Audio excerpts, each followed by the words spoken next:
Hello everyone, welcome to the course MERN Stack Portfolio Application 2022.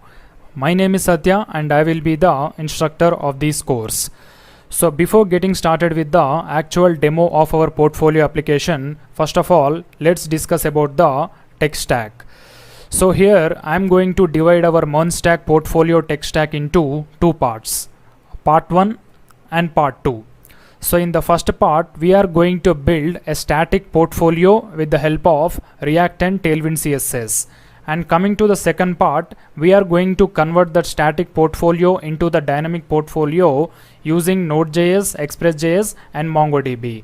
And then after, we are going to build an admin panel to control the portfolio. And to build that admin panel, we will be using the design UI components. So this is our tech stack. Now without any movement, let's get started with the demo of our application. Here we go guys, this is the landing page of our portfolio application. So let's start from the header. So if you observe the header, I have three different letters which are nothing but the short form of my name. So K is the first letter of my first name, S is the first letter of my middle name, R is the first letter of my last name. And then after, I have a intro section. So I am introducing about myself. Hi, I am Satya Prakash Reddy. I build things for the web and I have a small description about my current job and current company. So then I am going to have the about section. In this about section, I am going to describe about myself. That means how I got the interest into this IT field and web development field, what are my sample projects and all those things. Then after, we are going to showcase our skills. Here you can see, here are a few technologies I have been working with recently. JavaScript, React, Node.js, ExpressJS, MongoDB, Firebase and AWS. So then we are going to have our experience. So in the experience, we will be having two different things. At the left side, we are going to have the period and the selected period information will be shown at the right side. So here you can see I'm going to select the 2018 to 19 period. So in this period, I am a freelancer, that means self-employed, and here is some sample description. And in 2022 present, I am a web development instructor in the company Udemy and some small description. And 2021 to present, I worked as React developer in the ShareTech company and also some small description. So then after, we will be having our projects showcase. So here also we are going to have the same UX. So project title and the information. So whenever you click on any other project, the information will be changed here. You can see like this. After the projects, we are going to have the courses. So this is optional for you because I am a web developer come instructor. So I will be having the courses to display in my portfolio. That's the reason I have added these. So I have some courses like React development course, backend course, HTML, CSS, Bootstrap, full stack web development, like that. Then after, I am going to have the contact section. So if anyone liked my portfolio and if they want to contact me, I have my contact details in an object. So name, gender, age, email, mobile and address. And at the right side, we are going to have some small animation about the contact. And last but not the least, we are going to have our favorite thing, designed and developed by and the developer by name. So this is the sample portfolio. So nothing new in this. Now I have a simple question for you. So after publishing this portfolio, I have changed my email address. So how to update that in my portfolio? In normal scenarios, how we will do, we will go to our code base, we will update the portfolio phone number and we will redeploy it. But now let's see how I'm going to update my email address. So here I'm just going to copy this domain and I'll put it here. And here I'm going to have admin login. So my portfolio will be having the admin. So now I am going to log in with my credentials.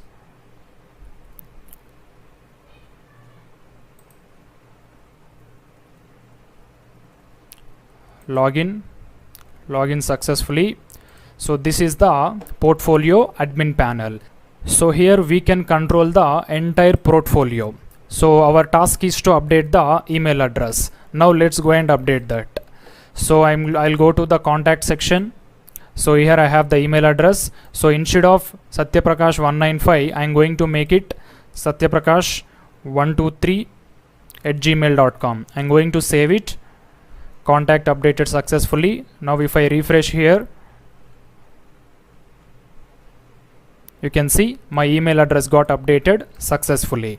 Now I have one more task. So I want to add a new project into my portfolio. How you will do in the normal scenarios? Again, you will go to your React code base, you will add a new project and you will redeploy it. Now let me show you how I will do. So projects, add project. I'm going to add the project title as to-do list, and I'm going to copy one to-do list image URL. Images, to-do list image. So I'll just copy this image address, description, newly added, link, nothing. I'm not going to add the link. Technologies also, I'll just write JavaScript and React, add. Here you can see project added successfully. Now let me go and refresh. Here you can see I got the new project into my portfolio. Here you can see to-do list. So like this way we can control the entire portfolio. Not only adding, we can also edit all the things. Suppose if I want to display only my first name, I don't want to display my complete name. So what I'll do, I'll go to my intro. Here I have my first name, here I have my last name. So instead of Satyaprakash, I'm going to write SATHYA. That's all. Now I'm going to save it. Let's refresh. Here you can see my name got updated successfully. As I said, we can control everything. So if you see, we have intro section, about section, experiences, projects, courses, contact. So if you want to update any experience information, you can edit like this. If you want to update any project information, you can edit and you can also delete. Suppose I want to delete my to-do list project that we have added now. So here you can see we have this to-do list project, right? Now I'm going to the projects and I'll delete that. Project deleted successfully. If I refresh, there is no to-do list here. So like this way you can have the complete control about your portfolio in the admin panel. So this is about the MERN Stack portfolio application. So right now we are having only the functionality of the portfolio in the admin panel. So in the future we are going to control the styling also in the admin panel itself. So here you can see we are having 4 different colors. So this is the primary, this is the secondary, this is the tertiary, and white is the normal. So we can control all these colors from the dynamic admin portal also. So this will be in the next release. So right now we are going to have only functional things in the admin portal. And this application is completely responsive. So even if you open in the mobile view, there won't be any issues. So here you can see everything will be fine even in the mobile view also. So that's all guys. This is about the MERN Stack dynamic portfolio application. So the prerequisites for this application is you must have some basic knowledge in the React and Tailwind CSS. Even if you don't have any knowledge about the NodeJs also, no worries. I'm going to explain everything from the scratch. So thank you. See you all in the course. Welcome back guys. In this lecture we are going to work on the React setup of our MERN Stack portfolio application. As we discussed in the promo, this course will be having 2 parts. In the first part we are going to build our complete portfolio in the React. Then in the second part we are going to make it dynamic using the Node.js and MongoDB. So here you can see that's the reason I have named our application folder name as MERN portfolio. So first we are going to create our React application name as client in this portfolio, and in the second part we are going to work on the backend. So mainly in the first part we are not going to focus anything on the backend. Our focus completely will be on the front end only. That means React and Tailwind CSS. So now I'm going to click on this terminal. So you should have a root folder definitely when you are building a MERN Stack application. So you can name it anything like your name or anything. So here I have named it as MERN Portfolio. Now first I am going to create a new React application name with the client. npx create React-app followed by the application name client. So whenever we build any full stack application, we will name our front end as the client and back end as the server. Here also I am going to follow the same manner. Press enter. So it will create a new React application with the name client in the MERN Portfolio folder. So once it is done, I'll get back to here. It might take a while depending upon our system as well as the internet performance. Here you can see already the folder got created here, but it has to install all the node modules, dependencies, everything. So mostly it will take around 1 to 2 minutes of time. So until then, please wait. Alright guys, here you can see our React application has created successfully. So we got all the required files and folders in the client. So now to run this application, we have to navigate into this client folder.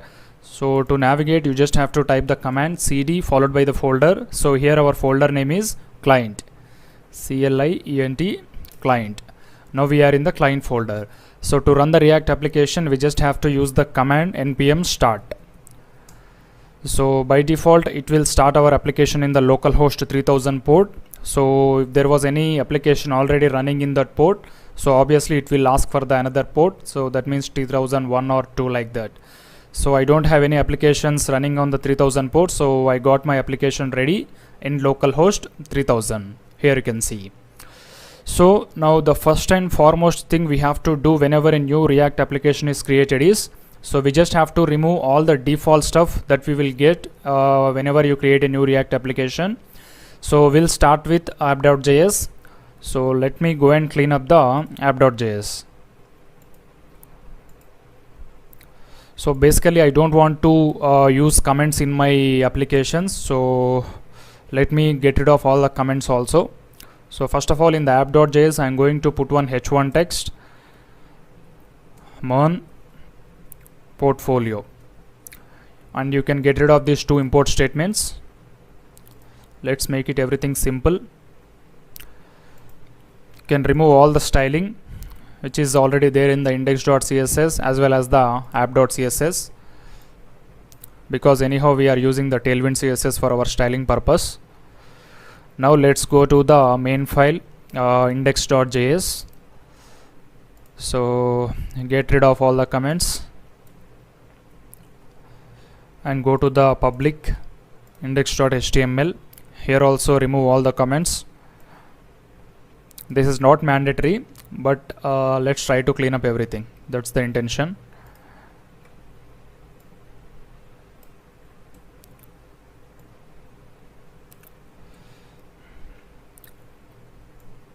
Yeah, that's all.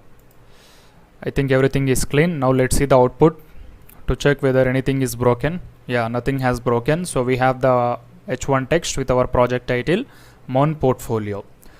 So in the entire application, I am going to keep the deployed version prototype in the first tab and the current version in the second tab. So this is the deployed version, this is the developing version. So in the deployed version, I have my name as the project title Satya. So here also I am going to keep the same name, but by using the word called dev. That means we have to understand which is the deployed version, that means which is in the production and which is in the development. So let's try to add that. So this is the index.html, right? Change the title from React app to your name. So here I'm just writing Satya and the environment is dev. Here you can see, now we can easily differentiate what is the production version and what is the dev version. So by this we have completed the React setup as well as the cleaning of the default stuff. So in the next lecture we will be working on the Tailwind installation and setup. Thank you. Welcome back guys. In the last lecture we have completed the React application setup in our MERN Stack portfolio. So in this lecture we are going to focus on the Tailwind CSS. So let me give you a small introduction about the Tailwind CSS. So it is a utility framework, so kind of bootstrap only, but here we will be having more number of classes. That's all. So for the admin panel, we will be using entity for the components, but in the portfolio, that means in the front end side, we are not going to use any entity or other components. We are going to build everything from the Tailwind CSS itself. So let me go to the Tailwind official website. Open the first website. So here you can see this is the official website of the Tailwind CSS. So now before going into the documentation and all the classes, first we have to complete the setup. So just click on this get started button. Now you will be having 4 different set of guidelines here using the Tailwind CLI, using Post CSS, framework guides and Play CDN. So as React is a framework, we are going to choose the framework guides. Now here you will be having the list of frameworks available. We just have to choose the React app, create React app here. Click on this. Now you can see we have around 6 steps to perform. I think we already completed the first step, create your project. So we have already completed this step. Now let's start from the second step. So in the second step, there is some documentation, install Tailwind CSS and its peer dependencies. So you need not to worry about all these steps. So just perform this. Copy this and terminate the job by using the Control C and Control V.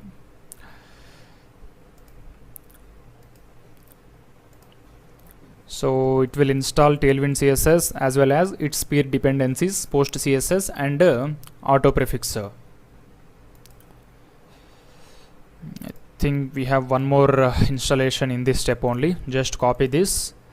Once this is done, we are going to do that. Yeah, the first installation is done. Now we have one more. Copy, and before pressing enter, let me show you what will happen after hitting the enter. So after hitting the enter, we have to get 2 different files in our client. The first one will be tailwind.config.js and the second one will be postcss.config.js. So after performing this step, if you get these 2 files, then only the installation is successful, else we have to repeat. So I'm just hitting the enter button. So let's observe the client folder. We should get 2 different files now. Come on. Yep. Here you can see I got 2 different files, postcss.config.js and tailwind.config.js.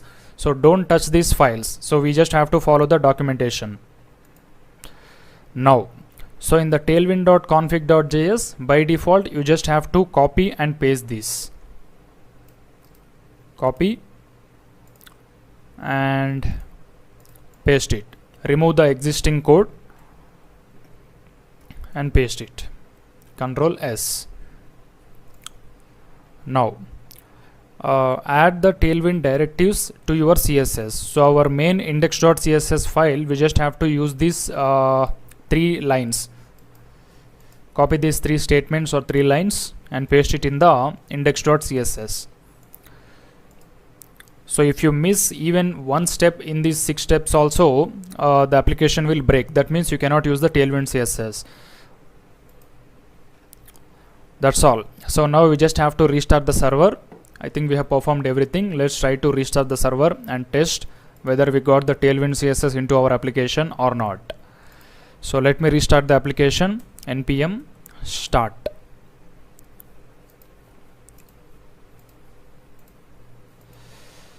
Close everything. So if the Tailwind installation is successful, obviously the font size and the font style of this text will change. So after the restarting, if you observe any change in this text, then our Tailwind installation is successful. Yeah, it's getting restarted. Please wait. Here we go, guys. It's almost ready. Loading in the next tab. Let's close these 2. So always I'll try to keep the production version and the development version side by side.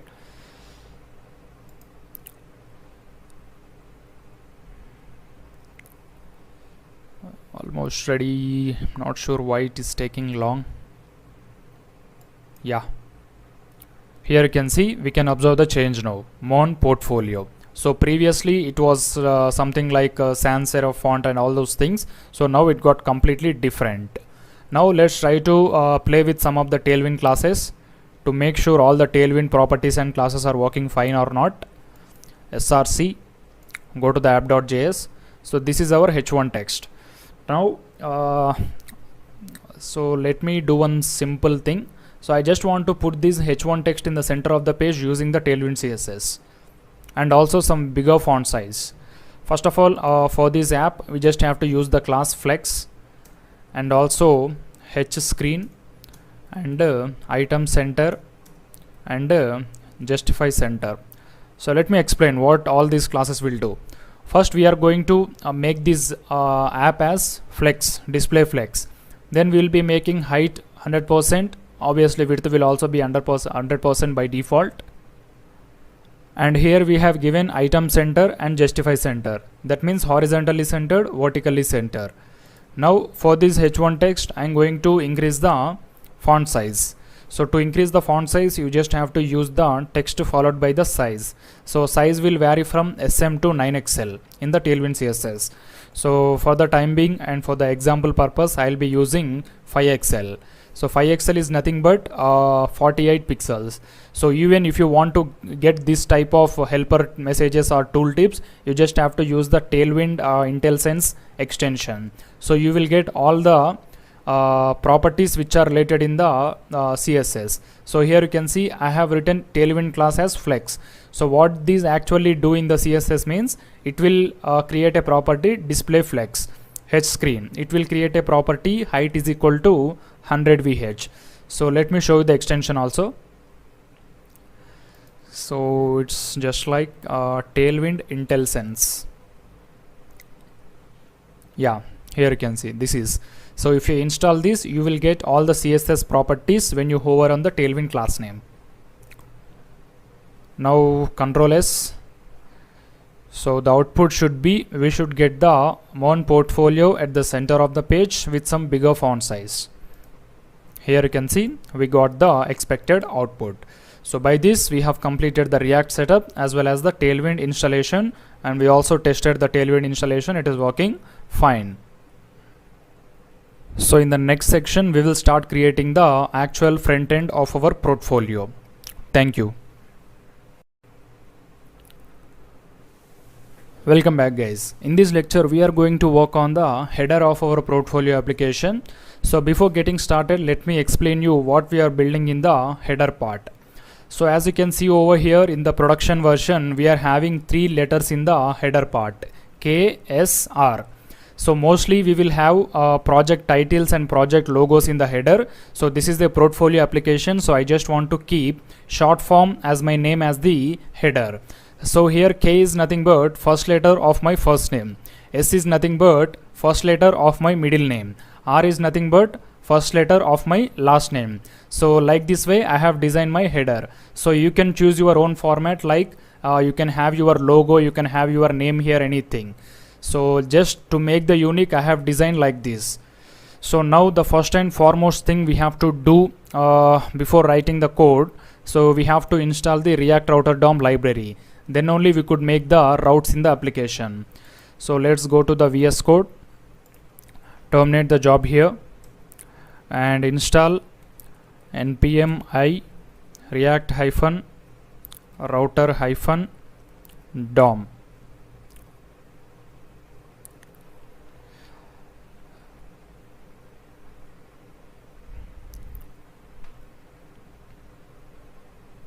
Yeah, npm start. Now let me have the folder structure. So first I am going to make the folder pages, then I am going to make the folder components. Yeah, so in the pages first I am going to create one more, that is called as the home page. In the home page I am going to have index.js.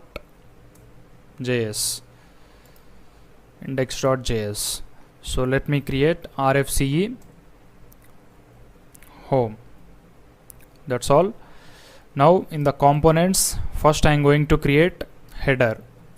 So the reason why I am creating this header in the components means this is the similar component for both portfolio as well as the admin. So that's the reason I'm making it as the normal reusable component. Header.js. Now let's go to the app.js and clean up everything here and import the browser router. Import browser router routes and also route from React router DOM. Now let's have the parent element as the browser router and the next element as the routes, and the next one will be our by default route that is called as the home, and we don't need anything more. Routes, close the browser router. So we have the home page which will render on the normal localhost 3000. So let's import the home component. That's all. Let's see. Here you can see, so in the home page I got the sample text home which is present in the home component. Yeah. Now first let's try to build the header. Before that we just have to choose the colors. So let me explain you what is the concept of the colors. So in the entire application I'll be using only 3 colors. So this color background is my primary color, and this is my secondary color, and this is my we can call it as the tertiary or anything. So I'm using 3 colors except white. So let me go and define the colors. So you just have to define all these kind of things in the tailwind.config.js. So here you can see we are having theme extend. So in this you just have to write colors. So you can make it first one will be primary, so something like this. So let me copy using the color picker. This is my primary color.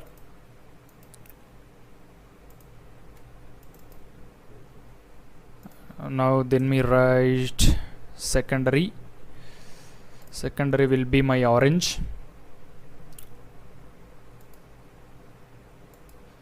This is my secondary color, copy and paste it here, and the last one will be tertiary. So this kind of green will be the tertiary color, so it's too difficult to copy.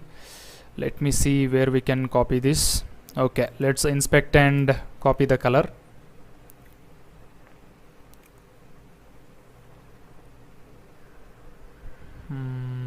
Not getting here.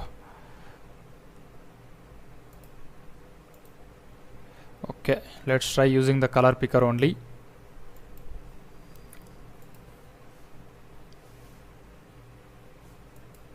Yeah, copy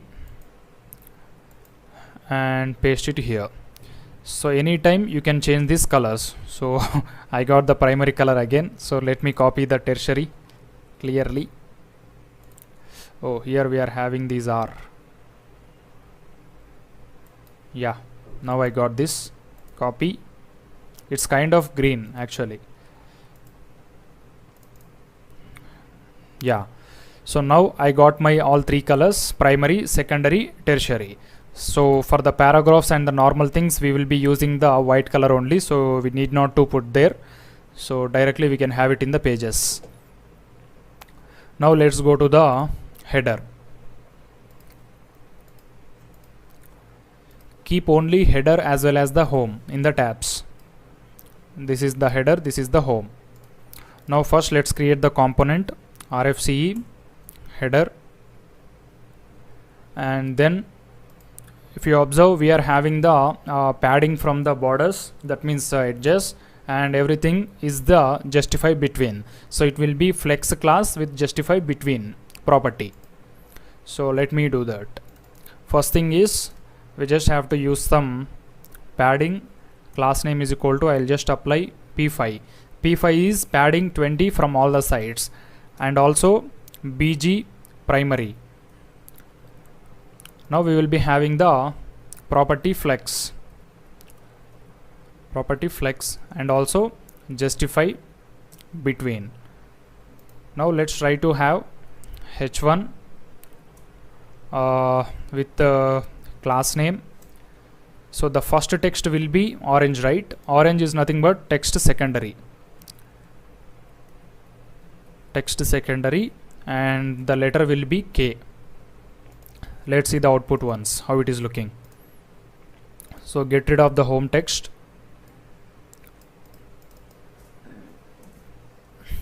and add the component header.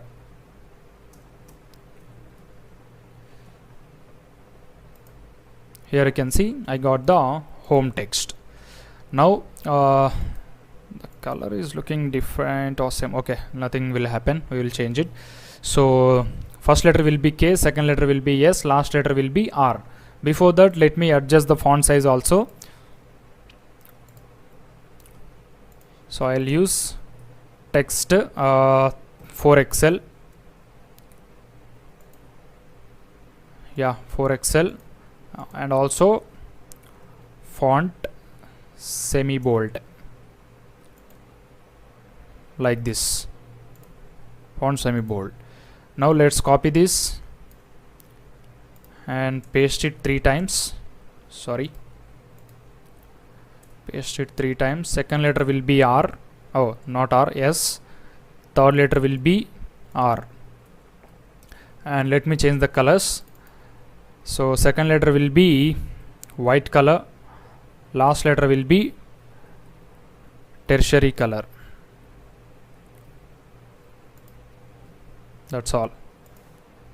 Here you can see I got the colors. So KSR. So it's not looking exactly same due to the font style. So let me bring up the font family. So I'll be using Montserrat font in all my applications. So let me use the same in this also. Google Fonts.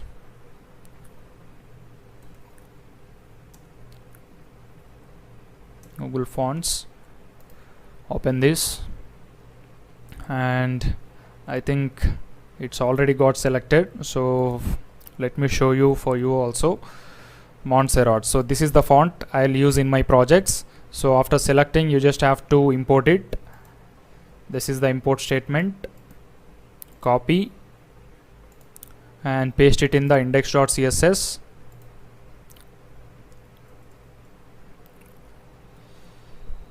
And after pasting, you just have to apply the font family property for all the elements. So if you want to apply any property for all the elements, you just have to use the star. That's all. Now we could observe the change in the font family. Here you can see we can observe the change, but the only thing I feel different is the background color. Almost, yeah, nothing changed, it's almost same only. The reason why we are feeling different means we don't have the intro section yet. So in the next lecture we are going to start the intro section. Thank you. Welcome back, guys. In this lecture we are going to start the intro section. So already we have completed the header with the primary, secondary as well as the tertiary colors. So now let me bring up the intro section. So in the intro section we are describing about ourselves. So hi, I am so and so. What is my caption? I build things for the web, and a small introduction and also a get started button. So no images, no animations, no anything. So we just have the simple text. Of course we have the animation. So whenever the page loads, so let me show you like this. So we will implement this later. So all the animations part and the slider part, everything we will implement later. First we just have to complete the happy and easy path. So let's start designing the intro section.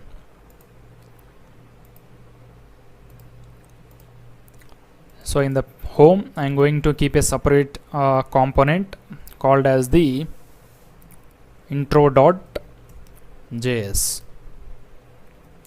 RFCE, where is it? index. So after the header I am going to have intro.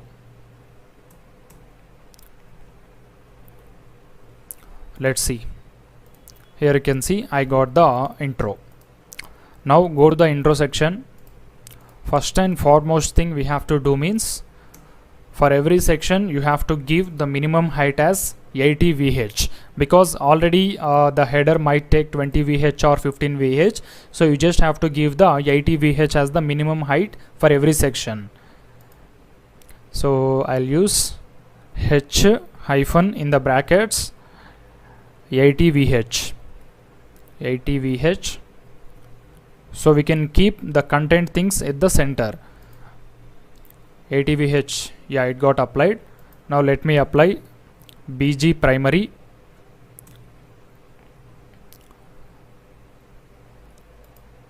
Yeah, so now we don't have any section title here, so from the about section we'll be having the titles. So in the intro we don't have any titles, we just have the normal text. So we can make it the flex call, so everything one after another. So let me use here itself flex call item center, or not item center, item start. Yeah, that's all. First thing will be h1 with the white color. Hi, I am. Hi, I am is the text. So let me apply the class name text white, and then we'll be having the bigger text which is the developer name. So actually this will be dynamic once we add the NodeJs h1. So it will have the property class name as text. Let me use 7XL by default, and also text secondary and font semi-bold. So I don't want this space in my name. Yeah, then we have some quotation about ourselves, what we mainly do. h1, same thing, copy the same class and put it here, and the color will be text white, and here just make it text 6XL. Then let's copy the paragraph and put it in the p tag, p dot text white paragraph. Now let's see what we got. Yeah, we got this text. So now we have to make this alignment. First thing is we just have to use the left and right margins. Okay, so let's go to the home. This is the index, right? Class name. So if you want to use the margins from both left and right, what you have to do means, first let's apply the BG primary here, and also MX, not MX, let's use PX, padding 20.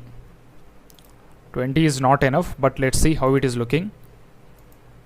Somewhat good, but it is not enough. Let's make it 40. In the mobile view we will adjust it later. Yeah, this is better. Now I want everything at the center, so I'll just use justify center here. Already we have applied the height property, so it will work. Here you can see everything is at the center. Then we just have to add space between all these things. How to use that? Very simple. You just have to use a property called as gap. Let me use 8. Gap 8 is nothing but 32 pixels space for every element. Yes, looking good. Okay, 32 is enough. And also let's make it 9XL, and here 7XL. Adjust the font size. 9XL is too high. Make it 8 here.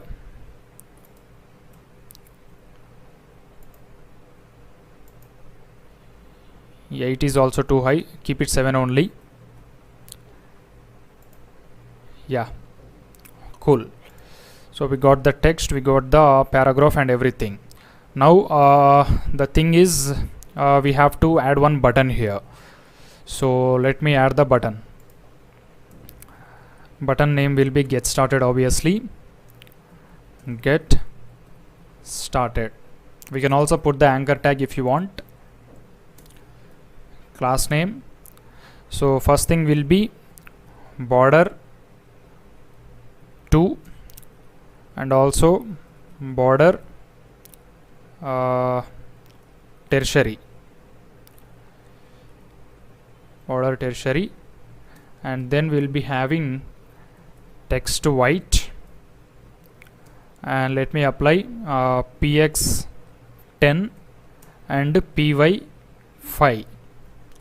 So border 2 pixels, border color is tertiary, text color is white, padding left and right will be 40 pixels, and padding top and bottom will be 20 pixels.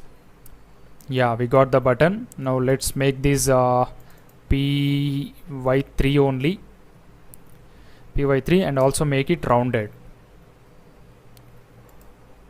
That's all. Here you can see I got the button. Make the color also same, text tertiary.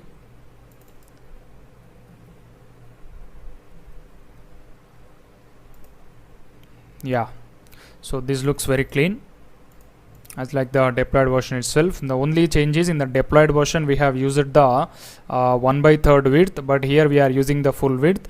So if you want to use the 1/3, you just have to use class name w 2/3.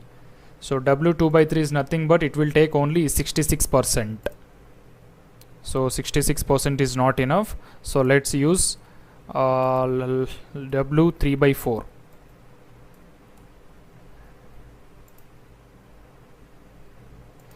This is also not enough, so just make it normal only.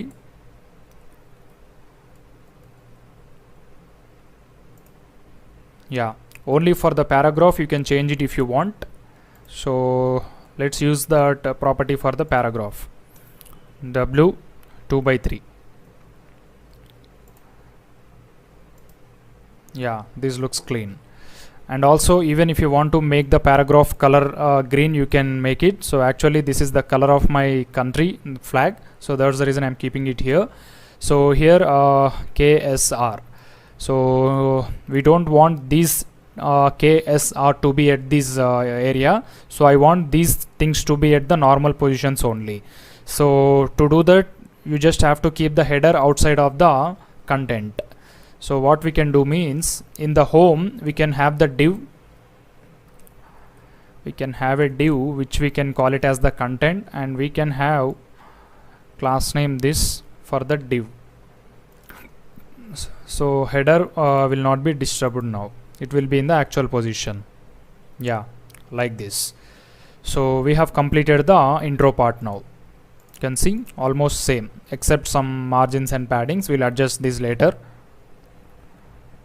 And the next thing is, for every section we are going to have some padding. So this is the section, right? So let me have py10.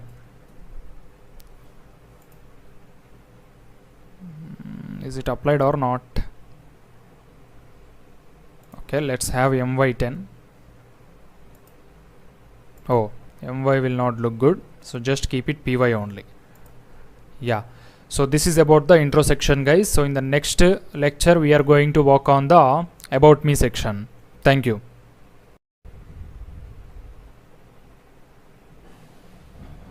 Welcome back, guys. In this video we are going to work on the about me section.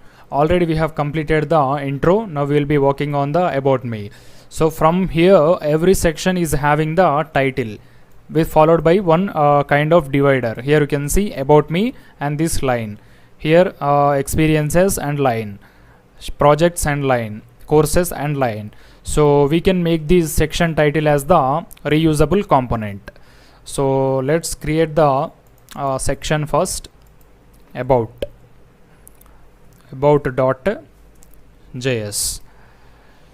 rfce.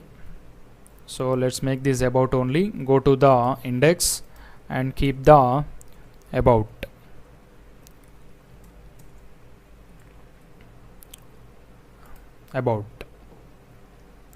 Now, so you can see where is the about.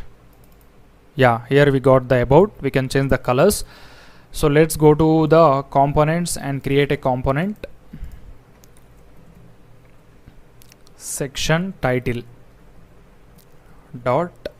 .js rfce. So for this section title we will receive the props title, and the title I am going to keep it as the so text to 2xl, text to tertiary, font semi bold, and title, and also class name is equal to flex. I'll keep one more. So first let's use this. Go to the about, and here just call the section title, and title will be about. You can see I got the about, but the color is not white. It is normal white color only. Oh, the color is not tertiary. It is white color with tertiary border here. So to do that, what you can write means, go to the section title, make this as text white, and here let's create one more div which will have class name is equal to w hyphen w, we can call it as 40 pixels. W40 is nothing but 160 pixels, and h1px, height 1 pixels, and bg tertiary. You can see I got this divider. Now I am going to make this flex gap 10 and items center. That's all. Here you can see I got this title, and don't make the font semi bold, keep it normal, about, and if possible make it text 3xl. Yeah, and also use the padding py 10. Yep, here you can see looking very clean. Let's increase the size of the divider. Instead of W40, let's make it 60. W60 is nothing but 240 pixels. Now let's start working on the about content. So if you observe in the about, we are having this animated image, or we can have the normal PNG image also, so no issue in that. And this is the animated image in my deployed, and also our introduction or anything we can call it as. So where you are from, what are the technologies you are aware of, and what kind of projects you are interested to do, all these things. So after this we are having the list of technologies that we are aware of. So in the about me section only we are going to have our technologies list. So let's start building this. First I am using the this image from the Lottie animations. So we can use the animated GIFs from the Lottie. Let me explain. Lottie animation.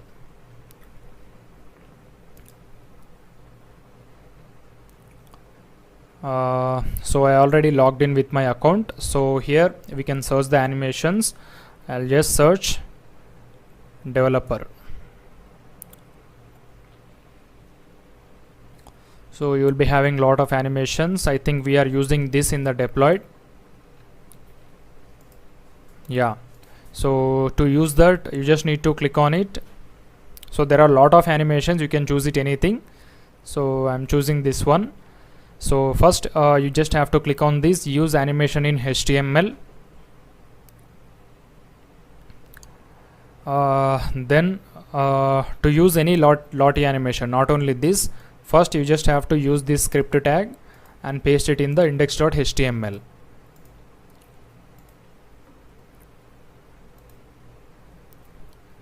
Then just copy the element and put it in the about.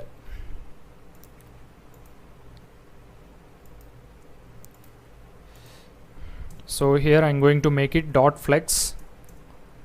Again I'm going to keep div, and I'll add this animation, remove the loop as well as the controls, and also this style property. And you can have the height for it, so I am just adding height is equal to for the div you have to add height is equal to 50 VH. I will add 50 VH. Let's see how it is looking.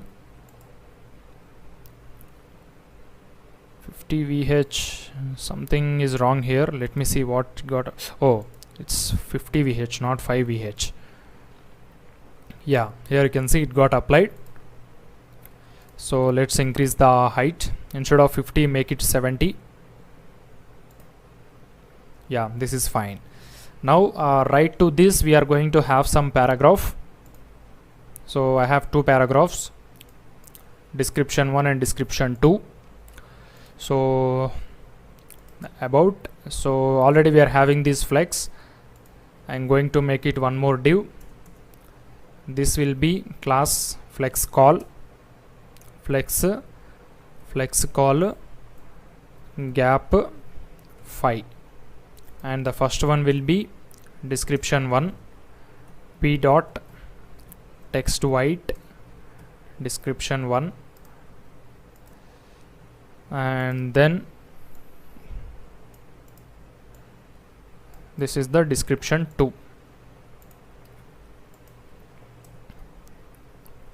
This is the description 2.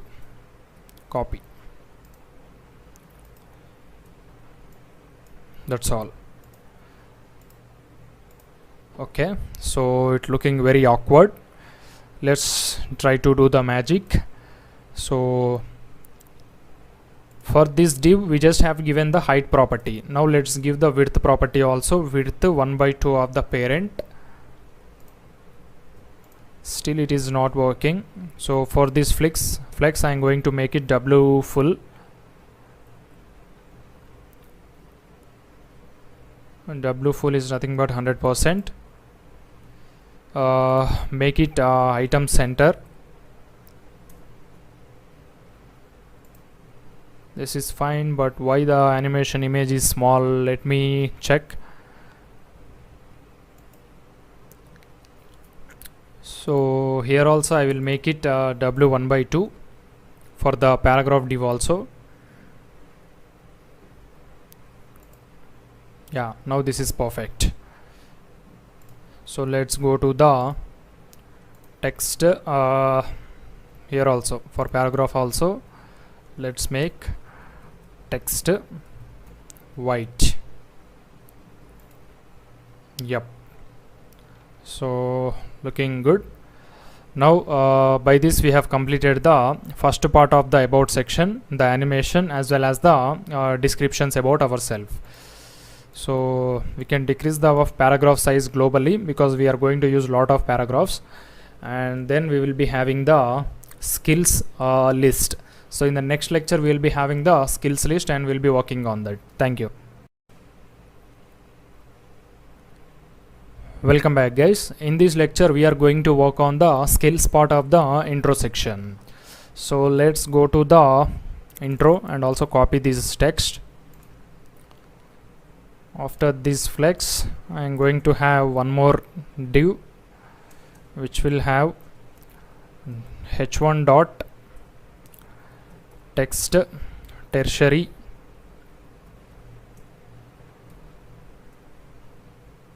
make it text to Excel,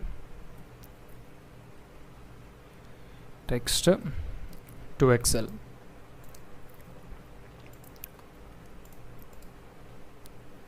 We got this, and if possible for this div just have the class name py5.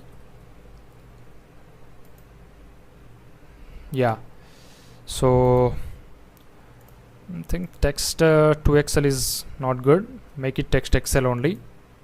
Yeah, then we are going to loop through an array. So this is the h1, right?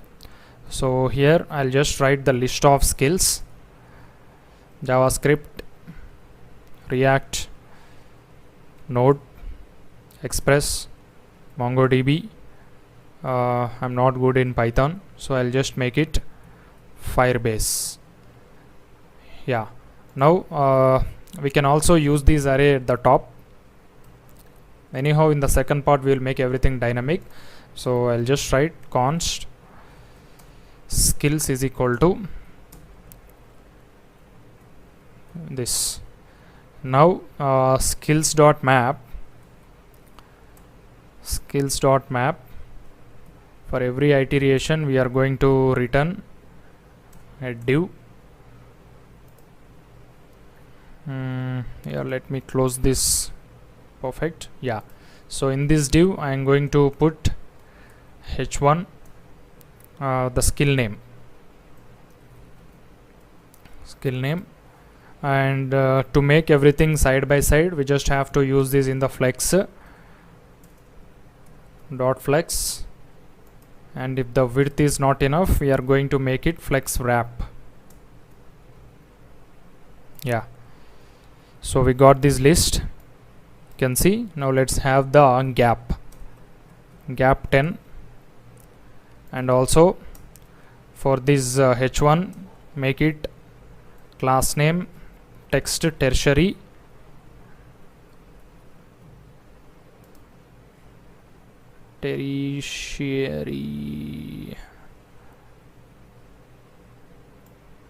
why this is not applying? Yeah, it got applied. And then for this flex I'm going to have empty5, and then for this main div I'll have the border, class name border tertiary again, border tertiary, and p5 and not p5, py3 px5, like this. JavaScript, React, Node, Express, MongoDB, and Firebase. So you can use different style if you want. Let's make it px10. Yeah, so looking very clean, you can see. So by this we have completed the first two sections of our portfolio, but the sections and the code what we have written will work only in the desktop view. So if you open this, it will look very awkward in the mobile view and we cannot even understand what is there. So in the next lecture and in the next section, the complete section, we will be focusing on the responsiveness, and after that whatever the sections we build, at the same time we will build both in the desktop version as well as the mobile version.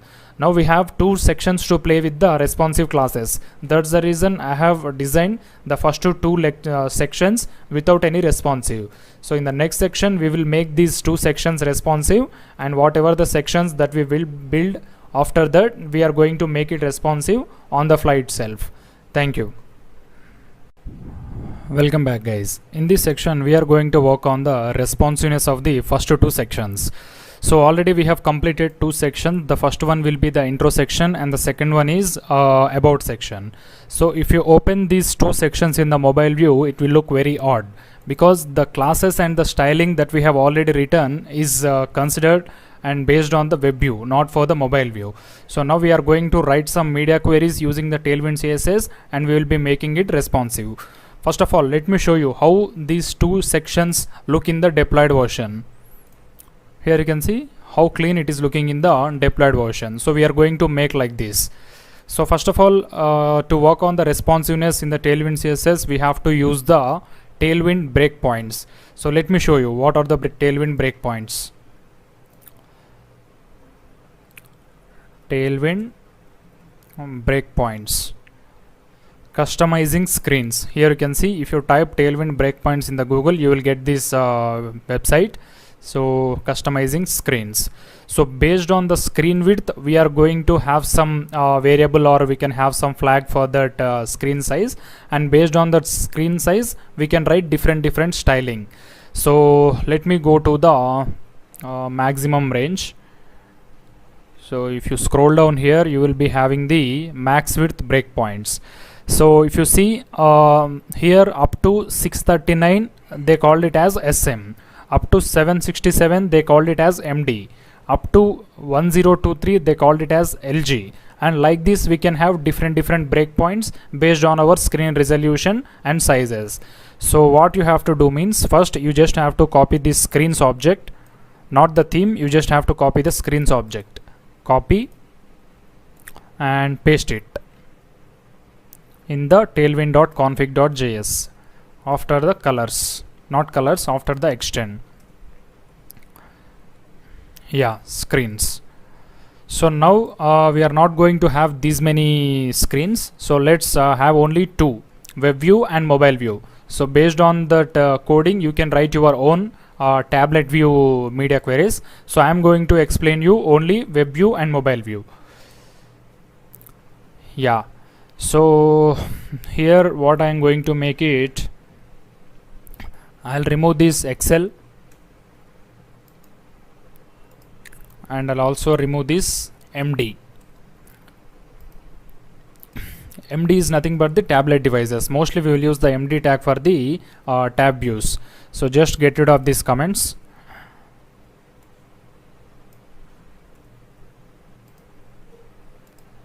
Yeah.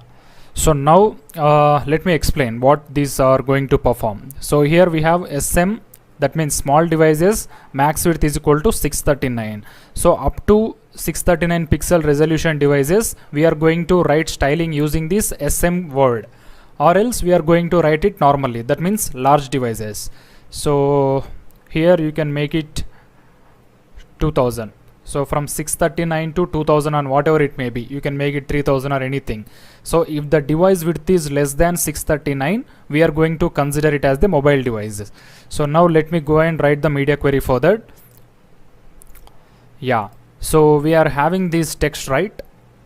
The main title of the developer.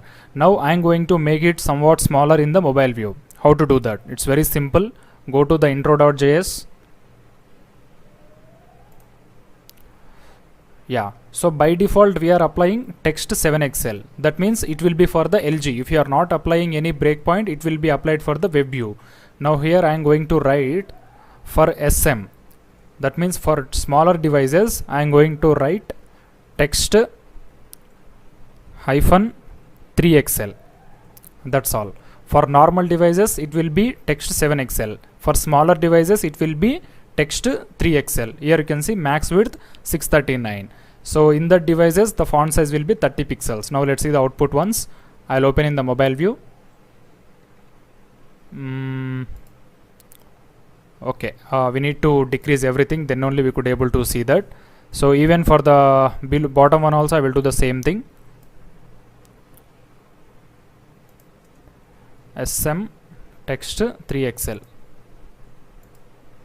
Yeah, here you can see the text size got decreased, but here we have to do one more change. If you observe, it is not taking the complete width, because for the content we have given padding 40 in the both sides. If you go to the home, where is it, index.js, here you can see px40 we have given, but actually we need px40 in only web view, not in the mobile view. So I'll just write in the mobile view I want px5, that's all. Now let's open. Here you can see now everything is looking good. So if it crosses the 639, it is going to perform as the web view. You can see if it reaches the 639, it will be performed as the mobile view, that means smaller devices. Now the intro section is completed. We can view in the mobile view and also web view. Now let's come to the about. So in the about we have to change only one thing. So we placed the image as well as the description of the developer side by side in the web view, but in the mobile view I want image at the top, and bottom I want these two descriptions, description 1 and description 2. Let's go to the about.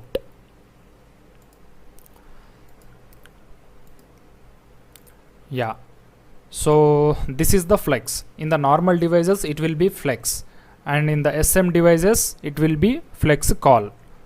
So 1 by 1 flex call. Now let's see. That's all. Here you can see we got this. If it reaches the more than 600, it is going to perform as the top view. Here also the styling is disturbing, but we are not concentrating on the tab view. We will be concentrating only on the mobile view and web view. So let me cross check everything in the mobile view now. So here we are getting this space. I don't know why. Maybe we might have written W1 by 2 in the web view. We are going to make it W full in the mobile view. Yeah, so here we can see we are having this W1 by 2. So I am going to make it W full in the SM. In the smaller devices I am going to make it W full, and here also for smaller devices I am going to make it W full. That's all. Superb. Here you can see looking very clean. Yeah, nothing is getting broken, everything is looking clean. So even in the tab view also you want to have the same look as mobile, you can increase the maximum resolution of the mobile. So let me show you that also. So for the tab and mobile we will use the same resolutions, so you won't get any issues. Where is it? tailwind.config.js. Yeah, so instead of 639 let me use 1000. So up to 1000 I am considering as the smaller, then I am considering as the larger. So we'll have only 2. Yeah, this is the tab. Even in the tab also we'll have the look like web only. Not web, as the mobile only. You can see. So once it reaches the 1000 pixels, it is going to convert as the web. Yeah, now it reached the 1000 pixel. It is behaving as the web. So nothing got broken. Everything is looking clean. Superb. So this is about the Tailwind responsiveness. So from the next section we are going to make the responsiveness of the every section while writing the normal code only. We are not going to have a separate lecture about the responsiveness for every section. So this lecture is especially for the responsiveness, but we are not going to have any lectures about the responsiveness. We'll write directly. So that's all guys. In the next video we will be starting experiences. Thank you. Welcome back guys. In this section we are going to work on the experiences module. So let me show you how we are going to handle the experiences. So this is the production version. So I'm scrolling here. So after the skills we are going to show our experiences. So it is very simple. First at the left side we are going to have the period. So from 2018 to 19. So this is the company and this is the role and this is some description. So here for the time being we are using the lorem ipsum content. So based on your experience you have to add some description about your work. That means where you have worked, how was the work, what kind of projects you have developed in that period, like that. So 2018 to 19, 20 to present, 21 to present.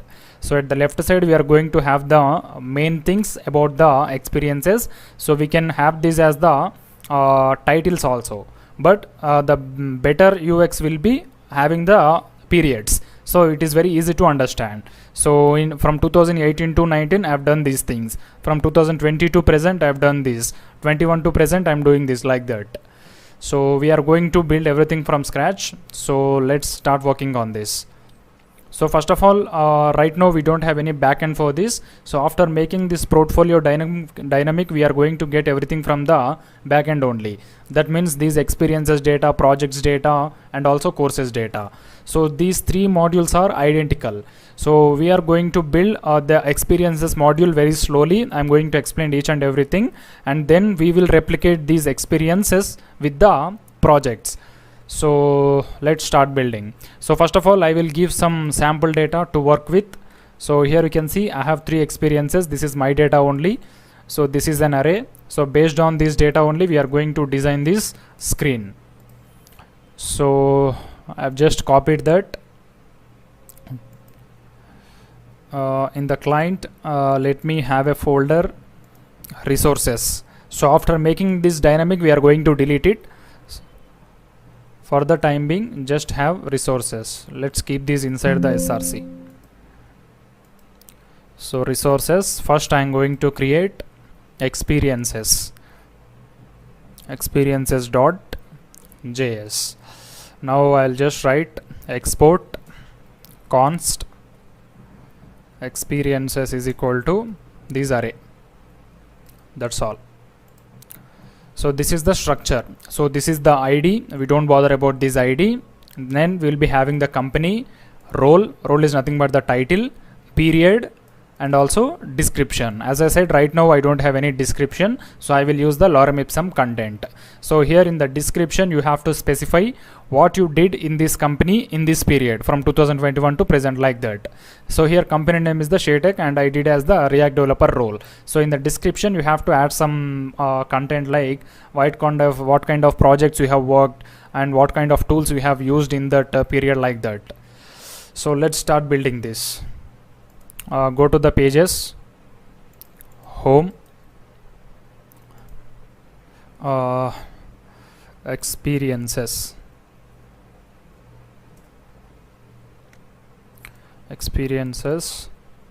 .js. Yeah, so let's have functional component RFCE, and then we will be having the section title.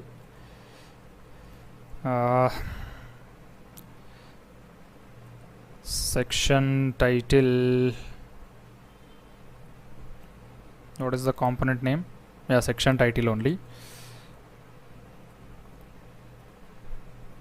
Okay, it's not giving me the snippet, just copy. Yeah, section title, this should be experiences, or you can call it as experience. Now let's go to the index.js, and after the about, let's have experiences. Section title is not defined. Let's import that. Okay. So here you can see I got experience. Now just observe the design very carefully. So we have to make this as the flex. In the first part, we are going to have the periods. So based on the selected period, we are going to show the content. So instead of explaining everything here, let me write the code. You will understand better. So I'm going to have a flex dot flex. So in this, let me import the experiences first. So this is the experiences data. Now in this flex, we are going to have two parts. The first part will be displaying the periods. Second part will be displaying the content of the selected period. You understand, right? So this is the first part, displaying the periods. Second part will be displaying the content of the selected period. So if I select 2018 to 19, it will be freelancer, 20 web development instructor, 21 React developer, like that. So now let's handle the first part. So just write experiences.map. So for every iteration, we are going to return a div. Let's close this perfectly. Yeah. Now just have h1 dot text Excel or to Excel, anything, dot text white initially, text white, and this should be experience dot period, experience dot period. Here you can see I got this. Now let's go to this div and have the padding as here class name flex call and have gap is equal to 5. Now you will have some gap. Here you can see. Then what you have to do means have some padding for this div. Class name is equal to p5.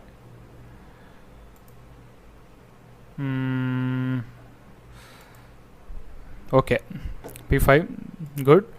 Now the next thing will be we have to know what is the active period. So for that what we can do means let's go to the above written part and create one state variable const selected item set selected item is equal to null initially, or else we can call it as the selected item. We can store the index selected item index set selected item index. Initially it will be 0. Now if the selected item index matches with this div, we are going to have some different styling, or also we can have styling for the direct h1, no worries in that. So let's have directly for the h1. So I'm just writing the template literals. Yeah, so here by default it will be text white, or we will write the condition directly if selected index selected item index equal to current index will be present here, index matches with the current index, we are going to have some different styling, else we are going to have other styling. So for the time being just write if it matches. I am just writing text tertiary, else I am going to write text white, and also if it matches I am going to write border tertiary, don't require rounded. So let's have like this only. Here just get rid of the padding, we don't need this. Yeah, let's see the output once. Here you can see by default 2021 present got selected. Now we need to write the on click. Whenever these got clicked, we are going to make the set selected item index is equal to this index. So for div just have on click.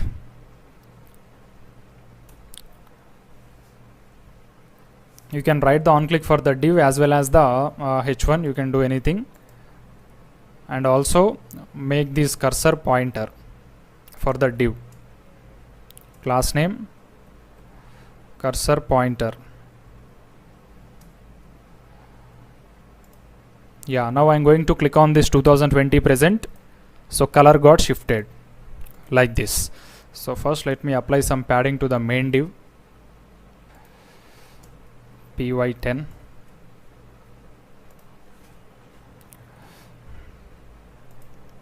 Yeah, so like this. No, still it is not completed yet. So here you can see for the div we are having this border. Which div? It is nothing but this parent div, this one. So if it matches, we are going to have the border left for the selected. So first let's have some sample border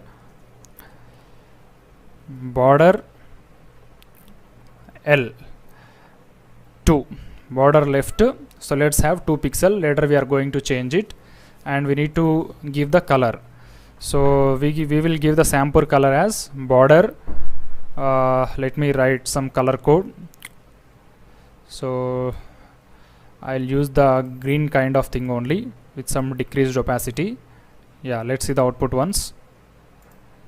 So you can see I got this border. Now let's have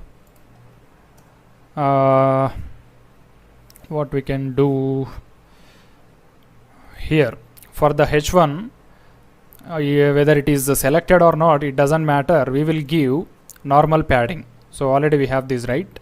Text 4XL. So these are the normal things and these are the selected. So I just write padding px 5, or we can write px 10. Now we will get some padding. Yeah, here you can see. Now the thing is, we have to highlight this border also. Here we just need to highlight this.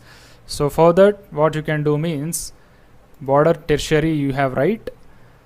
Now what you can do, you just need to write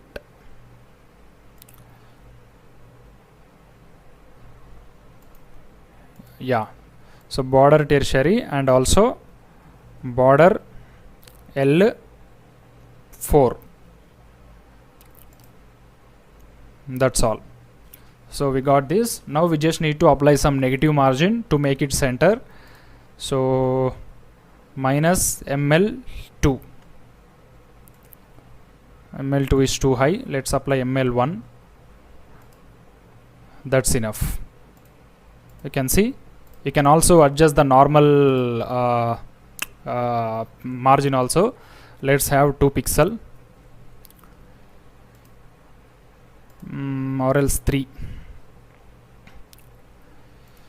As I said, only for the experiences we are going to write this much styling and this much slow. So for the projects and courses I am going to replicate this.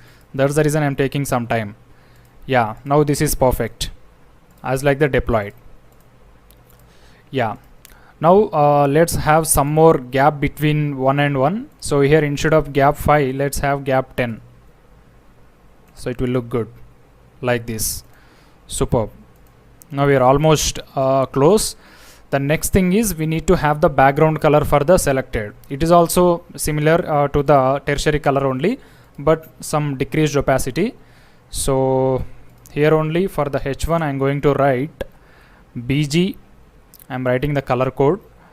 First I will write 000 and then I am going to write I'll pick here decreased opacity. That's all. Almost good. Let's compare with the deployed. Let's increase the opacity some more.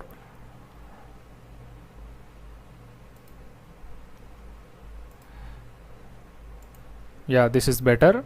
And now let's apply py3. That's all. Almost similar to the deployed. You can see this is the deployed and this is the current. So we can easily observe which one is selected. So now based on the selected we are going to show the content here. That we will continue in the next lecture. Thank you.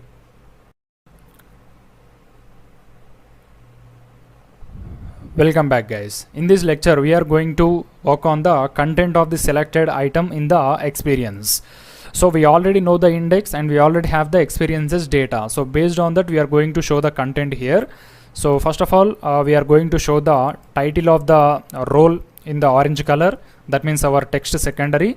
Then we are going to show the company name with the text tertiary. Then we will show the description in the text what it is white color. So let's go and do that. After this div we already have this empty div, right? Here put one h1 text with dot text secondary dot text 2xl. So it should be experiences of selected item index. That's all. I got an error. Oh, we need to write the property. dot title. Yeah, so here you can see I got React developer, I got web development instructor, I got freelancer. So it is working fine. Now we just need to work on the content. So let's have this. So first make this as the flex call gap 5 or 10, anything you can give. So this one also I'll make text Excel only, and just copy this and put it here. So this should be text tertiary, and here this should be company. So role, company, and in the paragraph I'm going to use the lorem ipsum. Lorem ipsum is nothing but the description. So right now I don't have any description, so that's the reason I'm just keeping the lorem ipsum. So you should not use the lorem ipsum in your own portfolios. You have to add your original content. Class name text white. That's all. You can see everything is working fine. Now, so we have to work on the styling. If you see, we have this empty space because we should not get these cut things. So it should take the complete width. So for that you can do one thing. So this is the flex two parts. This is the first part, this is the second part. So in the web view, what I'm going to do means I'll make this W 1 by 3.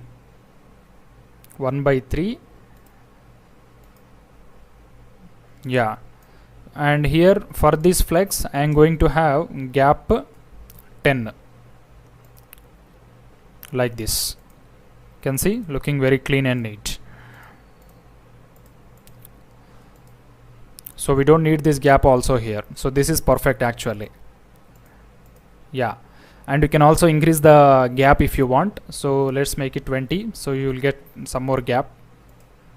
Yeah, this is better. Now if you open this in the mobile view, you will get irritation on yourself only. So let's see. Wow, somewhat looking good actually, but this is not the right way. So we have to use these kind of tabs in the horizontal way, not in the vertical things.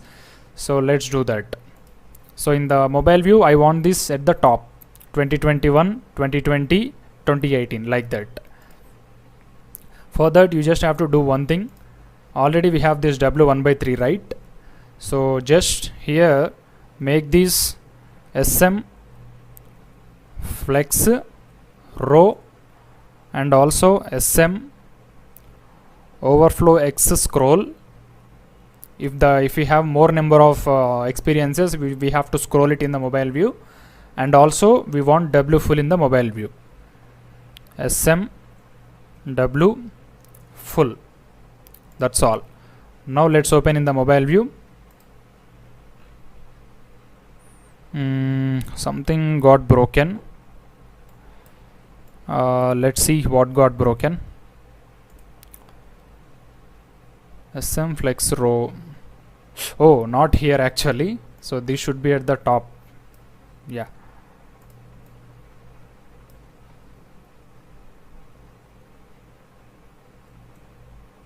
Okay, I think, sorry for the mistake.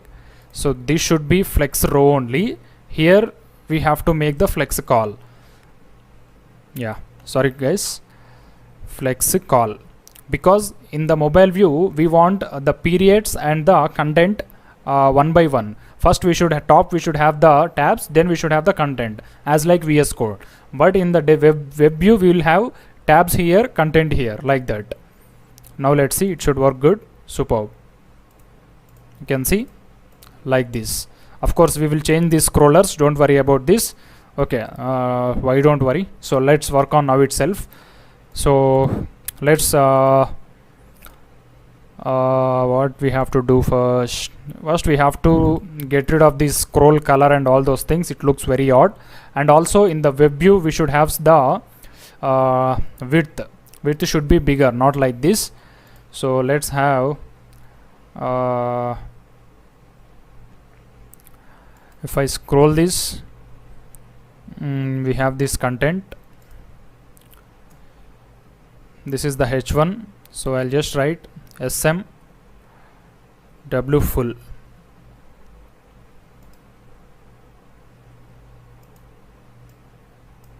So it's not applying, so let's have smw, let's have the normal width 40.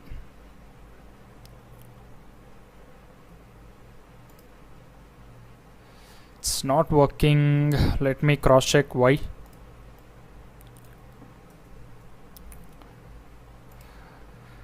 Okay, inspect and see. So this is the flex. Let's keep everything side by side and inspect. Yeah, this is the flex, and here we have this content cursor pointer. So let's have width is equal to not working. So for this flex only, we have to add flex direction row and flex wrap.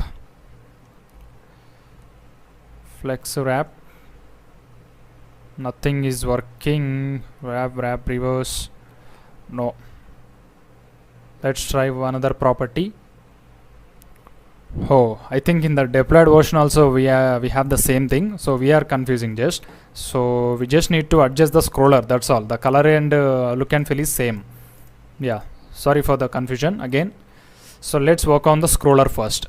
So it's very easy to change and update the scroller things in the web. So just open Google. And type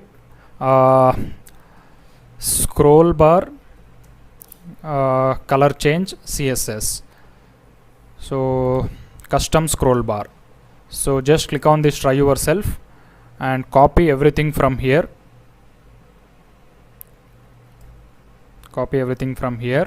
I'll explain.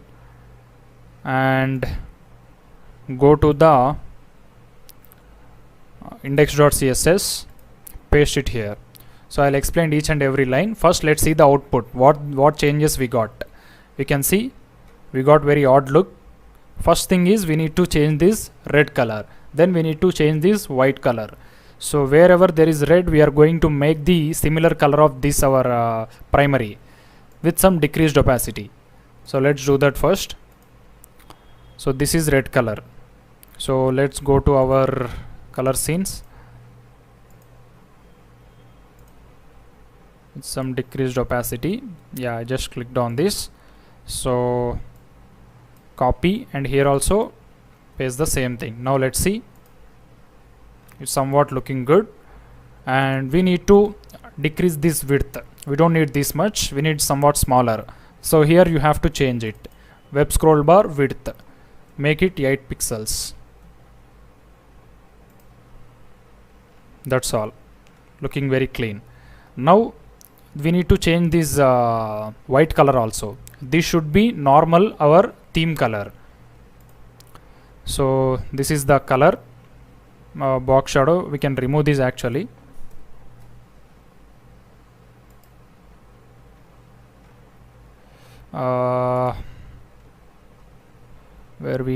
Keep this web scroll bar track here. Background color. So let's copy our theme color. Go to the tailwind.config.js. This is our primary. Copy this and put it here. That's all. Can see. And also we can have this get rid of box shadow and border radius. We'll just have the background. I think we are good. We don't need this thumb hover property also. Yeah, you can see now it's very clean and neat. Let's open this in the mobile view now. Can see we don't even have the scroll bar because we don't have the scrollable content. We just have the 3. If we have more, we will having the scrollable. So here we have this overflow. Why I think so. Let's get rid of this. only overflow scroll. We want only overflow X scroll, not Y scroll. Let's see what we have given. Yeah, so we have given overflow scroll. It should be only X scroll, not Y. Now I think that space will be gone. Yep, superb, very clean and neat. That's it, guys. This is about the experiences. You can see it's working properly in every area, even in the mobile view. We can directly switch. So in the projects and courses, we will be having some extra content. That means we will be having around 6 to 7 projects. You can see you will get a scroller like this. Where is it? Yeah, you can have scroller like this. This is the advantage of having in the mobile view. Even in the deployed version also, for experiences we don't have, so we are not doing anything wrong. So we are doing as per the production version only. So that's all, guys. This is about the experiences. So in the next video we will be working on the projects. Thank you. Welcome back, guys. In this lecture we are going to work on the projects section. So let me show you what we are having project section in the production version. So here you can see after the experiences we are going to have the similar kind of styling for the projects also. So at the left side we are going to show the project title, and at the right side we are going to show some image as well as some description as well as the title in the orange color in about the project. So it's almost similar to experiences only, but the only thing we have extra here is image, project image. So in the experiences also, if you have images, you can have keep it, but mostly we don't have images for the experiences. So that's the reason I just added with only title, company and description. So here for the projects, anyhow we will have the project logo or any image about the project, so we can have it here. So we can replicate this experiences code, and we can make some changes to build these projects as well as the courses modules or sections. So I have already added my static data in the resources. Here you can see projects.js as well as the courses.js. So even if you don't have any data also, don't worry, I will provide in my GitHub link, so you can take it from here and you can add it to your project. So let's go and replicate the experiences section. So this is the experiences, right? Create a similar kind of component called as the projects.js RFCE instead of so let's have projects only. Here I'm going to have the section title. Section title will be projects. Now go to the experiences or experiences code, copy everything from here. First let's see the output, whether we got the projects or not. Oh, we have to add it in the home.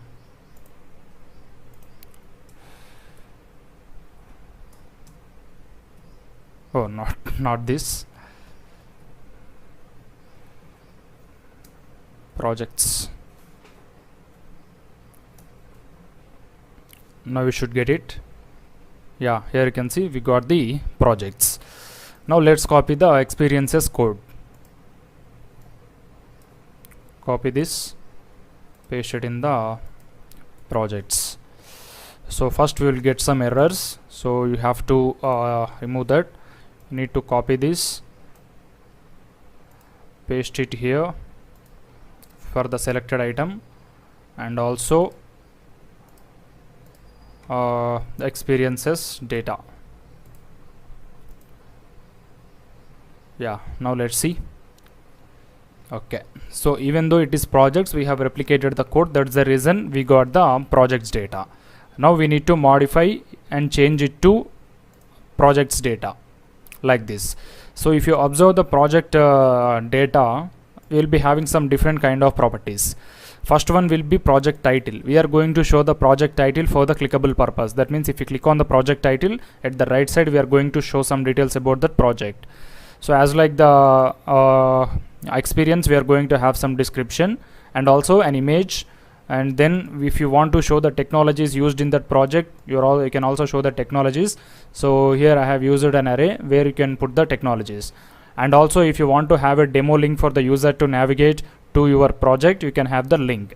So I am given all the options which are required for the normal portfolios. So based on your requirement, you can add some more, or you can keep you can remove from these also.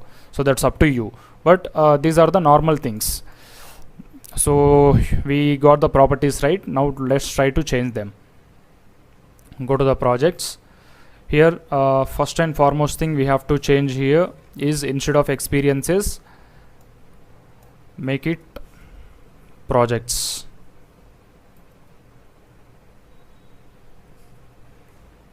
Projects data.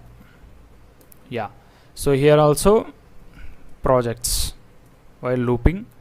Here also project. Then if you go to the left side tabs, instead of period we are going to show the title, project title. It's not experience, it's project dot title. Here first we are going to show the title, then we are going to show the title technologies, what we are having data. Okay, first let's show title and description. So we don't need this company, remove this. So description is nothing but the lorem ipsum, let's keep it as it is. So experiences is not defined, so instead of experiences make it projects. Yeah, now let's see, we should get some content. Awesome. So here you can see we got the projects and it is changing successfully like this. Now in the deployed version we have some more content. We are having our description, as well as I have added some lorem ipsum content. Let's do it same. So p dot text white, it should be project dot description.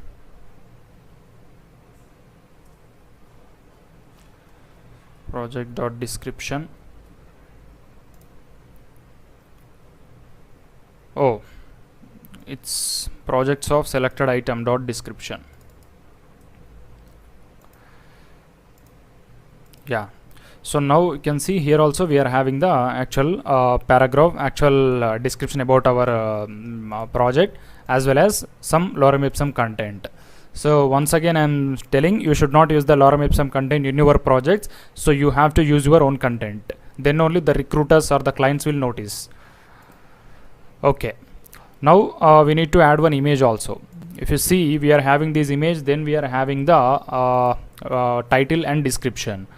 So let's go to, what is this, yeah, okay, so we are done with this now. So here we are having flex call, right? So we have to keep this as it is, but right to this, not right to this, left to this, we need to have an image. So I need to have one more div which should have class flex, and in the first part we are going to have the image, and second part is as it is, the text related part. So src, it should be projects of selected item index dot image. So for this let's have some height and width. You can add height and width using the tailwind as well as the normal height and width attributes. So here I'm just making 40. Oh, h62, I'm not sure whether 62 is having in the tailwind or not. It's not having. h62 240 pixels. Height, oh, width we are going to increase 72. Let's see the output. Yeah, so we got this. Now we are going to have some styling for this flex. Let's have item center and also justify center and also gap 10. Perfect. You can see looking clean and neat. So this is a pizza delivery application, this is the e-commerce application, room booking application, car rental application, job portal, as well as social media. So this is about the projects. Now let's try to look this in the responsive view. So we need to change some classes again, I believe. So this is fine. So we can scroll it and we can have it. So here you can see instead of flex row, we have to make it flex column in the web view, or not web view, mobile view. Let's keep the like this only. So here I'm just writing sm flex call. So it will be one by one. Image will be at the top and the text related part will be at the bottom, like this. You can see, like this way you can have it. Yeah. Now we can replicate the same thing for the courses also, but we are going to do that in the next lecture. Thank you. Welcome back, guys. In this lecture we are going to work on the courses section. So we already replicated the experience with the projects. Now we are going to replicate projects with the courses. It is also similar. So if you observe the courses data, title of the course, image, as well as the navigate link, that's all, and also description if required. So let's go to the home and create a new component or section, whatever you call it, courses .js. So copy the projects, put it in the courses, find projects, wherever there is projects, make it courses.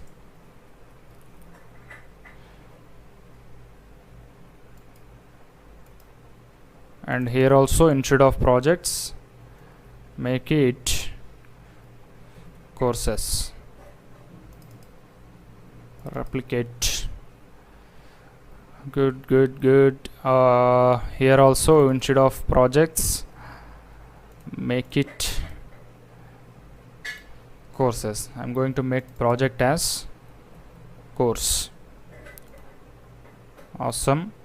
So you can see it is course.title at the left side, and at the right side we will be having image as like our data, and also course title, and also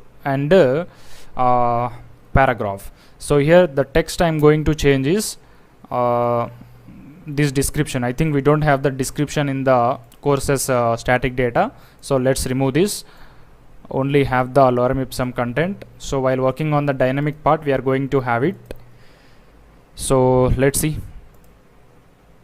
Oh, we have not added the courses in the home. Where is home? Home about index. Yeah. So after the projects, let's have courses. That's all. Projects is not defined. Okay. Where? Oh, here. It's courses. Still one more place we are having line number 12. Here also courses. Yeah, I think we are good. Let's see. Yeah, superb. We got this. Here you can see React development course, NodeJs course. Everything is looking clean and neat. Now let's style this a little bit. First thing is we need full width for the titles. You can see I want full width. So for that you can do one thing. You can decrease the font size of this text. So already we are having text Excel. This is not bigger. Okay. Let's have this image right side, because for the projects we have the image left side and description right side, and I'm going to swap the courses. For courses I'm going to have description first and the image next. You can see. So here by this we can have some differentiation. Now let's increase the width of the image. Instead of 92 we can have, instead of 72 we can have it 82. I'm not sure whether we have 82 or not. Let's have 80. Yeah, we have 80. Yeah, this is somewhat better. Or else we can decrease the height. Instead of 60, let's make it 52. This is much better. Okay, now coming to the point, we should have this full width, or if you want to keep it like this, you can keep it. So there is nothing wrong in it. So let's go to the mobile view. Okay, working fine here also. Only issue is we should decrease this scroll bar width in the mobile view. It's looking odd. Let's see whether we can do that or not. Scroll bar, make it 6.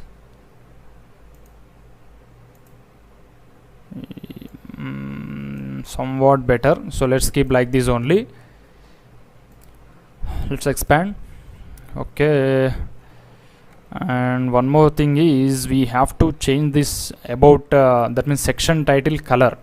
It's not looking good because you can see here about, so there is nothing, there is no problem here because we don't have any text bottom of the about. But if you here, if you observe experience, again we are having the text as the white color, so it is little disturbing. So let's go to the section title. There is section title components, section title. So here instead of text white, just make it text secondary.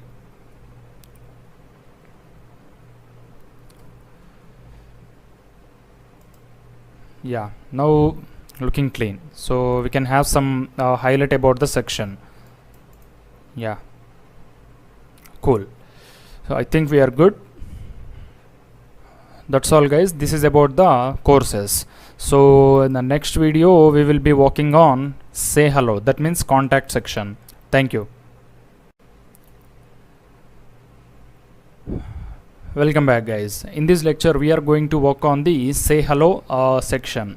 So here we are going to have our details. Instead of taking the client details or the user details from the portfolio, we will provide our details. So if they are interested, they will contact. So we are providing as a developer format. So because we should not have our details one by one like that, so everyone can do that. So they have to understand we are a developer. So that's the reason we are going to put it as an object.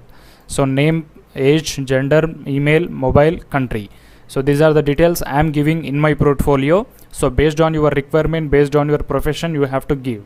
And at the right side, we are going to have some simple contact image. That's all. So go to the contact section. Let's create that contact.js RFCE. So now here first I am going to create an user object. Const user is equal to,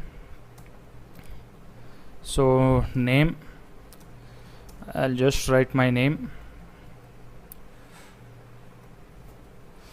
gosh, ready.k. Then I'm going to write my email.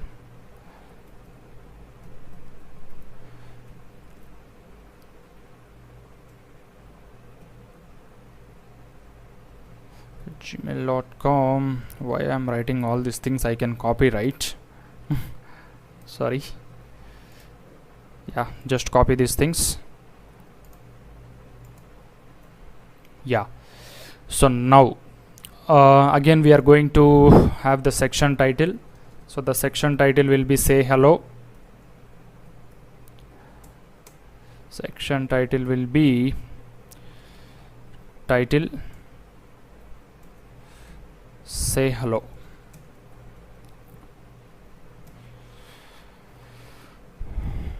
Okay, let's have like this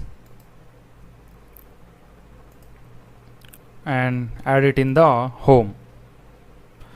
Where is home? Here. After courses we'll be having what it is, contact. That's all. Yeah. You can see we got this say hello. Now the thing is, we have to render the object. That means we have to show object structure. So it's somewhat difficult, but let's try to do that. Okay, so I'll show you the simplest format. We are having two different options to do that. So first I'm going to do the normal and manual format. So go to the contact. So first let's divide this into flex. Then what we can do means, first part will be object. So I'm just writing an h1 text with open. That means curly brace. So I think the normal curly brace may not work. Let's see.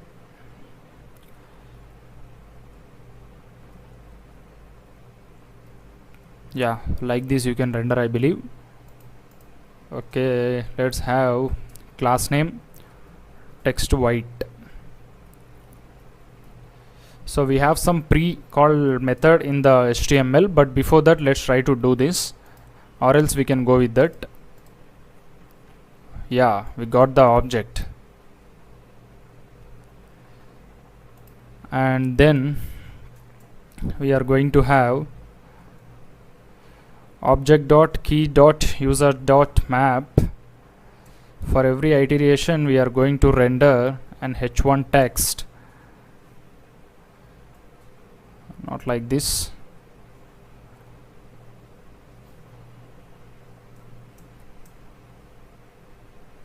Yeah, we got already. So but we got text tertiary, it should be text white. Here also text white. So first we are going to show the key. Key is nothing but name. Value is user of key is nothing but the value, like this. And then we need to close the bracket. That's all. I think we got the object. Let's see.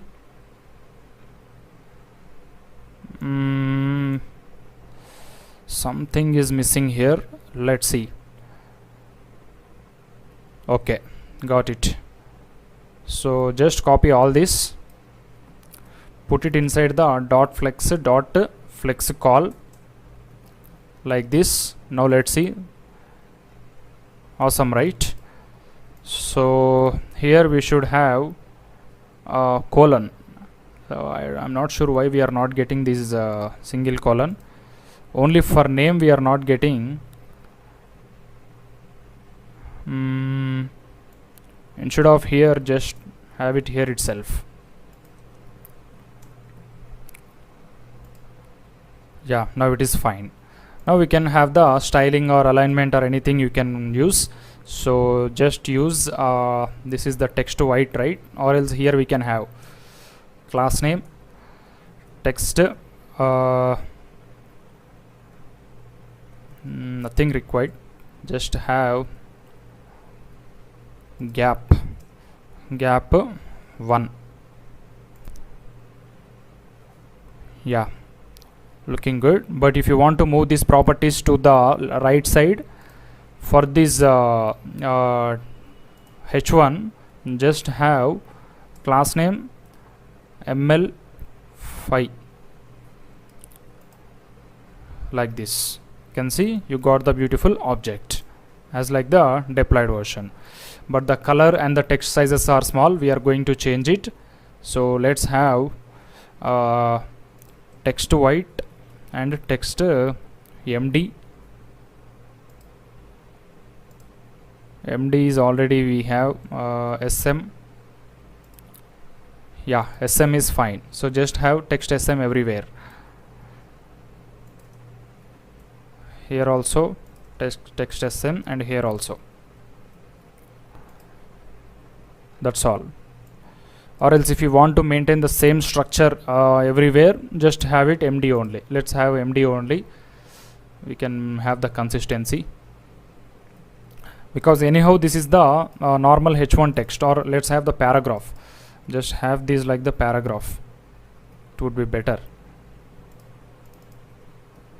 So if you want to change the paragraph size, we can have that in the index.html. We can change it in a single line. Index.css, not index.html. P. Here also P. And here also P. That's all. Yeah, now this is cool. Okay, the first part is done. Now the second part will be, oh, we forgot the color. It should be text, not white, it should be tertiary. Replace it. Yeah, and the second part is having an image. So this image we have to get it from the undraw. So even I'm not getting from the deployed version itself. Let's see whether we can get it or not. Oh, so this is an SVG image, so we could not get this. So let me check in the undraw, or else already we have added an animation from the Lottie. So let's go from that Lottie animation.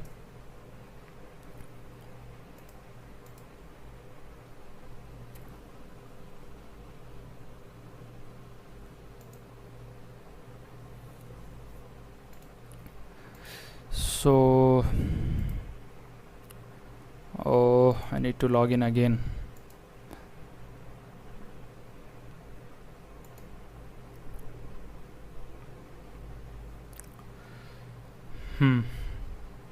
Oh, I came to different site, sorry. Yeah, this is the one. Okay, so I'll just search contact us. Think we'll get the animation in the first itself. Yeah, this one. Copy, go to the HTML and copy the Lottie player and paste it in the second part of the flex here, and make sure it should be inside a div, not directly, because we cannot apply the height and width for that. Only for the parent element we have to apply the height and width. Remove the controls, remove the loop, remove the style. Okay, so here I'm going to have class name is equal to h96 or else h500. I'm writing h500px. This is enough. And for the SM we are going to have this as flex call. That's all. Think we are good. Let's see. Yeah, we got the contact. Let's have the item center.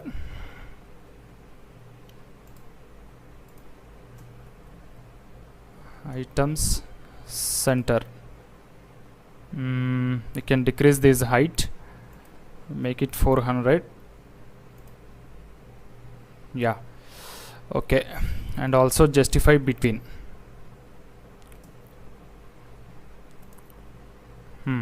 Now this is fine. So this is the contact object and this is the image. So now we are done with the contact us section also. So here also no problem, everything is looking good in the mobile view also. So in the next video we will be working on the footer. Thank you. Welcome back guys. In this lecture we are going to work on the footer.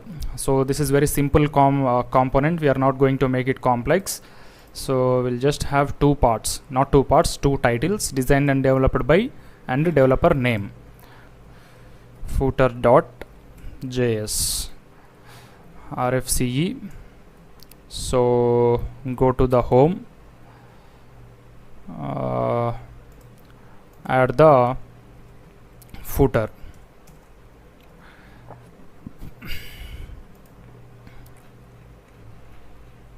Yeah, we got this footer.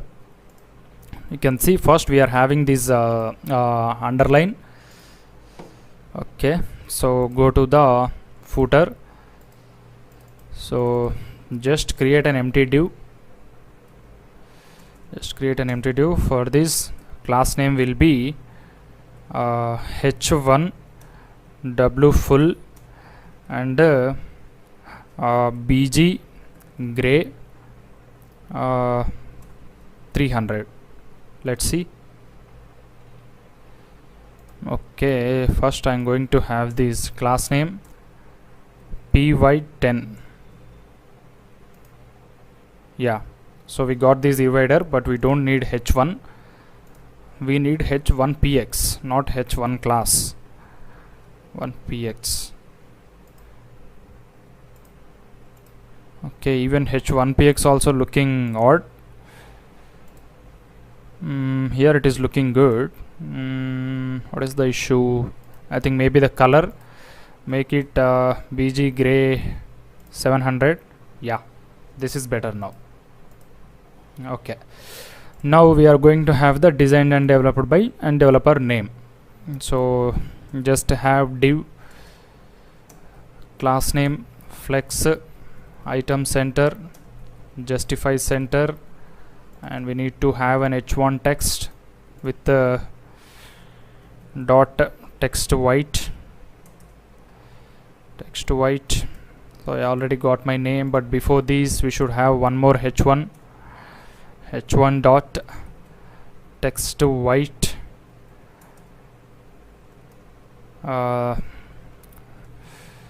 designed and developed by.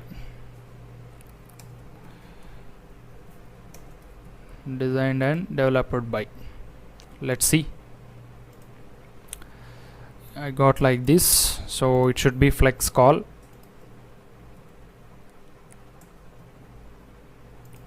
Awesome.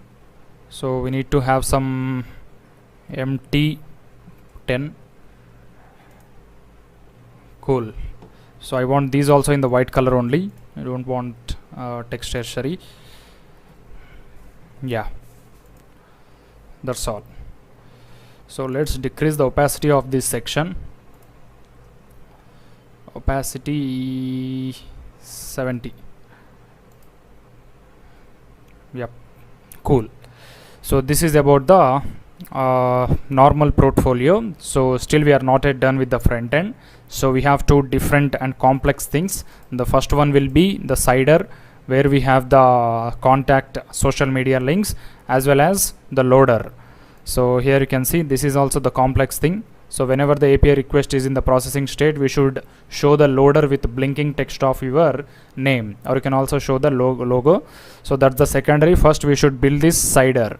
So in the next video we'll be working on the slider, not slider, cider. Thank you. Welcome back, guys. In this lecture we are going to work on the left sider of our MERN Stack portfolio application. Here you can see this is the deployed version. At the left side you will be having the list of social icons. That means if anyone want to contact through our social media using Facebook, mail or Instagram or LinkedIn or GitHub, they just need to click on this link. Here we have to specify our respective social media link in this anchor tag. So then they will be navigated to our social media profile, and these will be placed at the left side only in the web view. Coming to the mobile view, we are going to choose other position because we won't be having enough space in the mobile view to place it in the left side. So let me show you.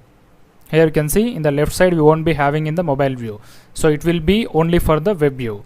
So let's start designing this. Before that, for the icons we will be using the remix icons CDN library. So we need not to install any npm package, we just need to use the CDN link.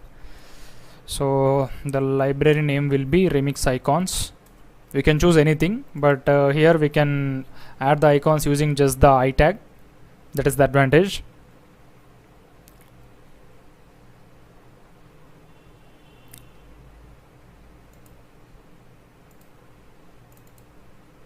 Okay, so if you click on get started, you can see the CDN link. Yeah, this is the CDN link. Copy and go to the index.html and paste it here. That's all. Now let's go to the code So in the code I am going to create a new component called as instead of components, let's add it in the home only, because that social media cider section will be in the home page only, not in the admin panel. So here we can have it in the home. So I just write the component name as leftcider dot js rfce. So here first and foremost thing we have to do is we have to make this position fixed, and it should be at the left bottom in this area. So let's add this first in the home page. Go to the home. So you can add it anywhere, because anyhow it will be absolute position only. So let's add it here, left cider. Yeah, let's see the output once.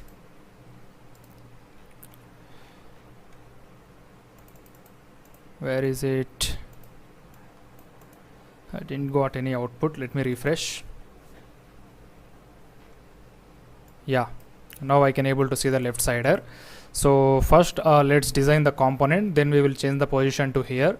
So the component should look like this, vertical icons all. So if you go to the icons, first we are having Facebook icon. So let's search for the Facebook here. You can see we are having different Facebook icons. You can copy anything. So I'll copy this one, circular, copy, and go to the left sidebar, remove this and add one more div which will have dot flex call. Put it here, and let's see the output once. Just make color text gray 400. You can see I got the icon. So let's increase the font size, text XL. Yes, looking good. Now we have to copy the remaining icons. So we will just copy the class names. Anyhow we will use the same styling, right? So let's keep it replicate 5 times.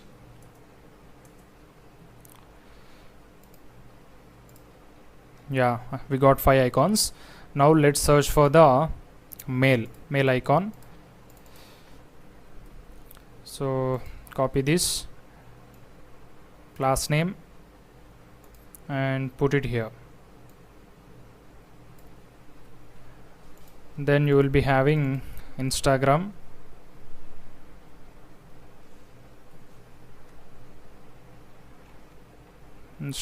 copy,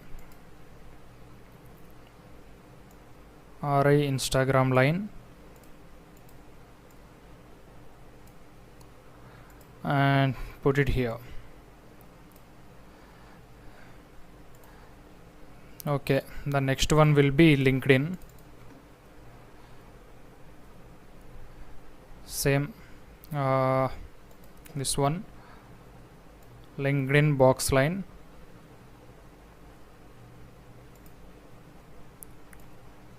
and the last one will be GitHub. So I'll just use direct RI GitHub line. It should work maybe. GitHub.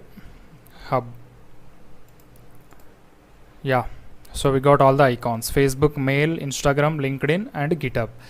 So let's add some space. So we are having this flex, right? Have gap 3. Yeah. Now here bottom of the GitHub we are having the divider. So now let's add the divider. So div, so class name w1px, height h52. Yeah, So the color would be BG. So first I'll make it black, and then we will choose the color from the picker only. I'll choose similar blue color. Yeah, here you can see I got this. Now we have to make it align center.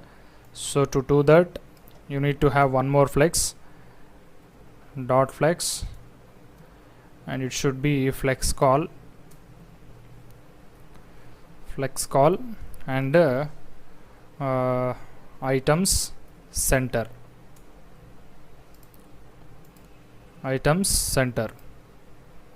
Now this is perfect. So you need not worry about this position, anyhow we are going to bring it here.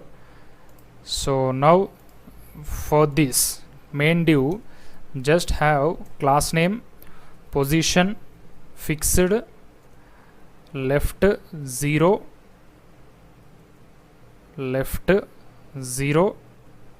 and bottom 0. Now let's see the output. You can see the position got changed and it is successful. Now it is very simple. You just need to have some padding, px 10. That's all. So this is always fixed as like the deployed, but let's decrease the font weight, not font weight, make it text gray 500. Sorry, text gray 500 or 600. Let's make it 600 so it will look dark.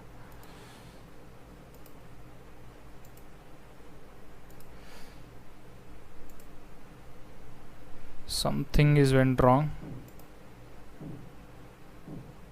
Text gray 600. Text is not defined. Where line number 27. Okay, let's have oh, it got here. Yeah. Yes, somewhat perfect. Think we are good. So we just need to write the anchor tags and refer links for this to make it work. So that's all about the sidebar. So let's have some more styling. First thing is remove these text excel ones. We'll see how it looks good. Okay, this is better. And also this divider I'm going to make it just 32. Yeah, this is also good and looking far enough. Yeah, that's all guys. This is about the social media icons. So you can choose any icons, not only this. We have lot of icons for one social media. Here you can see LinkedIn we have lot of things, so you can choose any one. And we just need to have the anchor tag for this. Or else if we have more number of similar kind of styling, you can write it in the index also, index.css. You have that choice also. So for anchor tag we are going to, for I, let me write cursor pointer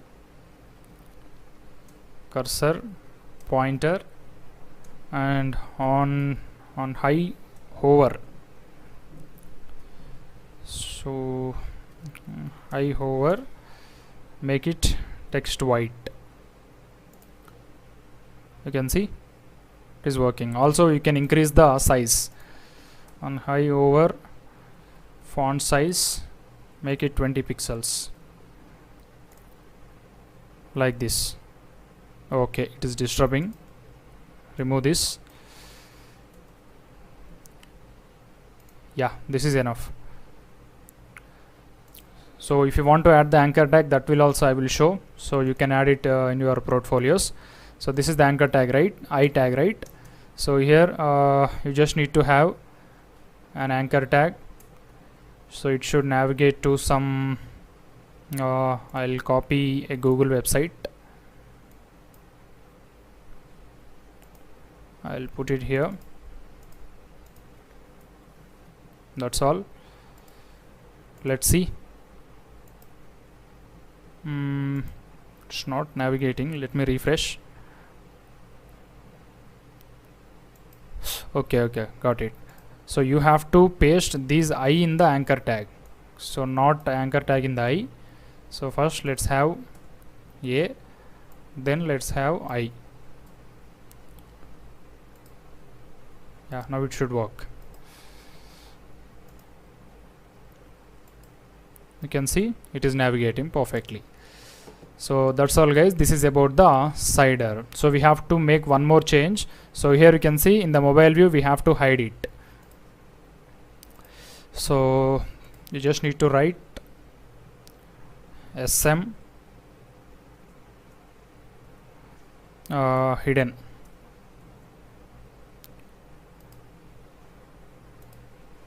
That's all. Or else you have one more choice, you can keep it here if you want. So let me show you how we can do that. So you have to write lot of styling for that. So let me show you. If you want you can, else you can ignore it. First thing is you have to make this position fixed only in the web view. So in the mobile view, let me write sm inherit or position static, sm static. So it will be at the bottom now in the mobile view. Oh, I think we have written hidden. Let's remove this.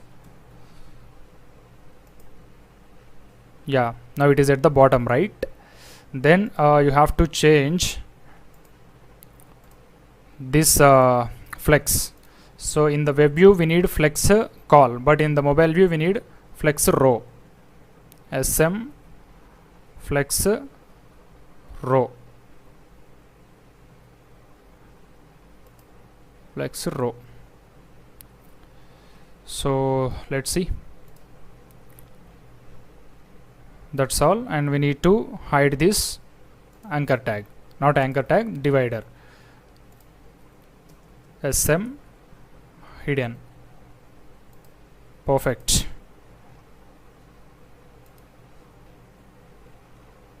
That's all. Here you can see we got the icons. So that's all guys, this is about the cider. In the next lecture we'll be working on the loader. Thank you.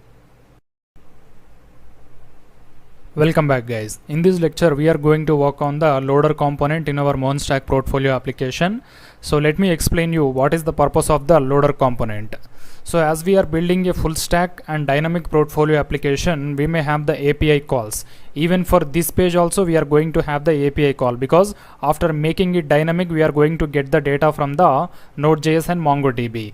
So while we are getting the data, sometimes we may what it is called, so we may have to wait for some seconds, like 1 or 2 seconds. So in that time, instead of showing the empty page, you have to show some loader, so which is having your name or logo or loading text or any spinner kind of thing.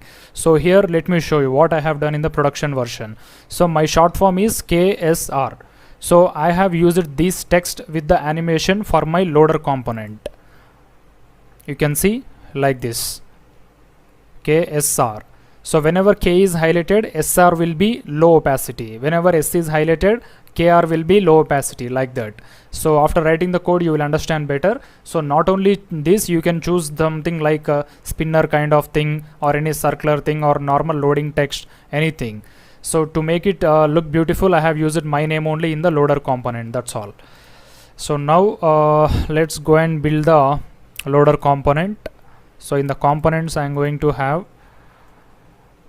loader dot js. So first I am going to have RFCE, and here let's have a div with the class name flex and gap 5 text 3xl. Yeah. So I am not writing the color for the div because every text is having different color.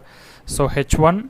So for first letter of my name I am going to have text secondary, text secondary, the word will be K. Similarly, I'm just copying this.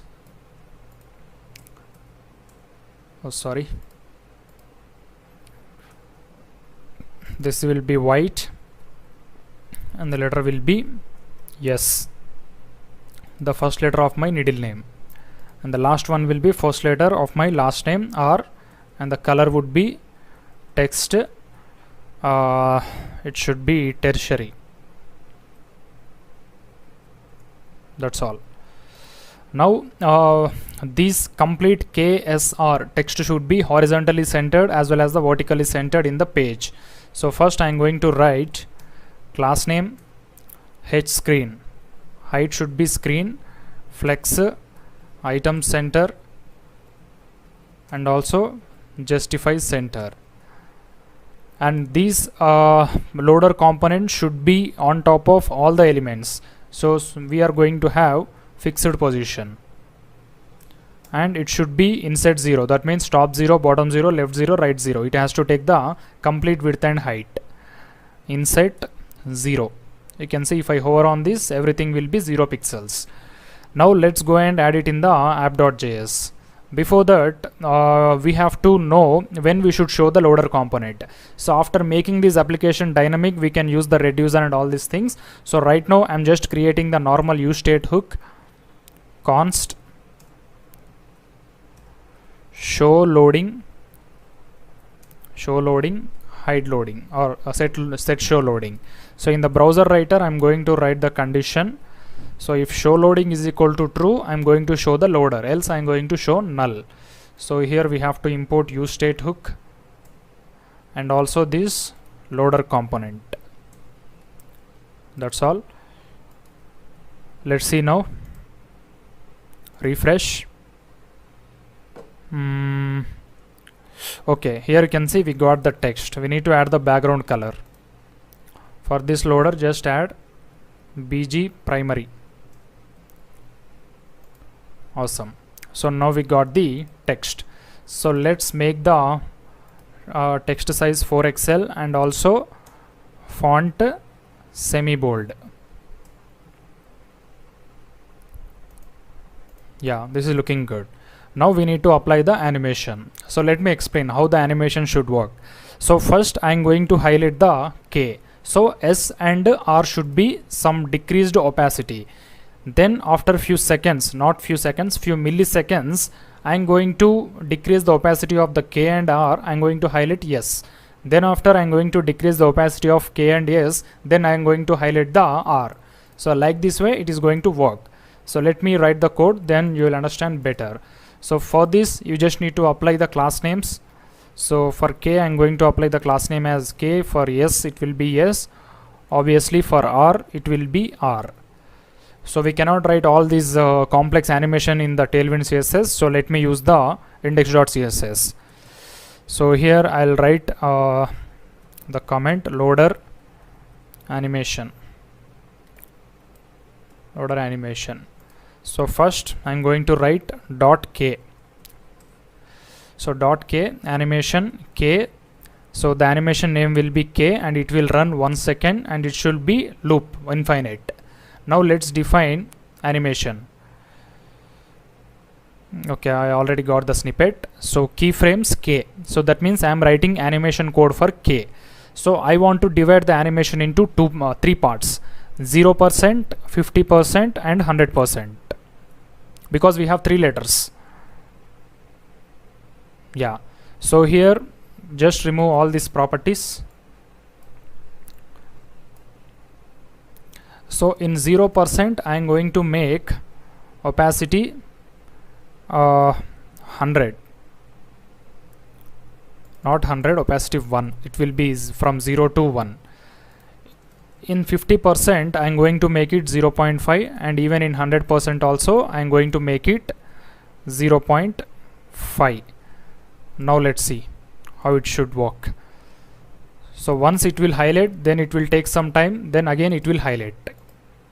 You can see like this. So whenever this is going to decrease the opacity, we have to highlight yes, like that. So let me copy this code and replace it for the yes. Here also yes. So S will be highlighted whenever K is having 0.5. So here I am going to make it 1, and here I am going to make it 0.5. Here also yes. Then I am going to write animation for the R. So it's little difficult to understand. Try to listen very carefully. R. Here also R. Here also R. When R should be highlighted at 100% level. 1. Here 0.5. Now let me explain this. So it will start from here. So S will be highlighted at 0%.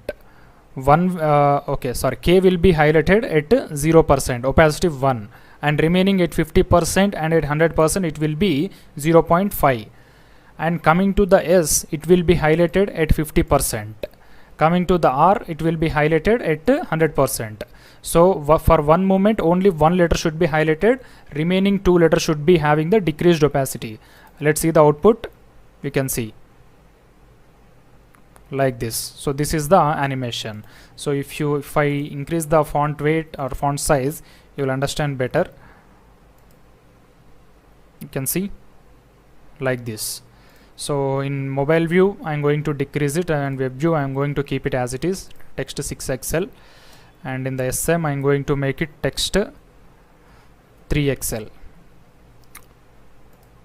That's all. Now we should not show this animation completely like this. So whenever we got the data from the API or whenever the API request is done, we are going to hide it. So for the understanding purpose, I made the show loading true. So once we implement the dynamic concepts, that means MERN Stack concepts, we are going to make this loader in the reducer. That means we are going to get the value of this show loading from the reducer itself. So then we can change this to dynamic. So for the time being, just make it false. Now we have the component ready and we know when to show that. That's all. Now it is normal. So by this we have completed the first part of our code, including all the headers, footers, sidebars, animations, as well as the responsiveness. So in the next lecture, we will be starting the dynamic part, that means backend part. Thank you.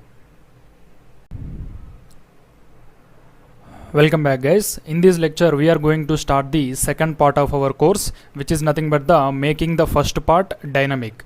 So in the first part we made the normal portfolio where we build everything from the static thing. That means we have the data in our code base only. Now we are going to get each and every data in this portfolio from the dynamic concepts. That means a NodeJs and MongoDB. So we are going to divide this portfolio into 5 sections.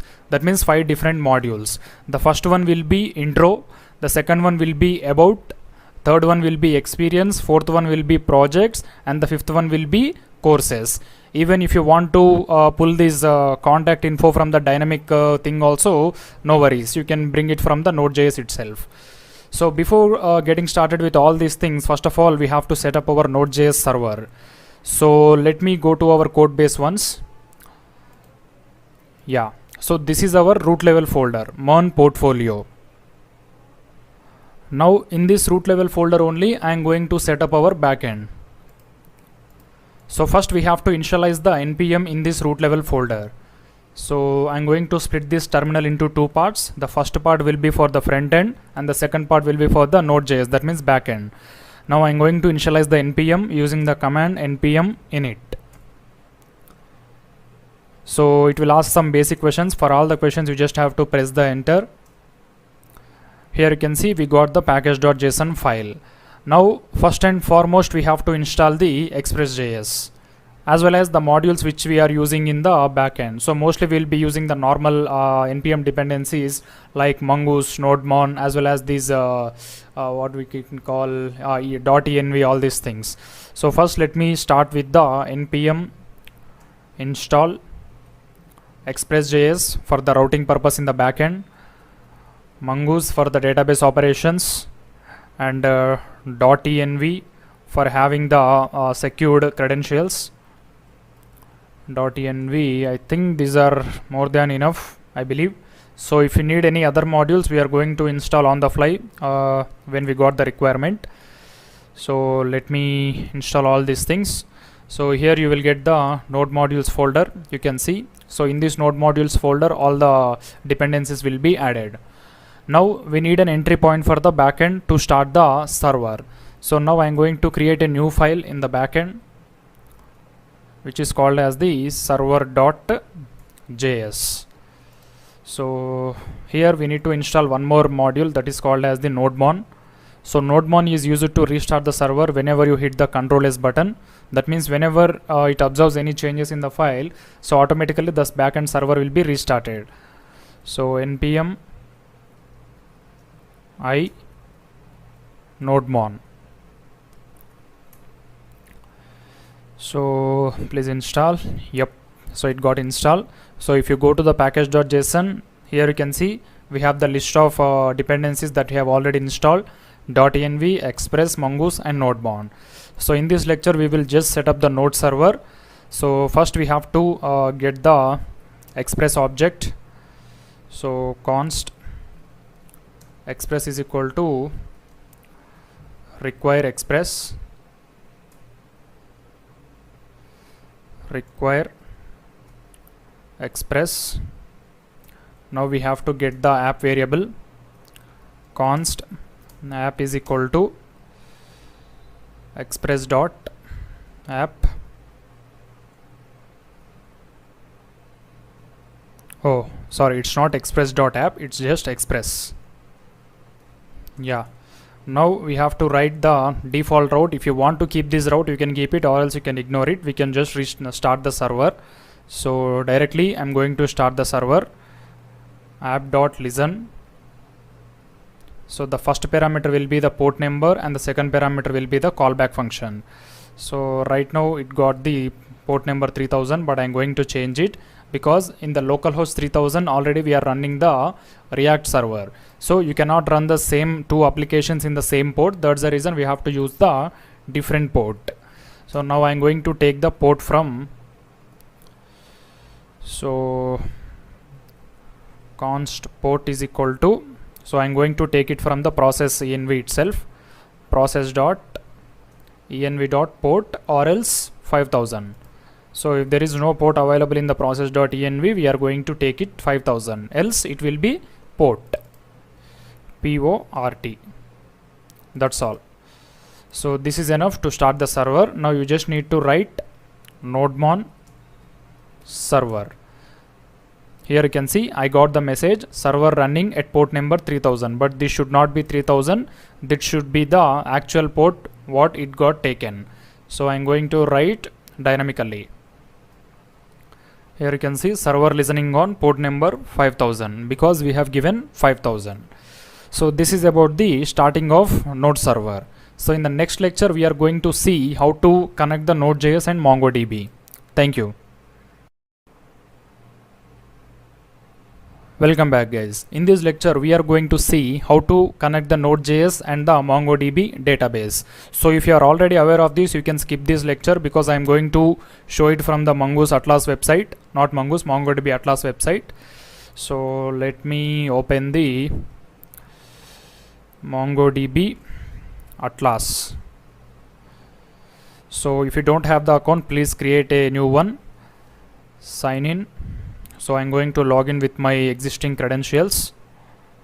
So I'll use my Google.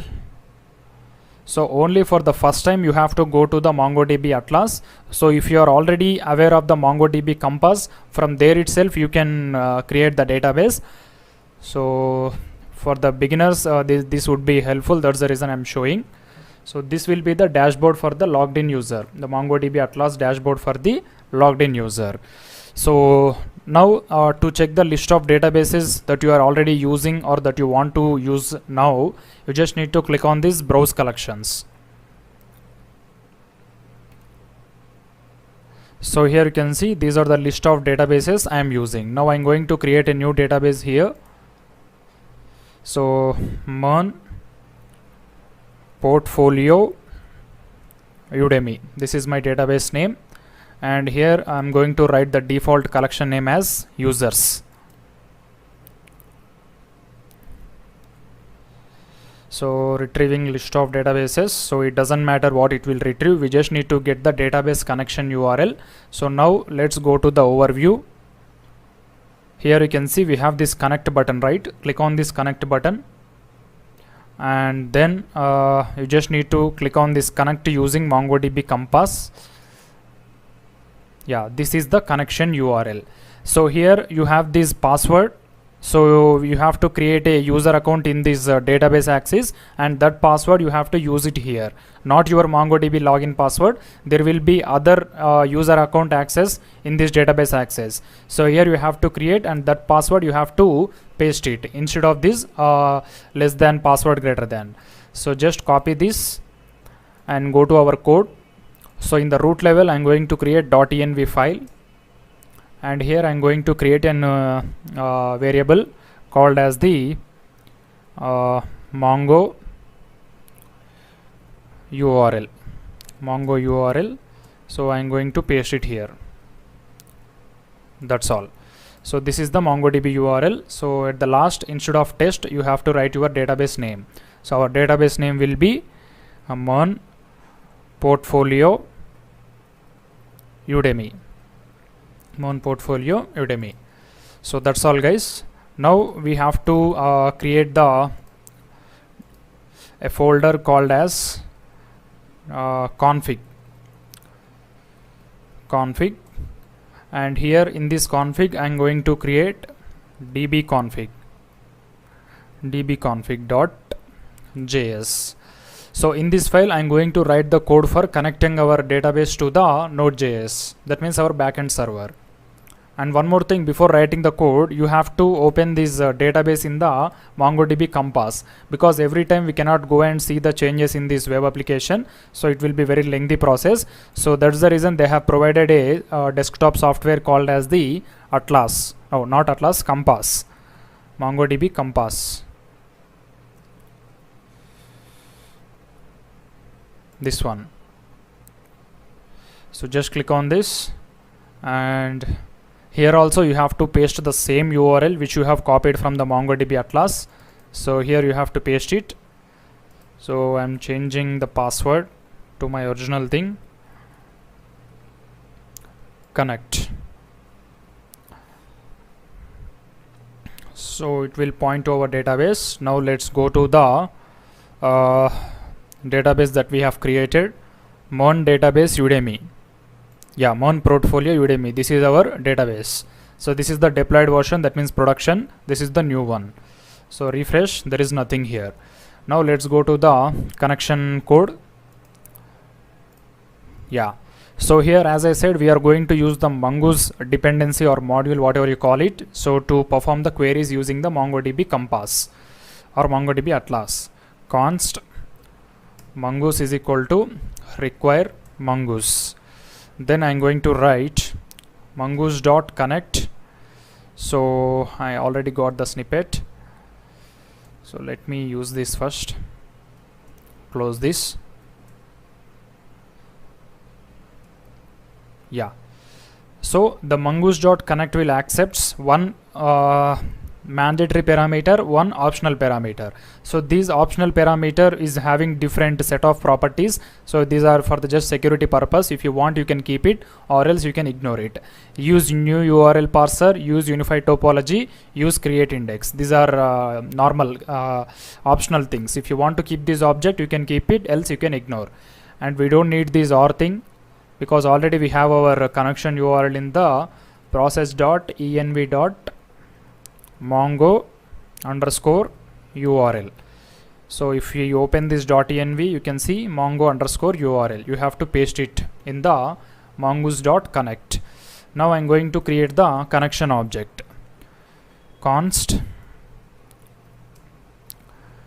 connection is equal to, it's not connection, it's connection. Connection is equal to mongoose dot connection. Now we have to verify that connection. Connection dot on. So there is a method called on. So in this on we are going to have two parameters. The first parameter will be the error. So if there is any error, we are going to print not all these things, just write one callback function, error connecting to database. And then we have the success scenario. Connection dot on, the parameter will be connected. So here the callback function will be console.log connected to database. That's all. So these are the two callback functions, or whatever you call it. So if it is error, it will throw the console.log error connecting to database, else it will show connected to database, or else let's show MongoDB connection successful.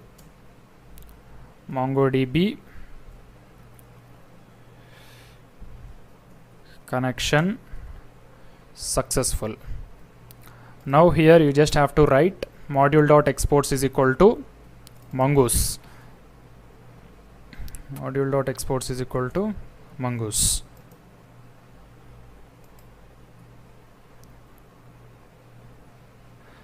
Yeah, so let's see.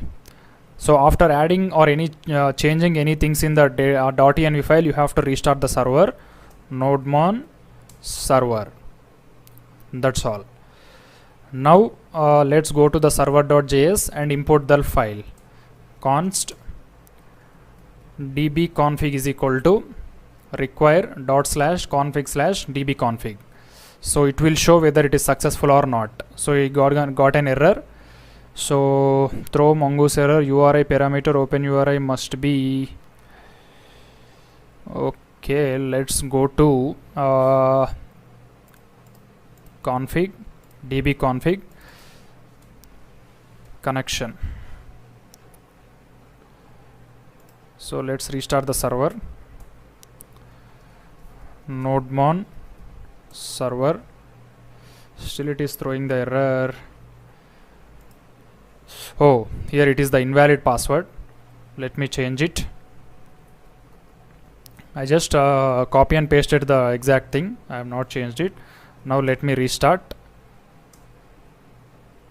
Still it is crashing. Mongo URL, everything is correct, only why it is crashing. Go to the config dbconfig. Let's remove this extra parameter. Oh, got it. So we have installed the .env library, but we have not imported. So you just have to import the .env. So that's the reason it is getting crashed. So go to the server.js. So here you have to import it. Require .env config. So this thing. Now let's see what is the error. Still it is showing the same error. .env.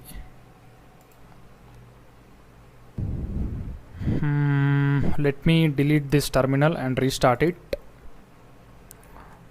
NodeMon server, and yeah, let's see. Still we are getting the same error. Mongoose error. What is this? Must be okay. Let's go to the dbconfig.js once. So const mongoose is equal to require mongoose. Okay, mongoose.connect mongo URL. So let me print these ones in the console, so you can get an understanding whether it is printing in the database or not. That means whether we are getting the .env file value or not. Console.log process.env.mongo URL. I understand what is the error. Let's see. Yeah, it is not printing, so it should be process.env only. Why it is not printing? Let's copy exactly Mongo URL. It's almost same. Undefined, you can see here it is showing undefined. I'm not sure why it is showing undefined.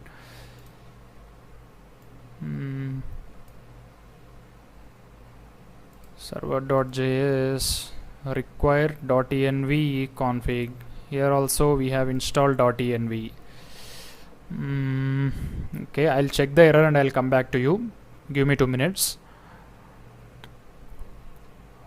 Thank you guys. So I got the error. So here you can see in the .env we are using this single colon. So we should not use that. You have to use equal to. So sorry for the issue. Now let's restart the server. NodeMon server. Here you can see the URL got printed. Now let's remove that URL. Yeah, now it's fine. Server listening on port 5000 and MongoDB connection successful. So by this we have completed the backend setup. That means Node.js and Express.js server setup as well as the MongoDB setup. So in the next lecture we will be working on the models. Thank you.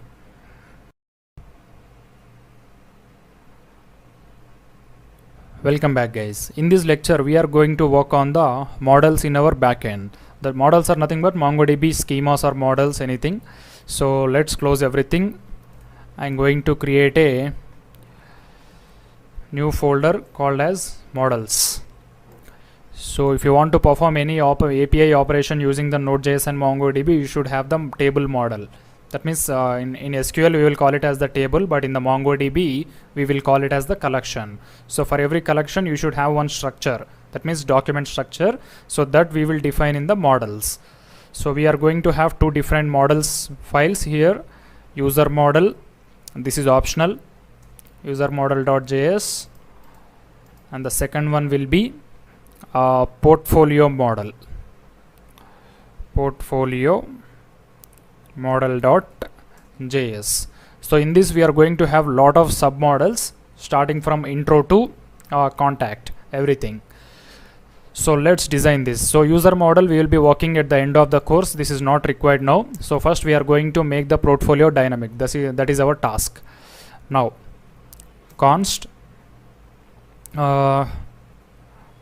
mongoose is equal to require mongoose.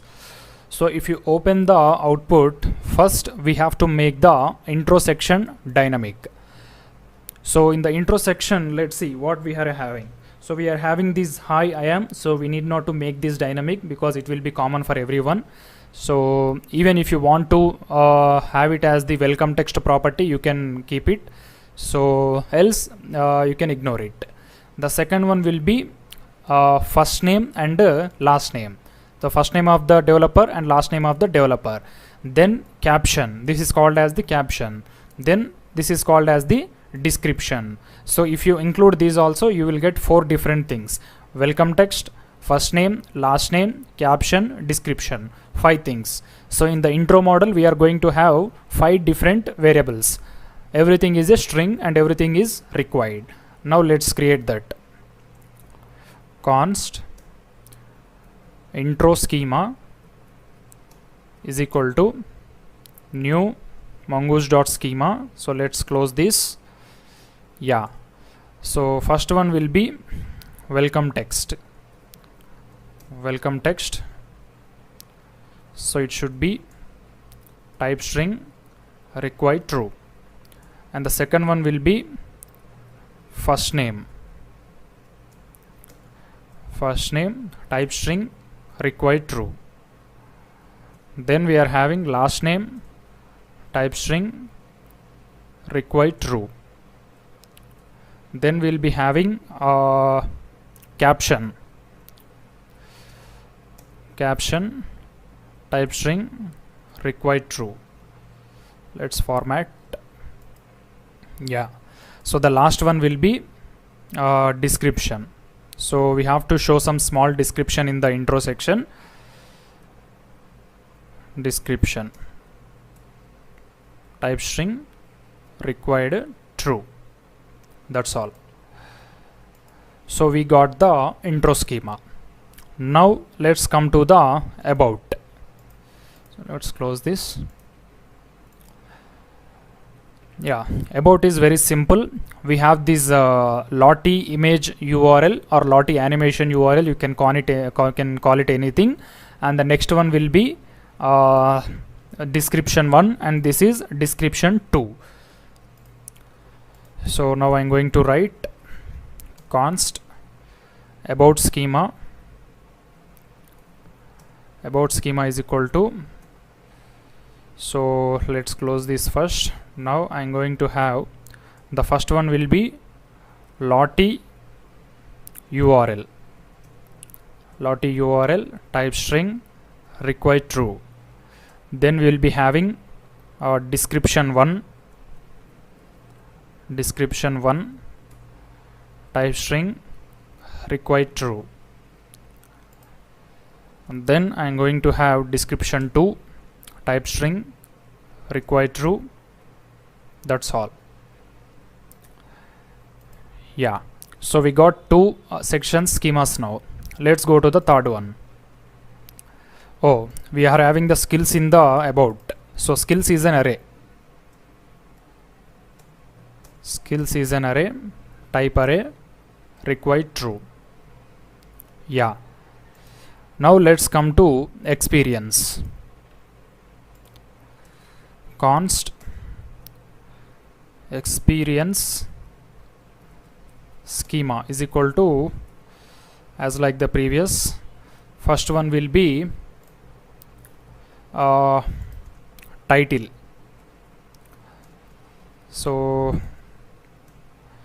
title type string required true, and the second one will be period, from and to period, type string required true. And next we are going to have company, same type string required true. Let's see what we are having additionally. So company, role, that means title, period and description, that's all. So the last one will be description, type string required true. That's all. This is about the experience schema. Now the next one will be const what you can call it as project schema. Projects schema is equal to, close this, and then first one will be obviously title type string required true, then description type string required true, close. Then we'll be having image type string required true, close. Then we are having link type string required true, close. The last one will be technologies used in this project, or you can call it as the tech stack, anything. Let me use technologies only. Technologies type array required true. That's all. Now come to the courses schema. So this will be optional for you because I am an instructor. I'll be having both projects and courses. So const, instead of courses you can have it as education. So const courses schema. Yeah. So now obviously course title type string required true. Next one will be description type string required true. Image type string required true. And I think these are enough for the course, I believe. Let's see. Title, description, image, that's all. Or if you want to navigate to the course link, you can have the link. That's all. So this is the courses schema. So the last one will be contact schema.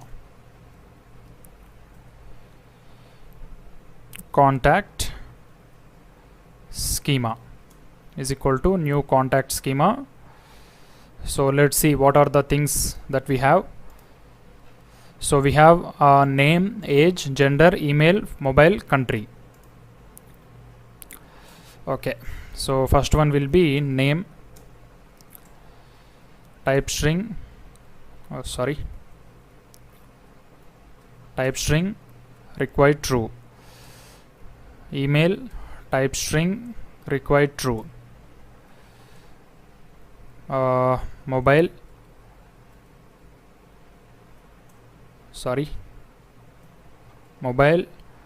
type string required true,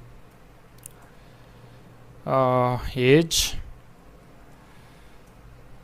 type string required true, country, or we can call it as address, type string required true.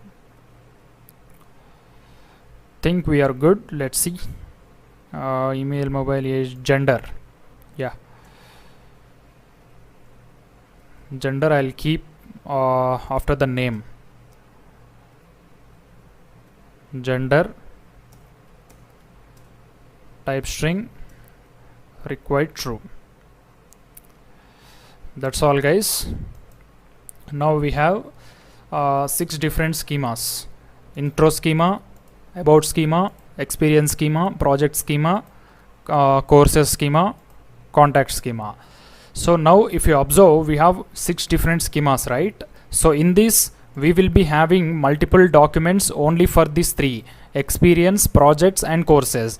Remaining for the 3 we will be having only one document, but we don't have any other choice. We have to keep it in the collections only.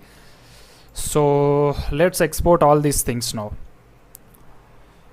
Module dot exports is equal to, so here first I am going to export intro. Intro is nothing but mongoose dot model, so the collection name will be intros. Then we'll be having abouts, experience, you can call it as experiences, or let's have experience only, cannot call it as experiences. Projects, courses, contacts. That's all. So we have 6 different schemas and 6 different models now.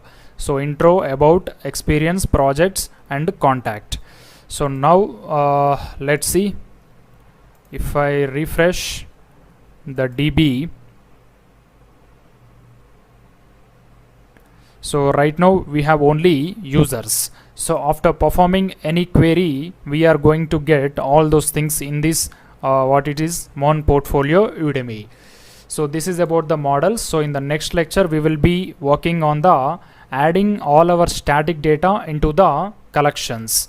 So right now we don't have any data in the collections. We have to create the collections and we have to add all the static data, then we have to pull to the UI. So after we make this dynamic, we will be working on the admin panel, that is the route, that means our project route. That's all, and thank you. Welcome back, guys. In the last lecture we have completed the MongoDB models, right? So now in this lecture we are going to add all the existing data into the DB. So here you can see we already have the existing static data in our application React app. So now we are going to add this data into the DB, and in the next lecture we are going to write the API for that, and we'll pull the data from the backend to the React. So first let me create a file here. This is the temporary file. So I'm just writing static data.js. As I said, this is the temporary file. So first I'm going to start with the what we can call intro. So const intros is equal to, so we will be having only one object because we cannot have multiple intros as like project. So first we are having the hi I am. This will be the welcome text. Sorry, what is this?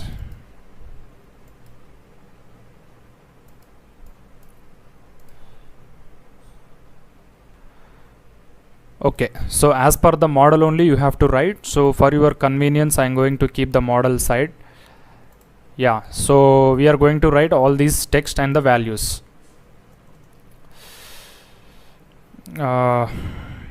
Welcome text and hi I am. Yeah, already we have written. And then we are having first name. So first name it will be my name, and then we have last name Reddy, and then we have caption. I think I build things for the web. This is our caption. We got this. Then we have description.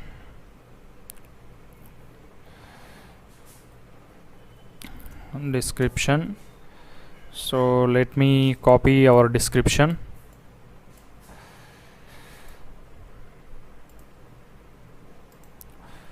That's all. So we got the intros data. Now let's create about. Yeah, const about. It is also an array. Yeah, so the first one will be lottie URL. So let me go to the client src pages about, copy the lottie URL. This is the one.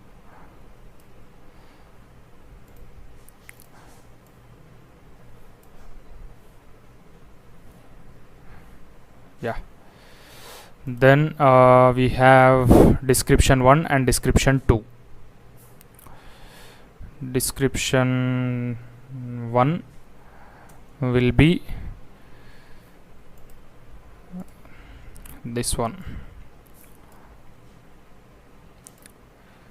Put here format document, and we also have description 2. So let me cut this here. Oh yeah, so description 2 also we have, so I'll add it here.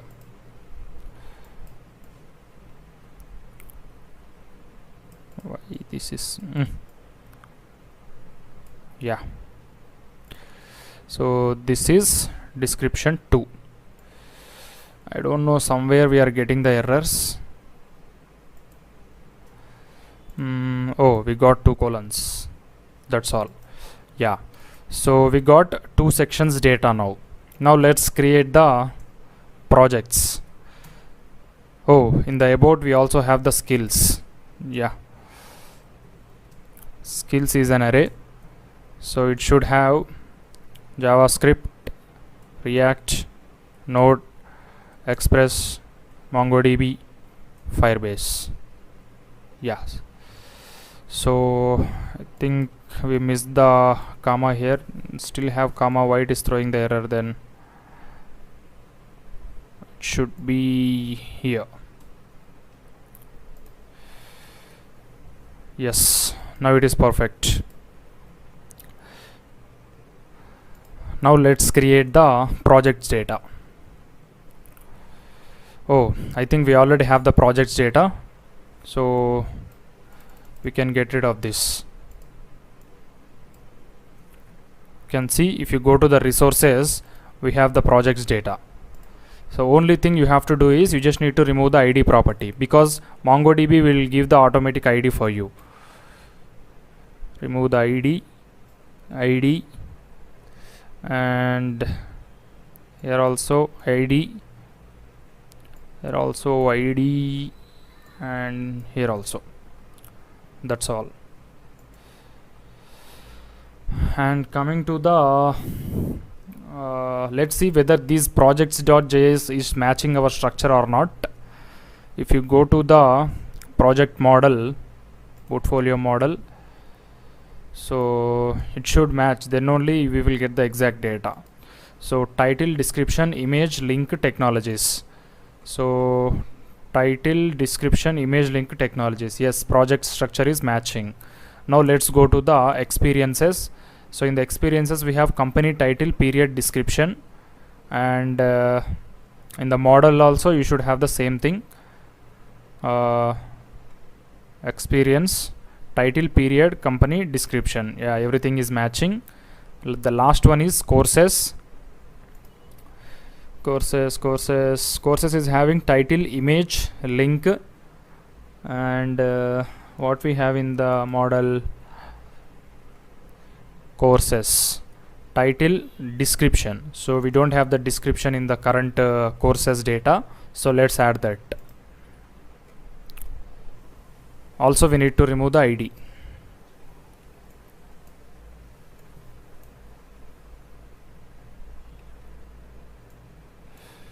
Remove. Yeah, and add description is equal to empty string initially.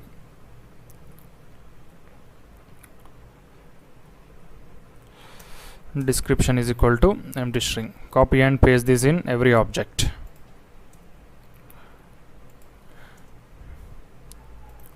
So whatever you do and whatever you add, that should match the model structure.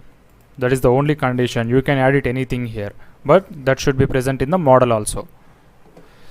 Okay guys, I think we are good. Now we can add this static data that we have prepared into the MongoDB. So first let's start with the about. Okay, so let's refresh. Here also let me refresh all the databases and collections. Now here in this I'm going to create a new collection called as intros. So here you can see it got created. Now I'm going to add the data, import document, just get rid of everything here and copy the data that we have prepared, static data. So this is the array, right? So just copy this, copy and paste it here. So we got everything ready and click on insert. So insert is not permitted if you have any errors. I don't know what are the errors here. Let me cross check. Oh, here also these keys also should be in the strings, then only it will work. Sorry. Okay, we can do one thing then. So we can convert these into the normal JSON. So we will get the codes automatically. JSON formatter, not this. There is a website which will give the codes automatically. Yeah, this one. So just copy this and put it in the website. You will get the JSON in the codes format. Copy, and now let's go to the MongoDB and paste it. This time you can see it is working. So welcome text, first name, last name, caption, description. So we got the intro data ready. Now let's add abouts. So there also let's get the data first. Copy this array and put it in the formatter. Process, copy, go to the MongoDB, go to the abouts, click on the add data, insert document, paste it, insert. So we got the about now. Lottie URL, description 1, description 2. Now let's add the projects. Here also same thing. Go to the projects resources, copy the data,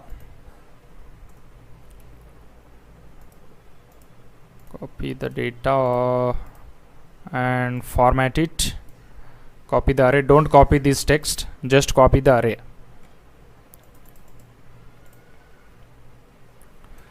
Replace, process, copy and add. Oh, not here. Go to projects, add data,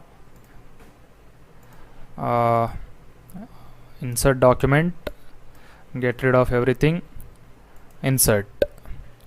projects data also got inserted. Now let's go to the experiences. So experiences, here also same thing, just get rid of the ID property and copy the array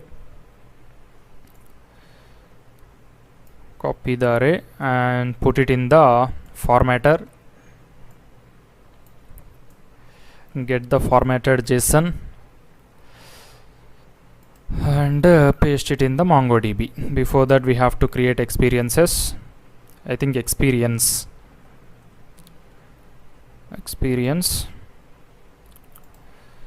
add data, insert document.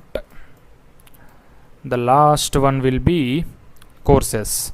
So just create courses.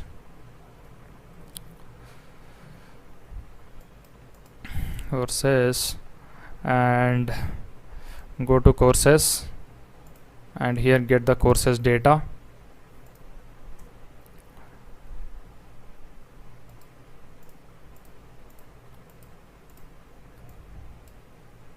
Copy array, format it. I'm just repeating like a normal school kid, but this we have to do, we don't have any other choice. Copy courses, add data, insert document, paste it, insert. And the last one is contacts.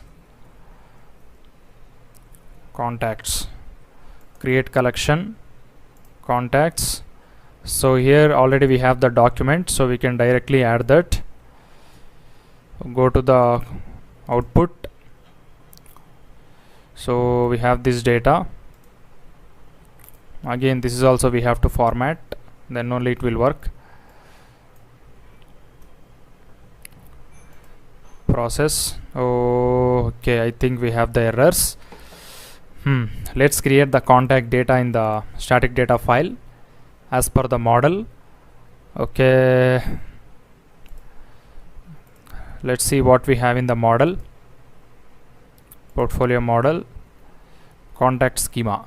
So we have name, gender, email, mobile, age, address. So const contacts is equal to, so name, email, prakash195@gmail.com,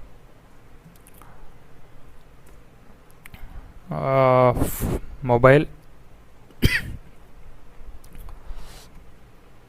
mobile 9989649278, and also after the age you should have the gender and male. Gender,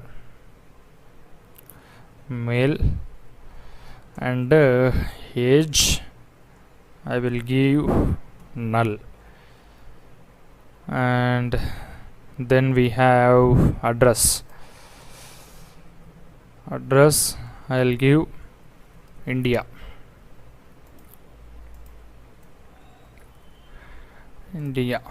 Think we are good. So just copy this array, format it,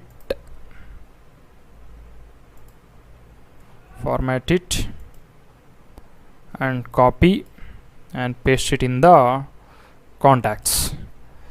That's all. Now we have all the dynamic data of our portfolio in the MongoDB.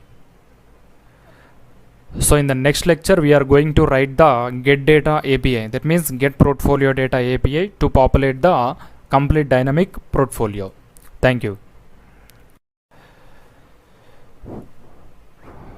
Welcome back guys. In this lecture we are going to work on the get portfolio data API. So we have all the models ready, we have the collections ready, and we also have the data ready in that collections and the documents.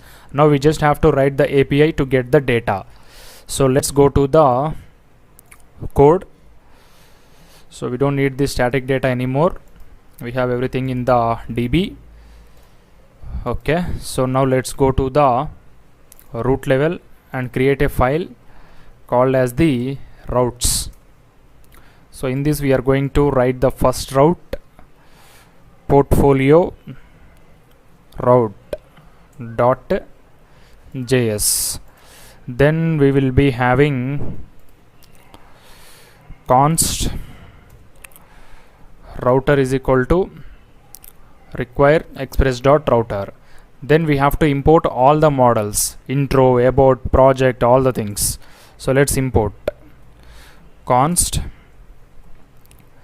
So the first one will be intro, second one will be about, third one will be project, fourth one will be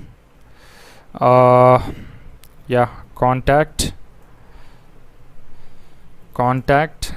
then we have experience, then we have course. So intro, project, about, we have these three things is equal to require model slash portfolio model. Let's see whether we have given the correct names or not. So intro, about, experience, projects, courses. So it should not be projects, courses, it should be project and course. So here the collection name should be plural, that means intros, abouts, but the model name always should be singular only. So intro, about, experience, project, course, contact. So now we have everything ready. Now I'm going to write the first API. So router dot get, the API name should be get portfolio data. So this should be async.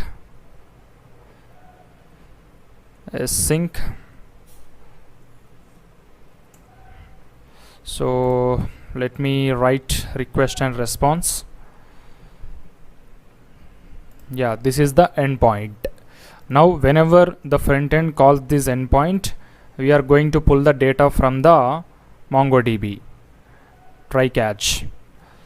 So now we have to pull the data from every collection. Let's do a quick thing. So here I think my GitHub Copilot will help me a lot in this. So it will generate all the automatical snippets. So const intros is equal to await intro dot find. Const abouts is equal to await about dot find. Const projects is equal to await project dot find. Contact is equal to contact dot find. Experiences, courses, then we have I think we got it. Now you just need to write response dot status dot send. You should not send everything. So first you have to send intro because intro we have to send only one, that means intros of 0. Even for the about also about 0. Then you can send all the things. Projects is equal to projects, contact is equal to contact of 0, experience, courses. We got everything. So this is a little bit confusing. Make it experiences in the data. So I think we are good. So and in the catch block you just have to write response dot status 500 and send error. This is the endpoint. So now let's go to the server.js. So here I have written module.exports is equal to router. Now go to the server.js and create the entry point for it above the port. Const portfolio route is equal to require dot routes dash portfolio route. Now I'm going to write the endpoint app.use express.json. So whenever the API request is coming with the keyword app.use/API/portfolio, we are going to send that request to this portfolio route, which will be located in the routes/portfolio route. Now let's test this get request in the server itself, that means browser itself. So let's go to the browser, and here I'm going to write localhost 5000/API/portfolio/get portfolio data. Press enter. You can see we got the complete data. So with this data only we are going to populate our complete front end. So we got intro, we got about, we got projects data, we got contact, we got courses. Oh, in the experiences we got nothing. Let me check, something went wrong in the experience. Experience dot find. Let's go to the portfolio model. Okay, it's experiences or experience. Let me check the DB. Experience. A lot of confusion with this. What we have to call experience only. In the model it will experience only. Here also I'll give experience. Now let's refresh the data. So you always use experiences only, don't get confused like me. Yeah, still it is showing the empty data. What is the issue? Experience, here also experience. Copy this and put it here. Okay, experience dot find. Now let's try once again.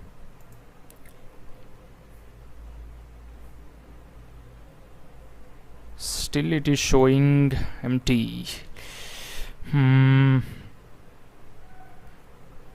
What could be the issue? Let me check.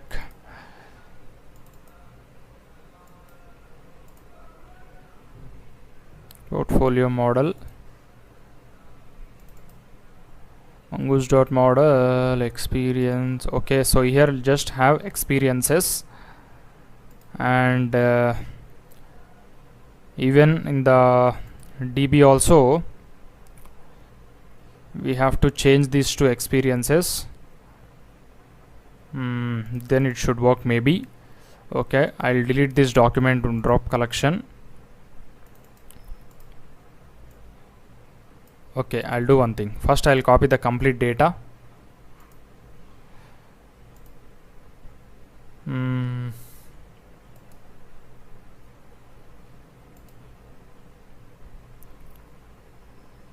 Here we have only export collection, export full collection, export. Okay, there is some issue, so let's get rid of this and delete the collection experience. So paste it, drop. Now let's go to the same here and create the collection name as experiences. Oh, we already have the data. Yeah, experiences. Now it is perfect. So in this I am going to add the data. So go to the static data, where we client src resources experiences. So already the data got selected here. Go to the formatter, put it here, not this, copy. It's not even copying. Let me copy once again. Control C, Control V, process, copy the data, put it in the MongoDB.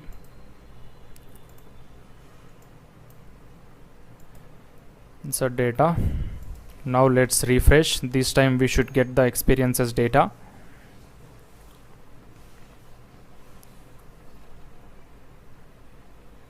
Awesome. So here you can see we got the experiences data.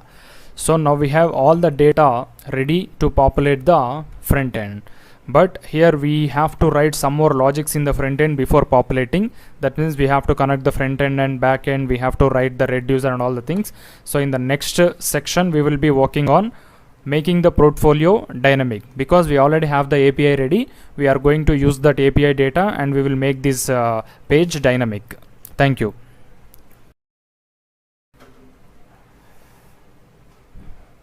Welcome back, guys. In this lecture we are going to work on the API integration. So already we have the API ready and the data ready, and we are also getting the data.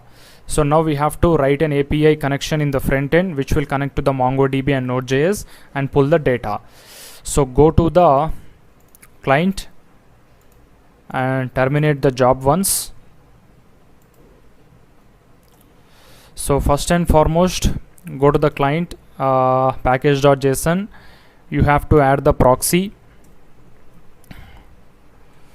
Proxy is nothing but the backend URL.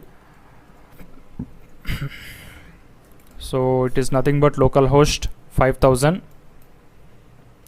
Copy this and put it here. Instead of 3000, make it 5000. Then we have to install all the modules in the front end which are required for the API integration and further processes. So first one will be npm I Axios for API call. We will be using Redux, React Redux, also Redux toolkit for the loading and some state management purpose. So let me show the import statement of the Redux toolkit. Redux toolkit npm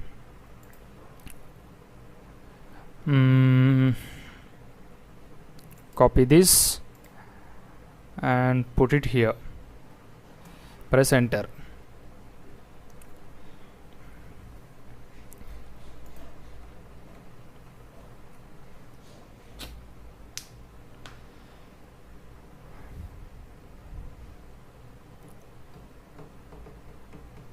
Yeah, here you can see everything got installed. Now I'm going to restart the server. Npm start. Yeah, so now let's go to the where we can call it. I'll call the data in the app.js only. So in this data, in this here only, I'm going to call the data and I'm going to put it in the reducer. So from the reducer we are going to take the data into every page. So now let's write an API call here. So I'll just write use effect snippet, remove the dependency. So first I'm going to write const not this, just write get data, and here I'm going to write const get portfolio data. So this should be an asynchronous operation. So here I'll just write try catch block, try catch, and here I'm going to write const response is equal to await axios dot post, not post get, axios dot get, it should be /API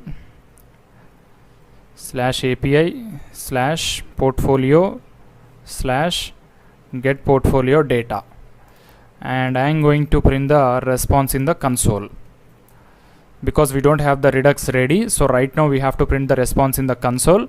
So once we set up the Redux, we are going to add it in the reducer. So use effect is not defined and get portfolio data is also not defined. Put it here and import this. Use effect got imported. Axios is not defined. Let's import Axios. Import Axios from Axios. So yeah, let's see the console once. Oh, first of all we have to refresh. Close everything here, just refresh. So we should have the data in the console. Awesome. Here you can see we have the data. So I am going to directly print the response.data instead of all that junk. Now let's see, refresh.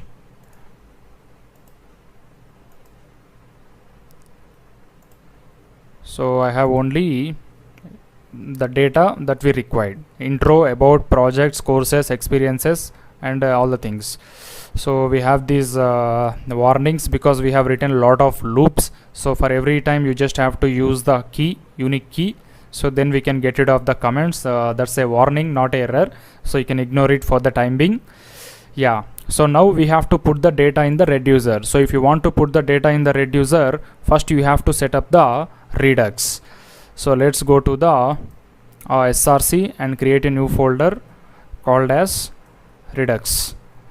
And here I am going to write a slice which is called as the root slice, because we are going to have only one slice. So root slice dot js. So now I am going to create the slice.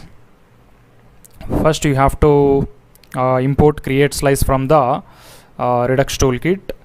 So I am going to write const root slice is equal to create slice. So it should be, the first one will be, name will be root, initial state. So in the initial state we are going to have only one thing, that is loading. Loading will be false, and also data, or we can call it as portfolio data, null. That's all. These are the initial data. And then we are going to have actions that are nothing but the reducer. First one will be show loading. I'll write the capital functions, show loading. So in this we are going to make the loading true. And the next one will be hide loading. As like show loading, we are going to have hide loading. Here we are going to get state.loading is equal to false. And then we have one more function, set portfolio data, which will called whenever we get the data from the backend. So we have all the three actions ready. So whenever this set portfolio data is called, we will put the data into this portfolio data variable. Now I'm going to write export. So default root slice, and also we need to export these functions, that means actions. So I'll just write export const so what I'm going to write means show loading, hide loading, and all the things is equal to root slice dot reducers, export. That's all. Now we need to create the store. So I'm going to create the store dot js. So first of all we have to import create store from the React Redux, not create store. Now this is configure store. So first let's import root reducer or root slice. So root slice got imported. Now I'm going to write const reducer is equal to combine reducer root. Then we are going to write here itself import combine reducers from the Redux, and then we are going to have configure store from the Redux toolkit. Import configure store from Redux toolkit. Now we are going to configure the store. That's all. So we have the store ready. So just write export default store Now let's go to the index.js and import the store. Store got imported. Also you need to import the provider. So let's import the provider from React Redux. Import provider from React Redux, and here I'm going to keep the provider. Here also I'll do the same thing, and just let me write store is equal to store. Yeah, so create slice is not defined in the root slice, so let's import that. Now everything is perfect. So go to the app.js, and whenever we get the data from the backend, just write dispatch action. So const dispatch is equal to use dispatch. Let's import, and here I'm going to write const dispatch set portfolio data. Set portfolio data is nothing but response.data. That's all. I think we are good. Now we have to cross check whether the data is perfectly inserted in the reducer or not. And also we need to check one more condition, loading. So we are going to control the loader from the reducer itself. So now I'm going to write const loading is equal to use selector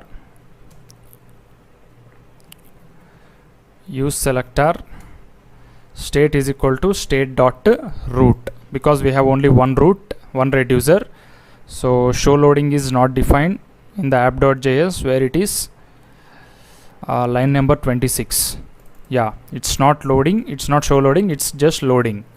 So by default it will be false.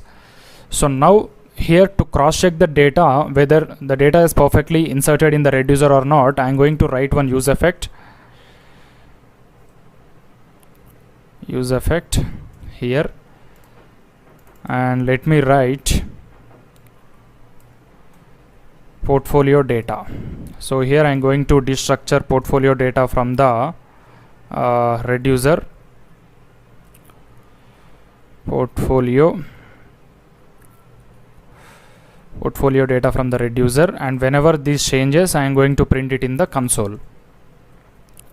So if we got anything in the console, that will be from the reducer only, because we don't have any console statement outside of this use effect.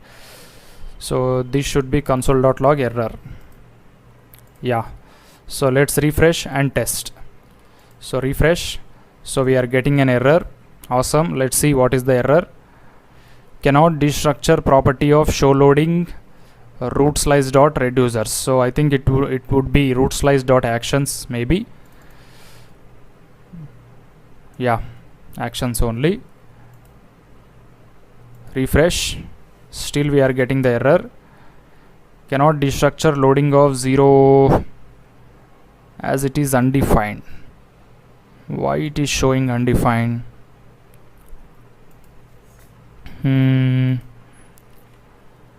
Okay, root slice app.js state.root use selector. In the store also we have written same, root is equal to root slice. Why it is showing undefined?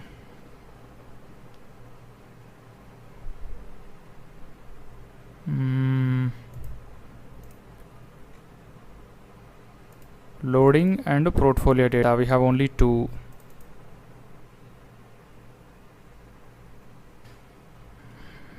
I think the issue will be in the root slice only. Okay, got it. So here we have to write export default root slice dot reducer. So we have to export the reducer and actions, not the root slice direct file. Yeah, so now I think we are good. Let me check in the console. Here you can see, so by default it will be null. So whenever we get the API data, the data will be updated in the reducer. So this app 27 line will be printing from the portfolio data, which is not coming from the reducer. So now we have the data in the reducer, we can use the data to populate the portfolio. That's all. So thank you, see you in the next lecture.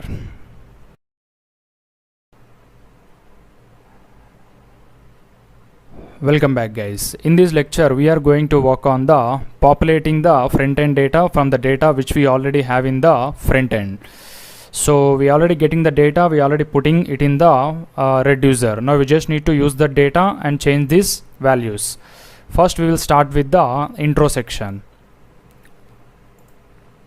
So copy this line, it will be very useful, and go to the intro, app.js, pages, intro.js, and put this here, use selector.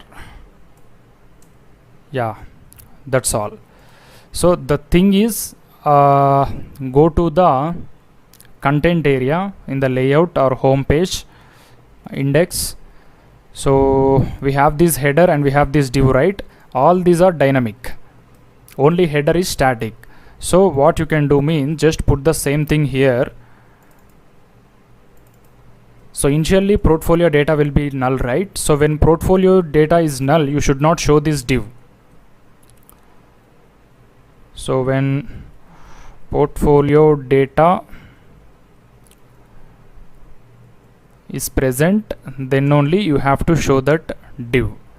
So that means for a couple of seconds it should be an empty string, or not empty string, empty data. Use selector is not defined. Let's define then. Why bother? Yeah, now let's see. If I refresh, empty data, empty data. Don't worry about that, we are going to add the loader. So first let's go to the intro.js. So we have this portfolio data, right? So from that just destructure the const intro from the portfolio data, and then from that you have to destructure const what we have first name, last name, welcome text, then we have description and caption. That's all. Now just remove this hi, I am, and put welcome text, or if it is not there, just put empty string. Similarly, this is the first name and last name. So if first name, if it's not there, empty string, else last name, if not there, empty string, and this will be the caption. Oh, not description, this will be caption, and this would be the description. That's all. Now let's see. So if you observe, after refreshing the page, whatever the data we see in the intro section, that should be dynamic only, because we don't have any text in this, everything from the variables only. That means backend. Refresh. Awesome. So here you can see for the first time we got the data in the dynamic. So now let's go to the second section, about. So just copy these things and go to the about. So put it here, just remove these skills. So here we need skills, lottie URL, and description 1, and description 2. This should be from the about, and here also I am going to keep it about. Now let's make everything dynamic. So this is src, right? So this should be lottie URL, and this is the paragraph. This should be description 1 or empty string. This should be description 2 or empty string, and here we have skills. We are getting the skills from dynamic. Let's refresh, and use selector is not defined. Let's define that. Use selector defined. Now let's refresh. That's all. We have two sections dynamic now. Go to the experience. Here also do the same thing. So instead of intro, just bring it experiences, and here we'll have only experiences. We don't have any destructure, anything. So already we have these experiences. It is matching our structure. So just remove this static import statement. That's all. We don't need this loading also. Okay, now let's refresh. Use selector is not defined, and also selected item. By mistake I have removed that. Const selected item index. Selected item index, and set selected item index 0, and also use selector needs to be imported. I think we are good. Let's refresh. That's all. We are getting experience dynamically. So just copy this and put it in the projects. Go to the projects and put it here. And here you just need to import the use selector, and here instead of experiences make it projects, and get rid of these projects. That's all. Refresh. It's dynamic now. The last one will be courses. Paste it. Inch of experiences, make it courses, and here also get rid of these, and also use state is already there, I believe, and the import should be use selector. That's all. Refresh. So projects and courses also working fine. So the last one should be say hello. So by this you can understand whether we are getting the data or not, because you can see in the say hello we have country India, but in the database we have address. We don't have country, we have address. So if you get the address after changing, we are successful. So go to the contact and get rid of this user. So we don't need set selected item index. Let's import use selector. From that import contact. So instead of user, make it contact. That's all. User is not defined. Here also make it contact. So that's all we have to do. So if we get the address field in the contact object, then we are good. Refresh. Hope we should get superb. Here you can see we got even the ID also. We can get rid of that ID. So name, gender, age is equal to null. So mobile and address. So everything is fine. So I think we are good. So if we want to check whether the dynamic thing is working perfectly or not, just go to the database and play with the data. So I will go to the intro and I'll try to change my welcome text. So instead of hi I'm going to write hello. Update. That's all. If you change, now we will get the data. Hello. You can see like this. Now the left, the one which we have left is loader. So whenever the API request is in the processing state, we should not show this white space. We already have the loader component. That one you have to show. So go to the app.js. So here I'm going to write, before calling the API, I'm going to show the loader.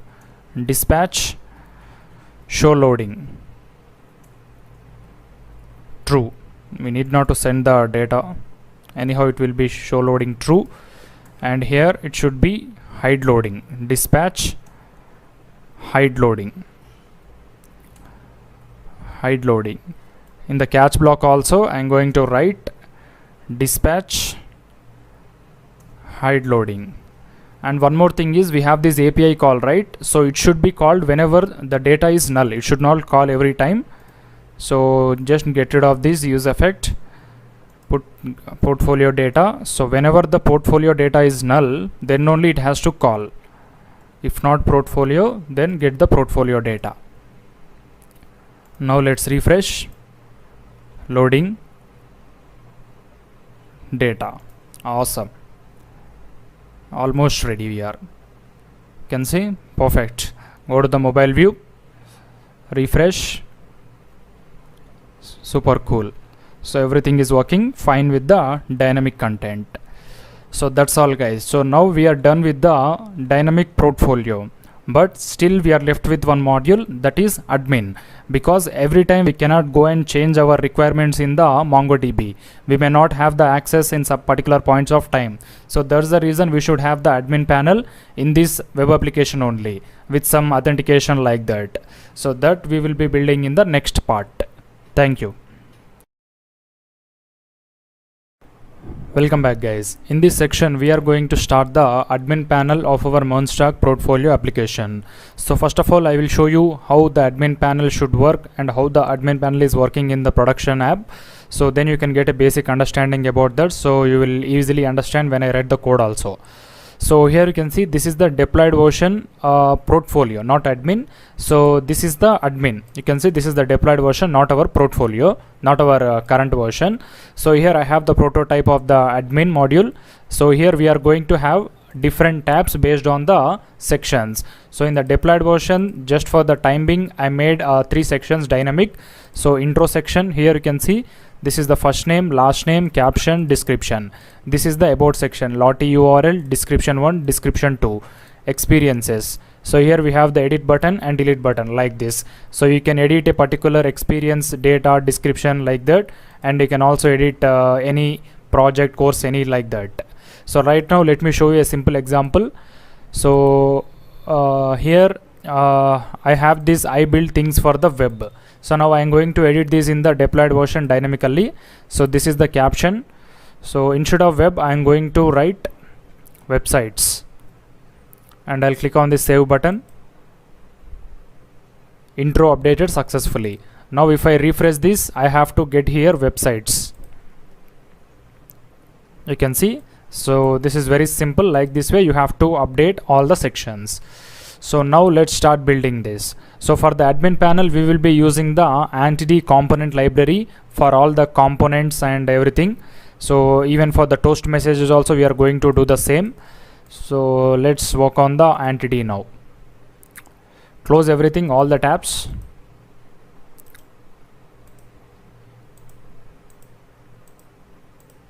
Yeah. So now if you expand, before that let me install the entity. npm I entity. Sorry. So now let me go to the localhost app. So this is the deployed admin. Now localhost 3000, yeah, the server we are installing entity. Okay, after install I'm going to restart the server. So first we will work on the front end of the admin panel, then we will work on the APIs. We have to design the forms, we have to get the existing data into the input fields, all those things we have to do. Then after we will work on the update APIs. So for projects, experiences and courses, we need to work on update API, insert API as well as the delete API also. Suppose if you want to add any new project also, you can add from the admin panel. If you want to delete an existing project from your portfolio, you can delete it. That means everything dynamic. So you need not to touch the code once you deployed the application. So all you have to do is operate your portfolio from the admin panel. That's all. Yeah, so here you can see npm start.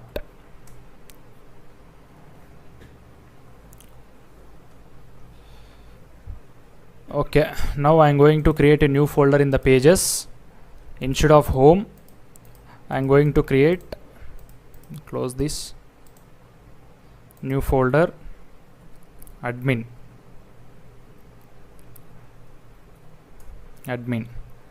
So here now I'm going to write index.js.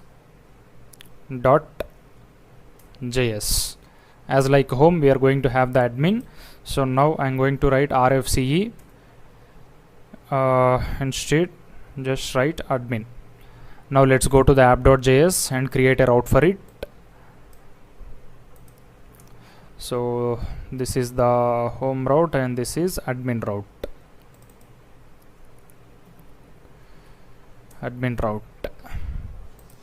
Now again in the admin we are going to create all the existing components for the admin panel. That means we have to edit and update all those things, right?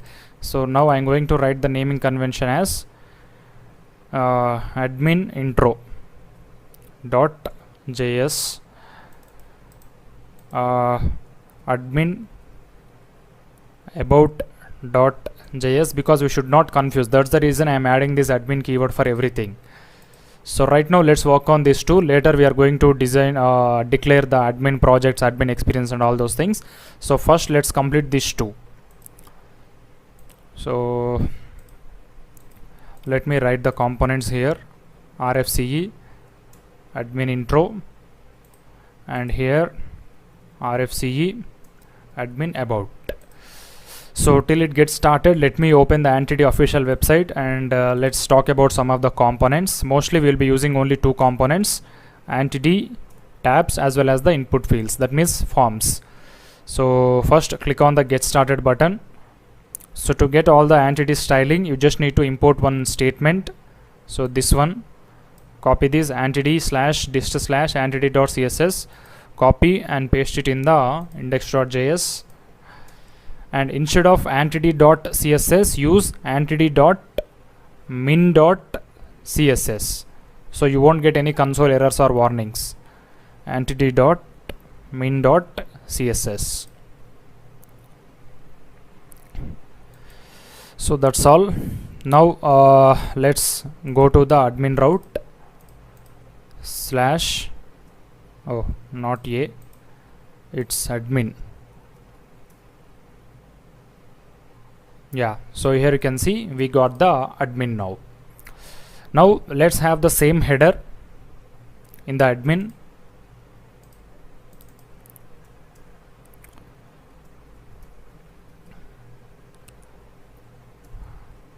Header. So header should be imported from the components.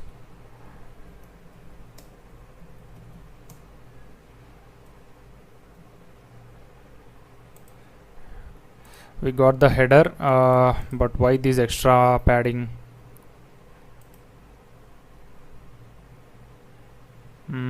Let's see. Components, header, p5 is okay. What is this extra?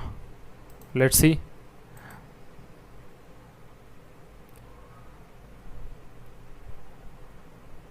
What is this actually? I'm not understanding.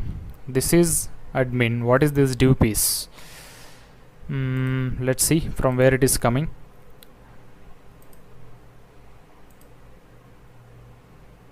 Okay, instead of div, let's use the normal fragment. Still it is same. Somewhere we are getting the padding applied. Don't know why. Let's see.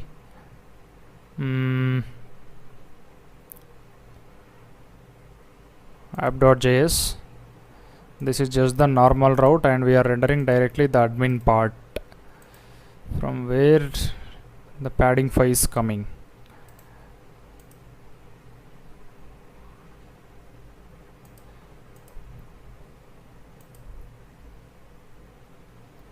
Let's see. What the heck is this? I'm not understanding. Let me go to the header and copy these things directly and put it in the admin div.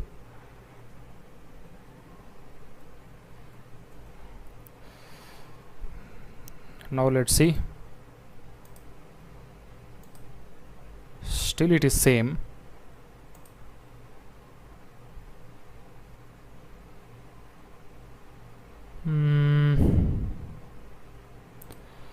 Why it is okay, let's have only header.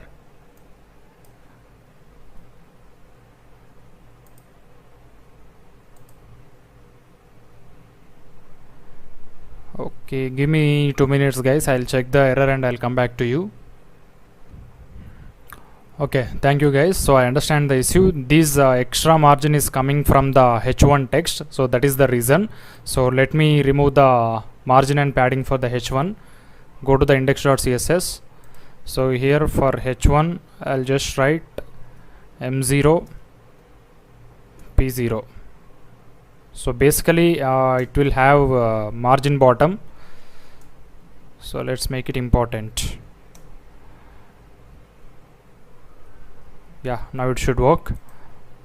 Yep, so this is fine now. So let's see if anything got disturbed in the portfolio.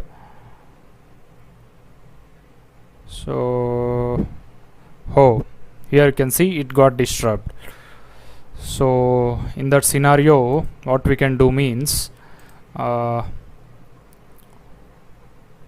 okay, so we already have these classes, right? ksroh1. Yeah, let me give a class name, header. So header, and in the header h1 I'm going to have this.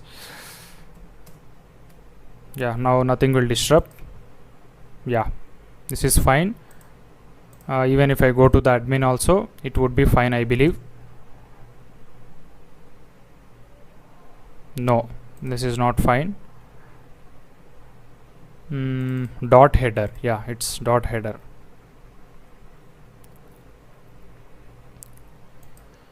Yes, so this is the admin header. Now we are going to design the tabs. So it's very simple to design the tabs in the entity. So if you go to the entity tabs, you can see very simple. If you open the code, you just have to import the tabs from the entity and also tab pane. So go to the index. So here just import the tabs and also tab pane from the entity. Now let's design the tabs. So just copy this component. So we need around 6 tabs. After this header, okay, just add one div, and here just add the tabs, and for this div just provide the class name empty 5 or 10, anything. So right now just keep only 2 tabs. So the first tab will be intro tab, and the content should be intro component. Oh, not intro, admin intro. Admin intro. We should not confuse. Yeah. Second one will be admin about. Admin about, and here just remove this on change. We don't require that. Now let's see the beauty. We should get the components. You can see I got the intro. So let's change the second tab name. This is about. Yeah, so intro about. So let's add some padding here for the div. So p5. Yeah, this is fine. Intro about. So admin intro, admin about. Now in the next lecture we are going to work on the forms in these components. Thank you. Welcome back guys. In this lecture we are going to work on the intro form. So only one form is that means it takes time. So remaining forms we are going to replicate it. So let me close these. Why it is getting every time? Okay, control shift exit, Movavi video editor, end task. Yeah, now it is fine. Go to the output. So if you see intro, this is the tab, first name, last name, caption, description, and in our current portfolio we also have the welcome text. So just design that. So go to the close everything, close all, and open only admin intro. So here you should have a form component from the entity. So listen very carefully, only this form I am going to explain from scratch, remaining everything I am going to replicate it. So import form input, that's all, we don't need button, only form input from the entity. So now we just need to have form.item, and here we are going to have input is a component from the entity, or else we can use our normal input, that's up to you. So let's use the normal input only. So then what I'm going to write here, for the form item you just have to write name property. Name is mandatory here. So these name must match with our MongoDB model properties. So this is the welcome text, that's all. Now let's see. Here you can see I got this input field. Let's style these ones. So go to the index.css. So we are going to have lot of input fields, that's the reason I'm going to write the input styling in the index.css itself. Input. So I'll just write input height is equal to 40 pixels, border 1px solid gray, and also width 100%, padding, we only need padding left 20 pixels. Yeah, that's all. This is the input. So now let's work on the input focus. Outline none, and border I'm going to make it 2px solid, somewhat dark color. So just use gray and use some dark color. Now let's see, like this. So this is the input intro. Even if you want to decrease it to the half width, you can decrease it, so that's up to you. So we got the intro right. Now just use this and replicate it for the remaining. So this should be first name, placeholder you can give it anything. First name, it doesn't matter even if you give the capital letters, small letters, or all those things. This is last name, here also last name, and this is caption, here also caption, and the last one will be description. Description should be text area, not input field. So I'm going to write text area, and placeholder should be description. That's all. Let's see the output. So for placeholder we do for text area we don't have anything in the styling part. So just copy this and or else just put text area here, and for again I'm going to write one more text area, and here I'm going to write height is equal to 100px. That's all. So we got everything ready: intro, first name, last name, caption, and description. And here I'm going to have save button or update button. So let's go to here I'm going to have dot flex dot justify and button save. I'm going to write save. So class name is equal to, so px5 py2 and bg primary and text white. That's all. So we got save button, and this should be justify end, and width should be full.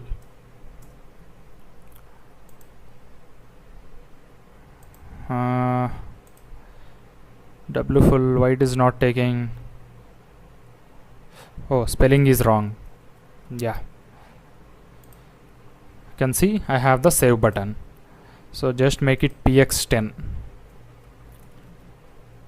Now for this form, you just have to write on finish. On finish, you have to write on finish function, which will give the values to the function. Const on finish is equal to, so here we will get the values. We'll get the values, and that values we are going to print in the console for the time being. So actually we have to make an API call to update the intro. So right now we don't have the API calls ready, so just print the values. So before printing the values, we are not adding any new intro. We are having just updating the intro module, because you can see. So let's close this entity now, localhost 3000. We cannot add any new intro. Already we have the intro, but we have to update it at any time. So if you want to update, first you should know what are the values. So now what I'm going to do means, simple. I'll just write, first of all, make sure you write the labels, because if the values are there, suppose if I write something here, I don't know what this field is. So you should have the labels also. For that, for form item only, you have the label property. So better have the label instead of placeholder, or if you want to have both, you can have it. Welcome text, yeah. Here also welcome text. So label welcome text. Copy this and add it for all the input fields. So first name, last name, and all the things.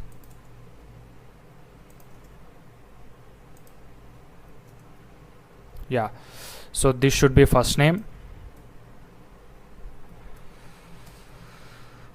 First name, N is capital. Last name, caption, and this is description.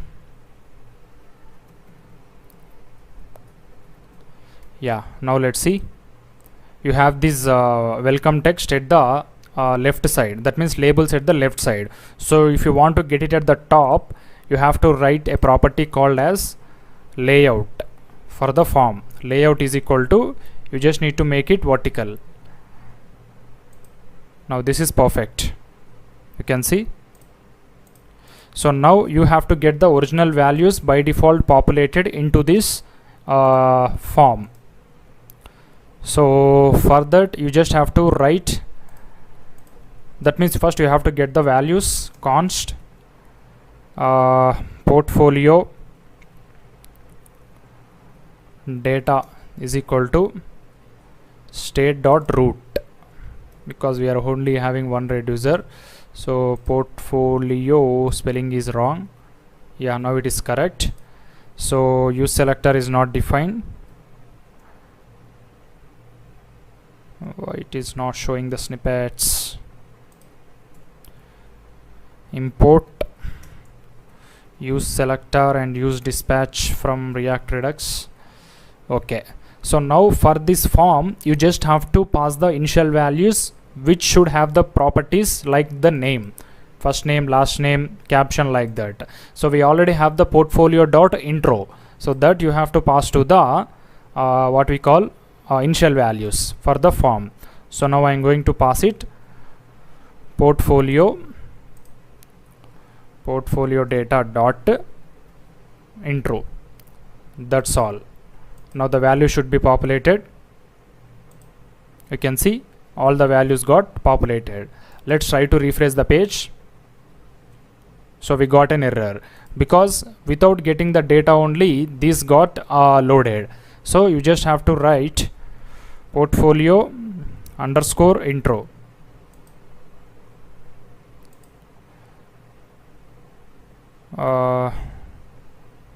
So the values are not working as expected. So let's try to have a condition.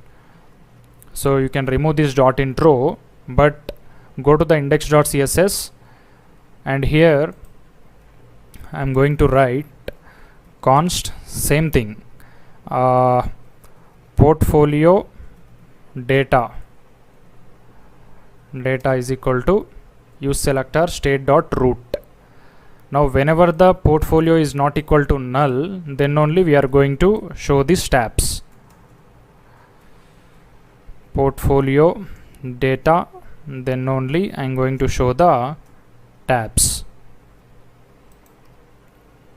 That's all. Use selector is not defined. Okay, now let's refresh. Loading, we got the data. Loading, we got the data. Now let's try to update. Hi, I am. So now let's make the button submit, then only it will submit the values. So go to the admin intro and make this button type is equal to submit. Type is equal to submit. Now let's try to hit this save button. Now open the console and see the values. You can see I got welcome text, hi I am. So we got the updated values. Now we have to build the APIs to update the MongoDB with these values. So in the next lecture we are going to work on the APIs. So first we will complete the complete process about updating a module with the intro module. So then we can replicate that to about projects, experiences, everything. So this intro module might take some time, but remaining all the modules will be completed in only 1 or 2 lectures. That's all.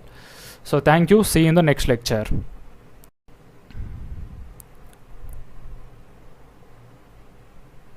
Welcome back guys. In this lecture we are going to work on the backend APIs for the updating the portfolio sections. So first let's go to the what we call it, routes, portfolio route. So I'm going to write the comment here, get all portfolio data. This is the first API. Now let's start working on the update intro. So update intro is the API endpoint, try catch block, await intro.find1 and update, id is equal to request.body._id, and we are going to update all the values which are nothing but request.body.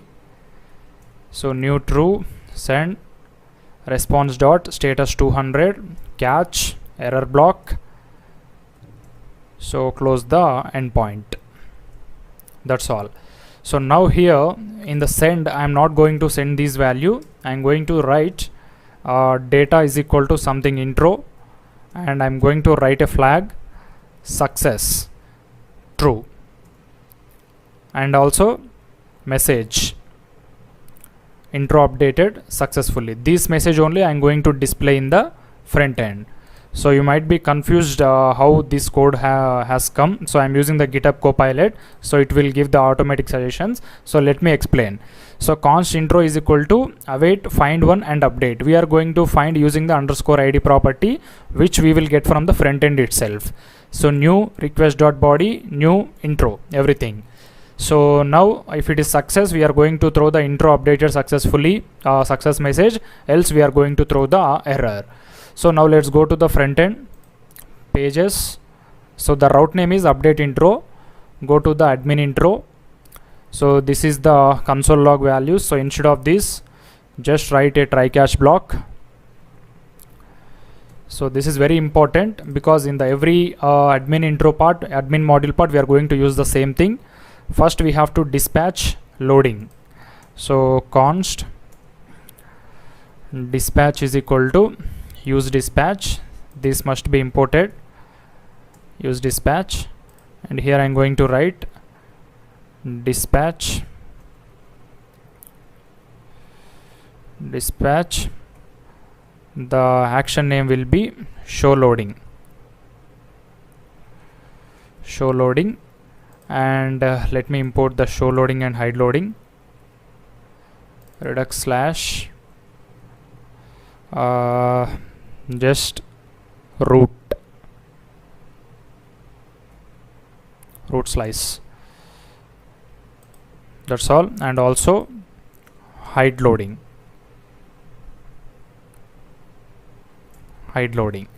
So first we are going to dispatch the show loading, then I am going to write const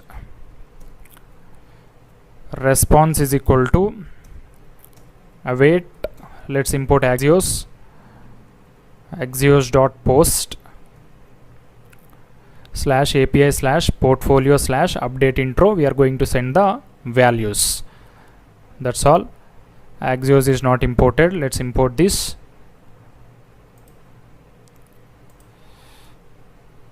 Import axios from axios. Something went wrong here. Okay, so await will work only in the async function, so let's make this function async. Yeah, now it is perfect. And here the sending payload should have underscore id property values, and underscore id is equal to portfolio dot intro dot underscore id. That's all. Now you have to check the condition. If response dot data dot success, I'm going to write toast. Toast is nothing but toast, not toast, message. In the entity we are having a component called as message. Let's import it from the entity.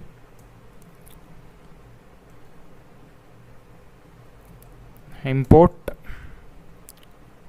message from entity. So I'm going to write message dot success response dot data dot message, else message dot error response dot data dot message. Let's see whether it is correct or not. I'm not sure about the syntax. Entity message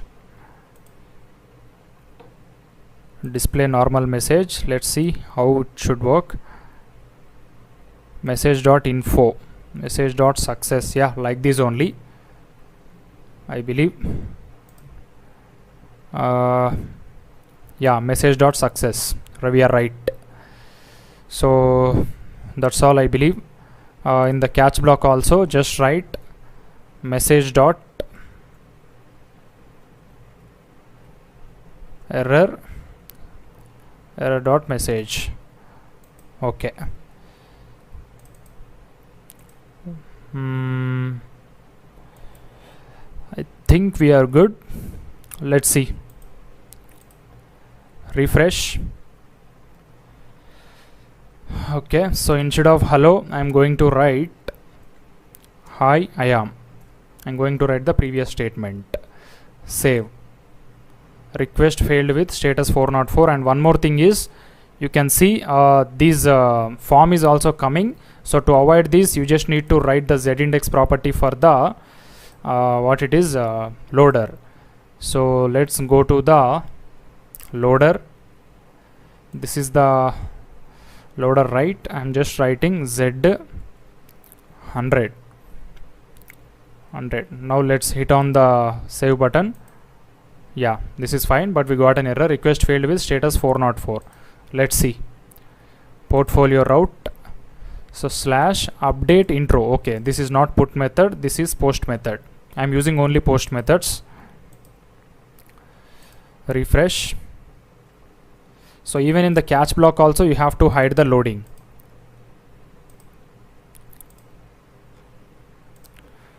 Dispatch hide loading. Yeah. So this time it should work, I believe. Intro updated successfully, but we have not changed anything. Let's see. Hi, I am. So previously it has hello. Now I am changing it to hi, I am. Save. intro updated successfully. Now let's go to the, okay, we already have this here. Admin, let's keep like this only. If I refresh, awesome, here you can see I got hi I am. Now I'm going to change the developer name. So instead of my name, I'm going to write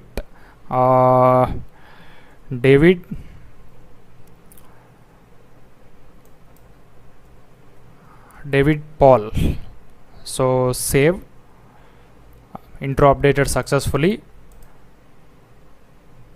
You can see everything is changing dynamically. So like this way it should work. I'm just replacing my name only. I don't want to give my portfolio to other people. So this hi I am, save, refresh.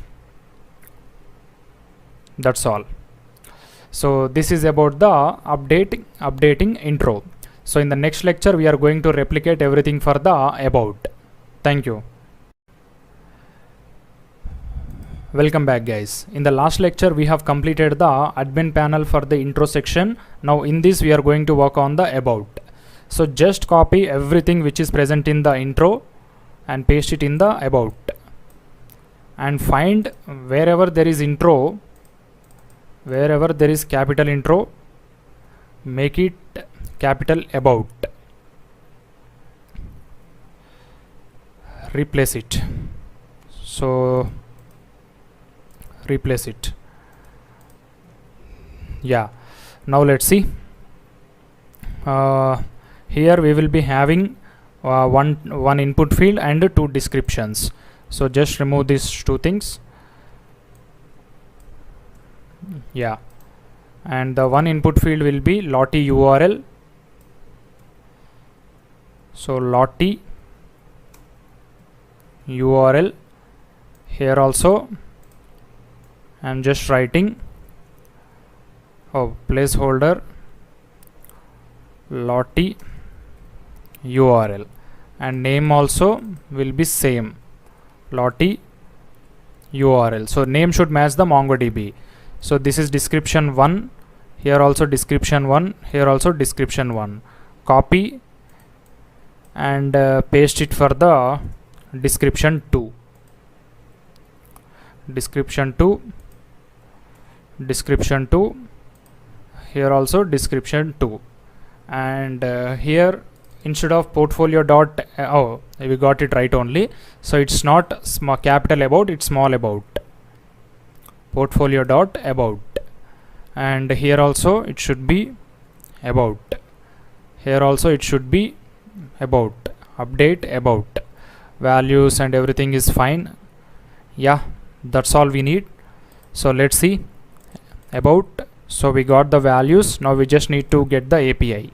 So go to the portfolio route, copy this, replicate, update about, here also update about, here also instead of intro just make it about, request.body._id, here also it is about, data also about. That's all guys, I think we are done.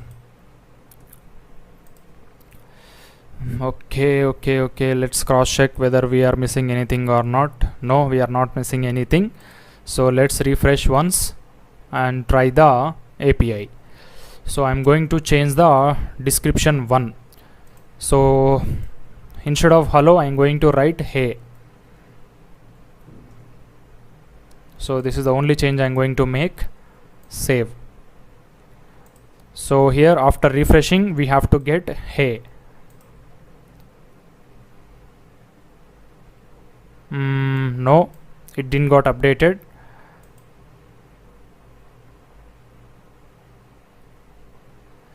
What is the issue? Let's refresh. Okay, let's go to the backend. Admin portfolio route. So request.body find one. Oh, okay. So here you can see this is about. Yeah, we didn't change the model name, that's the issue. Now let's change it. So instead of hello, hey, I will write hey. Save. This time it should work, I believe. You can see it got changed successfully. Now let's try to change one Lottie URL. Even you can change the animation on the fly. Go to the Lottie animation. So just search developer. So I think we are already using this. Now let me use this one. So it's looking somewhat cool.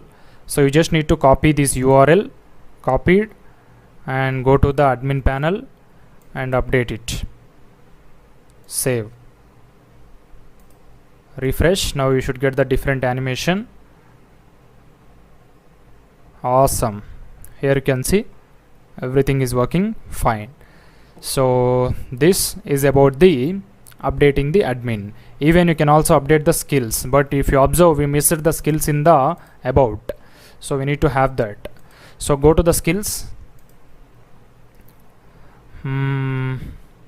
That means about part, admin about. Okay, so just have same description too, and here let's make it skills. Here also skills, and placeholder also skills. So but here we have to make some logic. I'm going to write const temp skills is equal to values dot skills dot split separated by comma. We are going to enter the skills with the help of comma, and then we will separate it. Now I am going to write values dot skills is equal to temp skills. That's all. So even while populating also we have to do the same thing. So let me do it. So initial values. So first I am going to write portfolio dot about. Now in the skills I am going to write portfolio dot about dot skills join comma. So we are going to remove the elements from the array and we are going to convert it as the string using the comma. That's all. Now let's see. You can see I got JavaScript, React, NodeJs, ExpressJS and Firebase. Now I am going to write one more skill which is nothing but first of all, instead of comma just have some space and comma.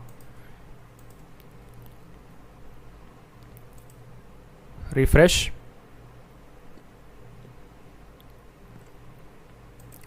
Yeah, this is good. Now instead of Firebase I'll be okay, even Firebase is good, and I'll write AWS. Of course I don't know much about AWS, just for the testing I'm adding. About updated successfully. Now here I should get AWS now. You can see I got AWS. So skills and about is working fine even with the intro.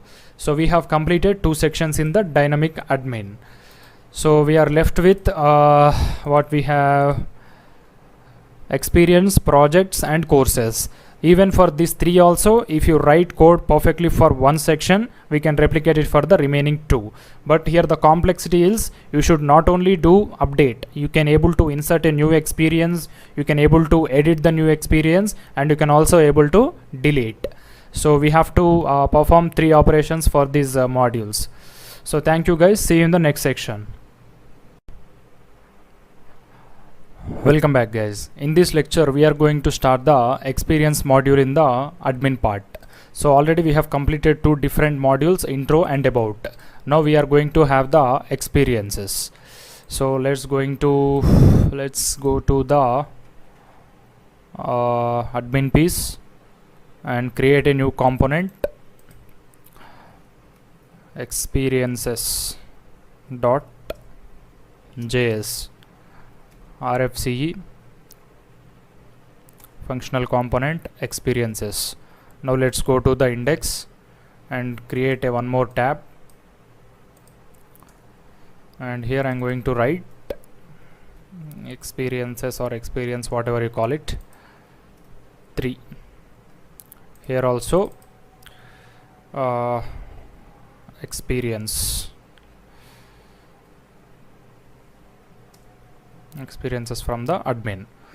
Now let's see, we got another tab, so it is simply showing experiences.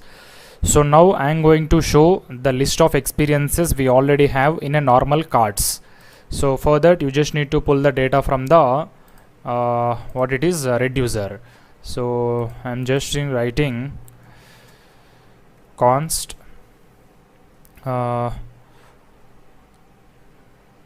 okay, so we can directly write like this, experiences followed by state dot root, and here instead of experiences just write portfolio data,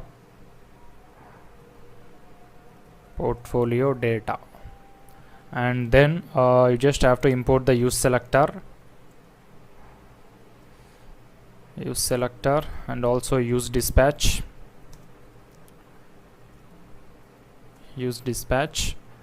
Now create the object of the dispatch. Dispatch is equal to use dispatch. So now first what I'm going to do means I'm going to create a grid. So in WebView I want 4 cards per row. So I just write grid calls 4. So now I'm going to loop through the experiences in the portfolio. Const experience is equal to portfolio.data. I just destructured it. Now I'm going to write const experiences.map. For every iteration we are going to get the experience. Yeah. So now I'm going to write let me close this parenthesis. Yeah. So here first I'm going to write h1 period. So experience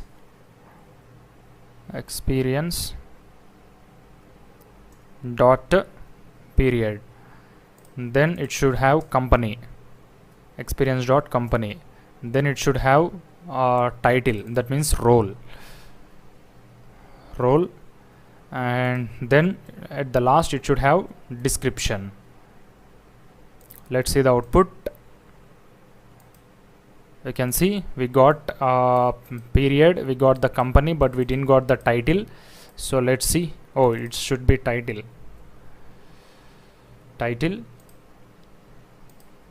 Yeah. So now let's style this. For this div I am going to write class name is equal to shadow, and it should have border and also p5, padding 5 from all the sides. Yeah, looking cool. And to have the space between all these cards you just have to write gap 5. Can see now we have the space, and you can also increase the border 2, or else keep the border and have the border color gray 400. Yeah, this is much better. So now we should have the description, because we should able to get the description dynamically. Right now we just added statically, but we have to make the description dynamic. So before that, just make this somewhat looking good. So for the h1 text period, so period is the main thing, so I just write text secondary, and it should have text Excel. Then let me have an underscore HR, not underscore, horizontal line. Yeah, like this. So even if you want to make the font bold also, you can make it font bold.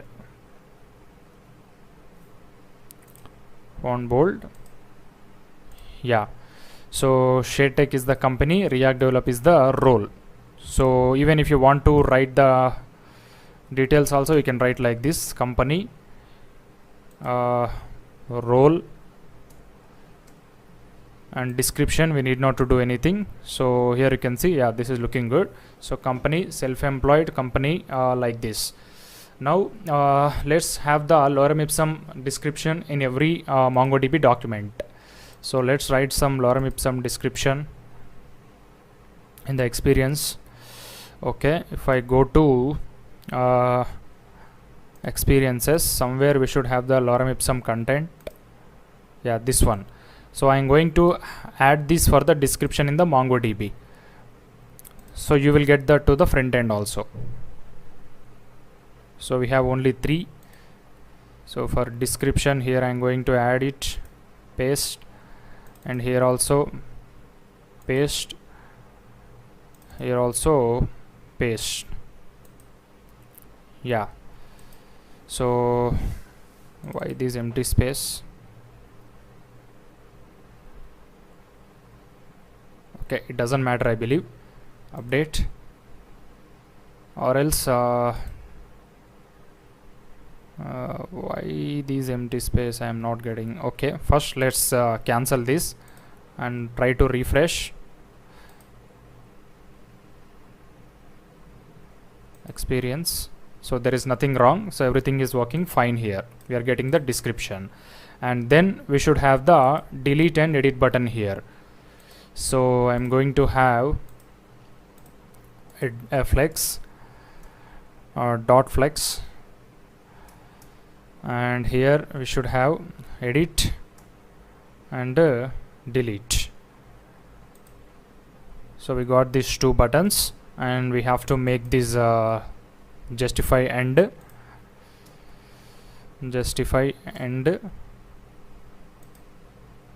and also I don't want rounded, I want the sharp corners. I want sharp corners. Yeah, let's have some space, that means gap 5. So here for the main div I'm going to have flex call, gap also 5. Gap 5 is not required, because let me write pt here itself, empty 5. Yeah, this is looking fine.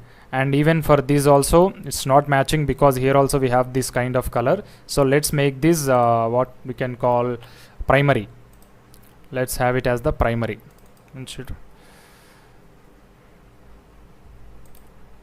Yeah, so this is looking clean now. So edit and delete. So edit should be at the right side, because we need the handy items. That means where we perform maximum action should be at the right side. Yeah, this is perfect. So edit and delete. So now before edit and delete, first we should have the add new option. That means if you want to add any new experience, you should able to do that. So here we are going to have a button add new, and if you click on that, we are going to get a model pop-up. So here you can see like this. So based on this, we are going to add a new, then after we are going to use the same model pop-up for the edit also. That is the requirement. So in the next lecture, we are going to work on the add new experience. Thank you. Welcome back, guys. In this lecture we are going to work on the add new experience model. So first let me create a use state hook. So we are going to use the same model pop-up for both add and edit. So we should able to differentiate which is add and which is edit. Const show add edit model, show add edit model, use state false. And also I'm going to write const selected item for edit, selected item for edit. Initially it is null. That's all. Now I'm going to create a model pop-up from the entity model So sorry, yeah, model from the entity. So here you will be having a property called as the visible. So let me write a property called as visible. It is not showing. Okay, it's not imported yet. Import model from entity. So here I'm going to write visible is equal to, so whenever show add edit model is true, we are going to visible it. And we also have the title prop, title. So now in the title we are going to have very simple, if set selected item is not equal to null, we are going to write edit experience, else we are going to write add experience. So we got everything. Now we just need to have a form. So let me have the form again from the entity. So here form dot item, it should be normal import. So let me have normal import placeholder period, and here name is equal to, so it should match the MongoDB structure, so small period. And then we are going to have label why it is not working. So let's import form, and now it should work. Label is equal to period. Yeah, so let's make the form value align property, not align, layout property. Layout is equal to vertical. Layout is equal to vertical. So just copy this, paste it for the second one, which is nothing but the company. So here label also company, or you can call it as organization, anything, company. Then you will be having role. So in our MongoDB we called it as title, so here also I'll just make it title, also title, and also the last one will be description, job description or anything, description. Here also same, description. That's all. So then we need to have a button. So form, right? Yeah, dot flex. So get a button, bg primary. Yeah, so if selected item for edit is equal to true, then we will call it as update, else we will call it as add. So also we need to have a close button,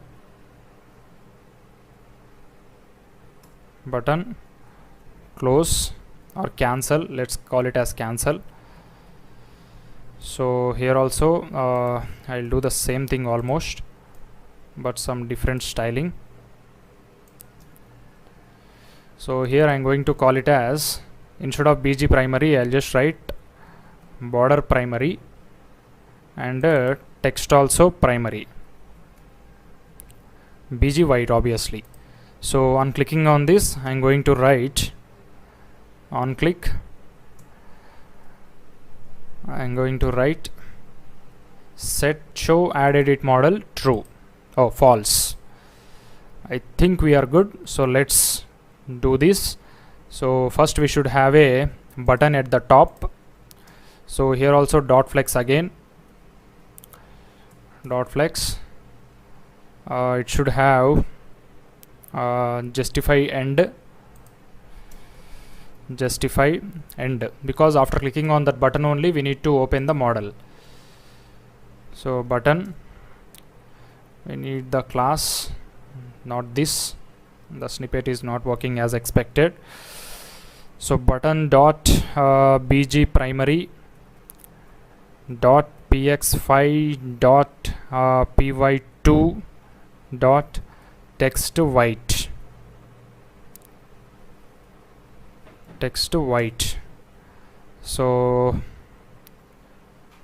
here also it should have gap, and the button name should be add experience.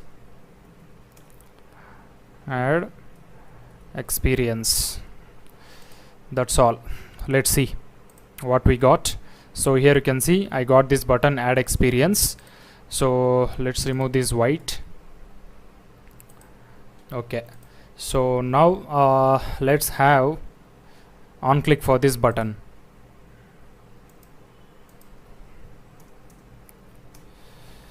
On click, we just need to write set selected item null, and we need to open the model. That's all. So that indicates we are opening the model for the add. That's the reason we are making it null. Okay, I'm just clicking on this. Here you can see I got the model. So here we have by default options for the cancel. Okay, so to remove that, you just need to write footer false, footer null. So we have our own buttons cancel and add, so that should be at the left side actually. So make this justify end, justify end. That's all. So cancel is working fine. So on clicking on add, we need to add the okay, on close also we have to write. So on cancel expected only. So even after clicking on this close button also it should work. Now the next thing is we need to have the API. So first let's work on the UI. We need to write the on finish, right? So here I'm going to write on finish. On finish. For both add and edit I have the on finish only. So here I'm going to write const on finish is equal to, so the value should be async, and just copy the complete logic which we have written in the admin intro or admin about. So complete try catch block and put it in the experiences. So here first we are going to dispatch loading. So let's import this if you don't have. So dispatch show loading as well as dispatch hide loading as well as message from the entity. So here I'm going to write the endpoint name as add experience. Add experience. So for add experience we are not going to have the ID, we will just have the values, or else you don't need these curly braces also. You can directly send the values without these dots, because we are just writing for the add. So Axios is not defined. Let's import the Axios. Perfect. Yeah. So now let's go to the backend and write the API for add experience. I think my GitHub Copilot will give the snippet, I believe. Add experience. Yeah. Okay, add experience, try catch block, experience is equal to new experience request dot body, send data is equal to experience, success is equal to true, experience added successfully, response dot yep. That's all. Okay.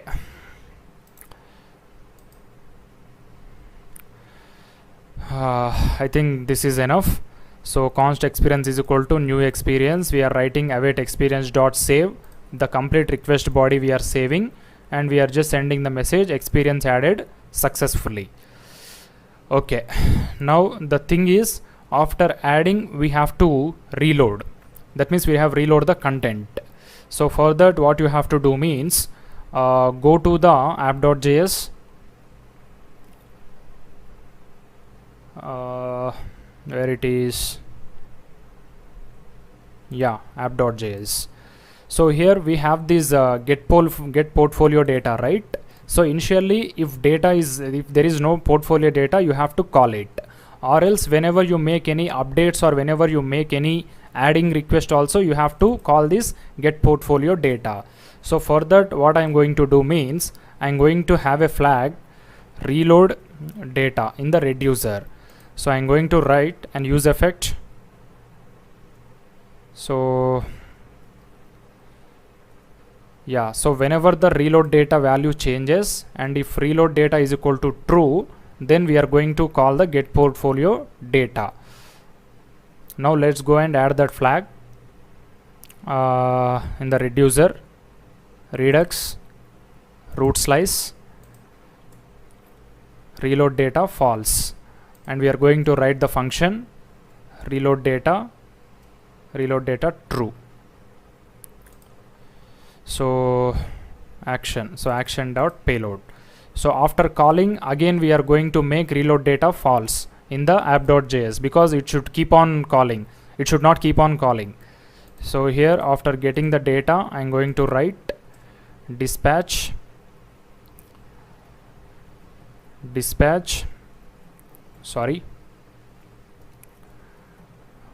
reload data false, because already we got the data, then we have to make it false.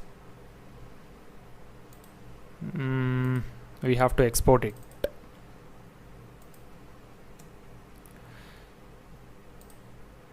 Here also we need to import it. Reload data, come on. Okay, just add it here.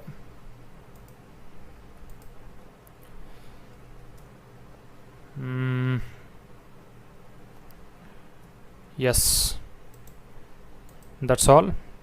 So use effect spelling is wrong, I believe. Let's add the correct one.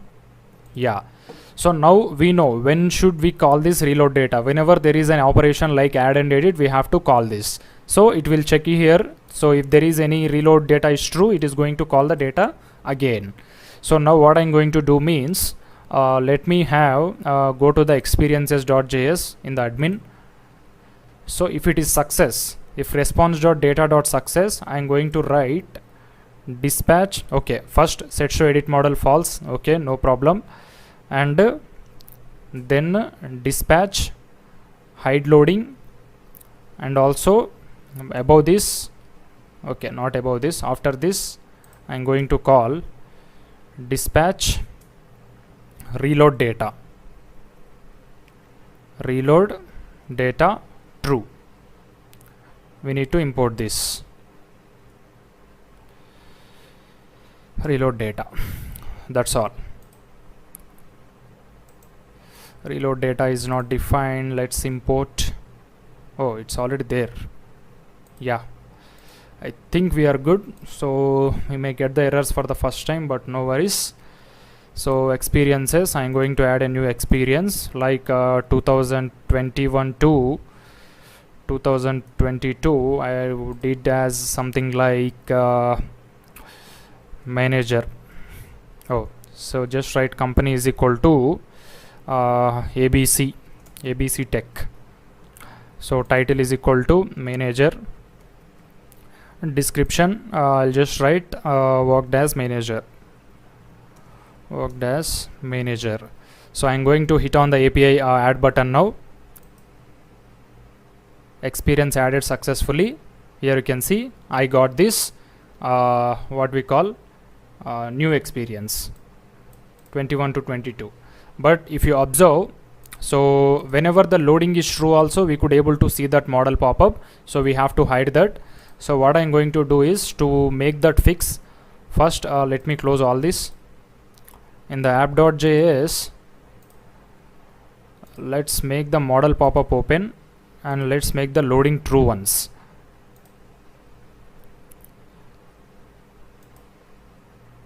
So here you can see, even with this when the loading is true also, we are seeing this model pop-up. So what we can do means, we have to decrease the z index.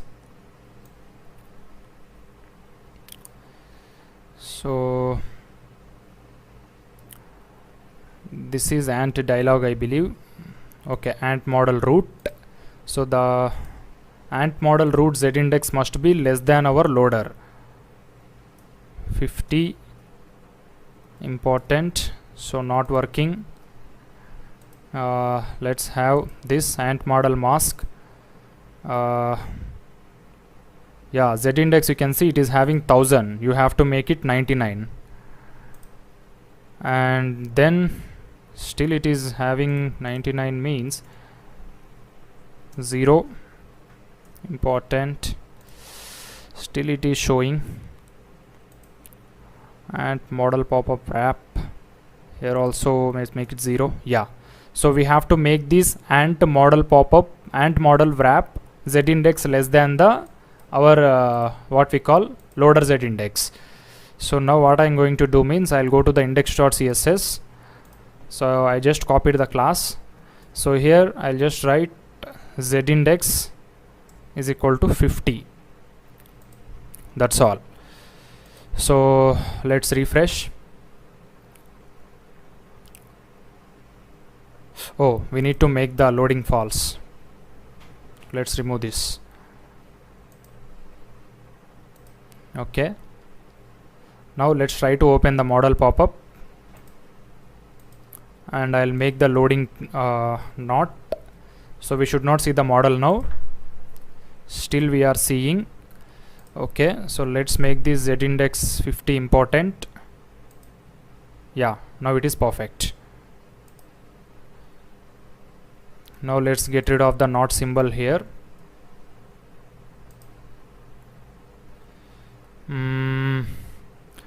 Still we are seeing this somewhat ugly.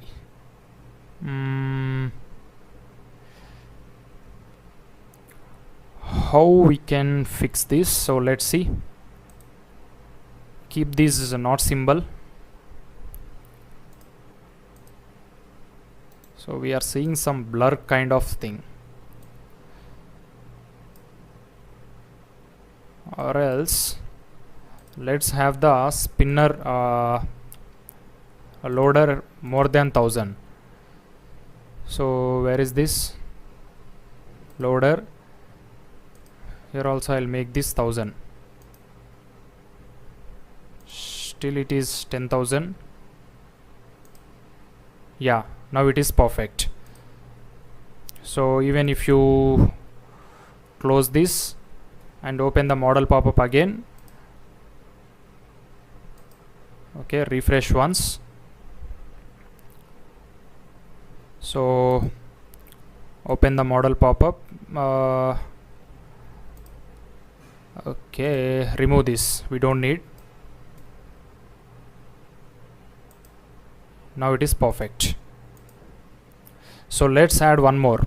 2021 to 22 company temp, role is equal to CEO.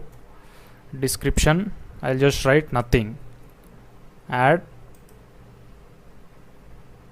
Here you can see experience added successfully. So now we have added two different experiences. So in the next lecture we will be working on the update and delete. Thank you. Welcome back guys. In this lecture we are going to work on the update and delete functionality for the experiences. So it is very simple. Already we have written the API for the add, right? So we are going to make some changes so we can work with the update. Portfolio route. So update experience. So almost simple. Try find by ID and update. Find one and update. We are going to get the ID. We will get the body new true, and then response dot send status data experience success true, message experience updated successfully. Catch, we need to throw the error. That's all. So now let me write the delete. Here also find one and delete. Response dot send status data experience success true, experience deleted successfully. Catch, response dot status 500. Close. So we are done with the APIs. So let's go to the experiences.js here. Now first work on the update. Here let's make this response let and remove this equal to and here just have response is equal to await. So here we have to check if it is add or edit. So now I'm going to check if selected item for edit is equal to something, we are going to do update operation, else we are going to do add operation. Add operation is nothing but this. That's all. So in the update thing we need to send the underscore ID property. That's the only condition. So now when should we open the update model? Here you can see if we click on this edit, we need to open the update model or edit model. So let's click on this edit. So now I'm going to write on click set selected item for edit. That's all. So first we are getting the value to the set selected item for edit, then we are opening the model. So here for the form, and I'm going to write the initial values. Initial values is equal to selected item for edit. That's all. Now let's see. Refresh. Experience. I'm going to edit this 21 to 22 thing. So here you can see I got the period, I got the ABC tech, title, worked as manager. So now I'm going to update the company name. Instead of ABC, I'm going to update it as XYZ. XYZ Tech. Update. Experience updated. You can see company XYZ Tech. Now I'm going to edit this second one. So you can see there is an issue here. So even after clicking on this, it is showing me the old one. So we need to delete that old one whenever it got updated. So this is on finish, right? So set show edit model false, and also we need to write set selected item for edit is equal to null. Now let's see. Let me refresh. Yeah, experiences, edit. What is the issue? We got same for both.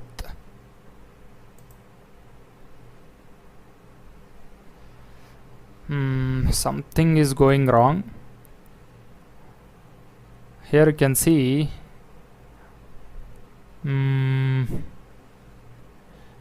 okay, let's delete these two. Because of the IDs something went wrong there. Okay, let's update, let's have the delete operation. So then we will fix the issue. Const on delete async item try dispatch show loading await delete experience. So we'll get underscore ID response.data.success dispatch hide loading reload data true, else we need to throw the error in the message.error catch block dispatch hide loading message.error, close it. That's all. Now when we click on the delete button, I'm going to call the on delete. So this is the delete button. So I'm going to delete that both invalid data experiences, not this. On click, I'll just write on delete experience. Let's close it. That's all. Now I'm going to delete both.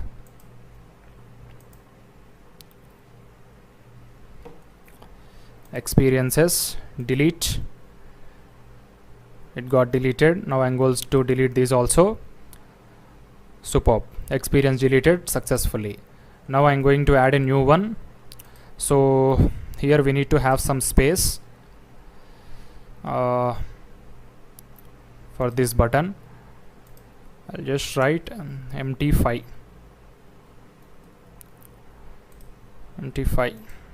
Okay, so add experience. So I'm going to write company is equal to ABC, period is equal to 2019 to 2020, 2009 to 2020, company XYZ, title I'll just write manager, description worked as manager, add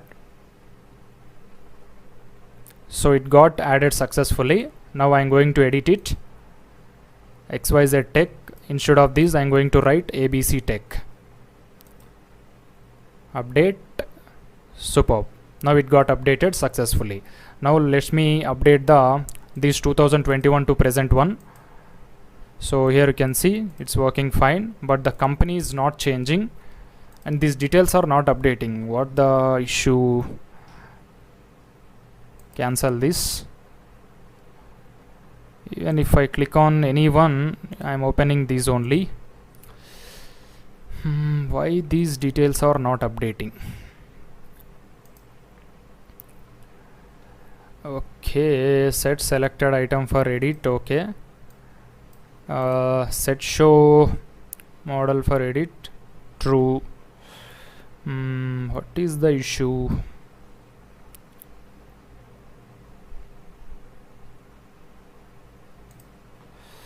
Just have it empty object.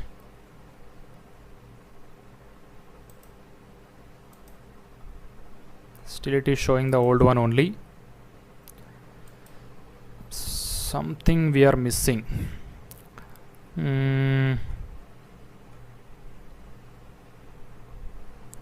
On finish, data.success, set selected item for edit is equal to null.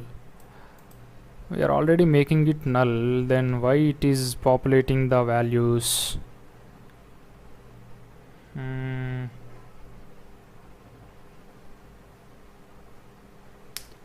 Okay. Okay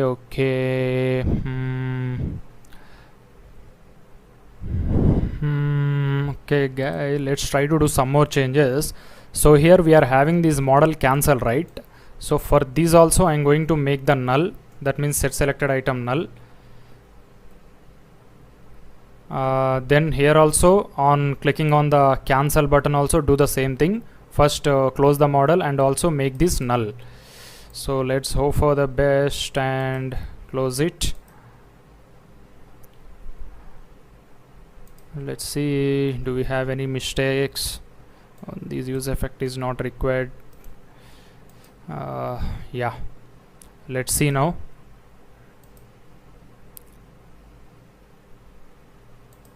Okay, so I'm going to click on the edit button. Oh, it's not even getting open. Edit, what happened?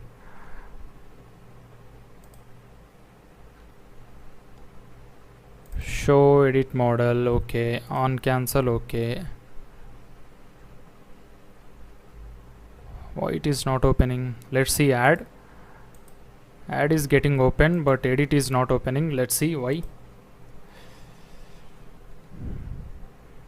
Oh, here I have changed it by mistake. Set selected experience for edit, experience, set show edit model, true. So there is nothing here. Let's refresh.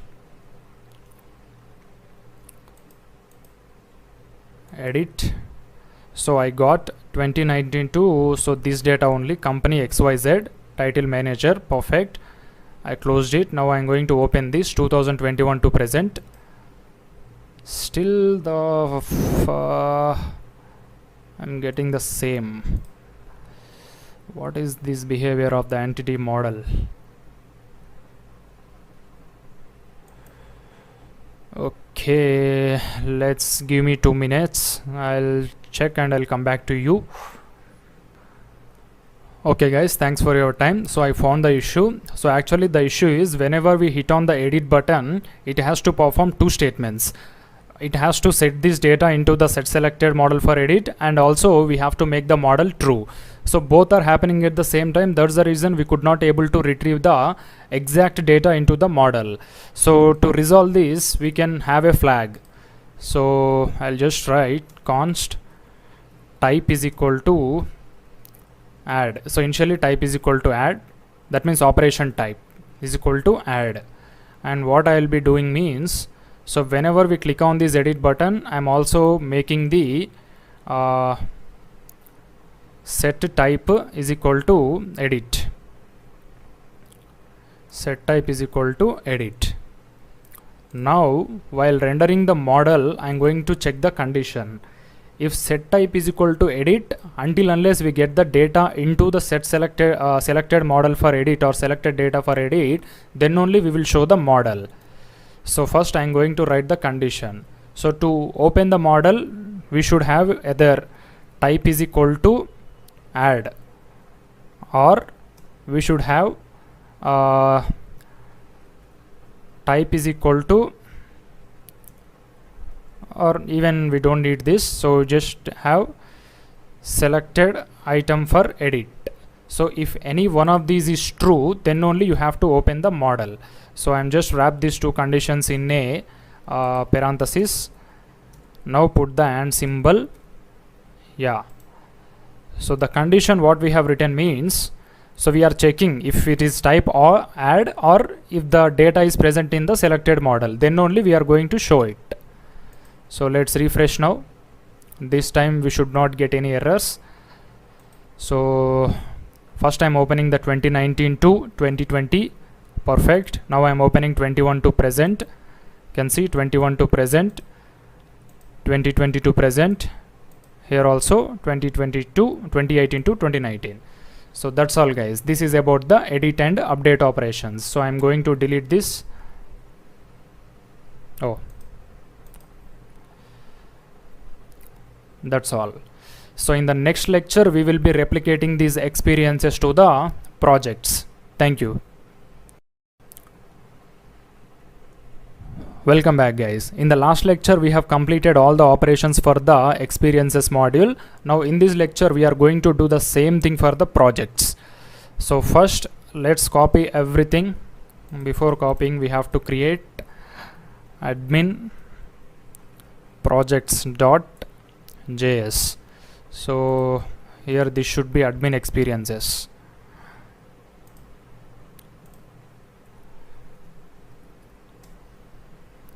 Yeah, so Control S, just copy everything and put it in the admin projects. So instead of experiences, just make it admin projects. Here also admin projects. So here also instead of experiences, let's have projects. Show edit model, all these things is absolutely fine. So here instead of update experience, just have update project. Here also add experience should be replaced with add project. Then after this is common, here also delete project, fine. So here instead of add experience you should have add project. Here also instead of experiences let's have projects.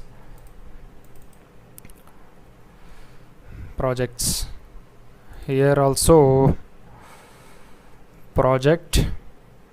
So now it should be first one project.title. So instead of period you should have project.title, and here I'm going to have company. So instead of company let's have an image. So let's have an image, img. So it should be project.image. I'm going to write class name h62. Oh, not 62. Okay, let's make it h62 w82 or 80. Let's see whether we have the appropriate CSS or not. We don't have 62, so let's make it 60 and 80, and we have the description. So this is fine, but the thing is let's make this project to experience. Here also experience. Okay, the only issue is we might not have the description in the project's data, so let's have the lorem ipsum Okay, lorem ipsum, where it is, it might be present in the projects. So let's have like this and go to the projects data. Okay, so let's remove everything what we have and add like this. So okay, this is not formatted yet, so let me open Notepad and format it for the correct way. So this should come here. Here also this should come here. Bottom thing, this should come here. Now let's copy and paste it.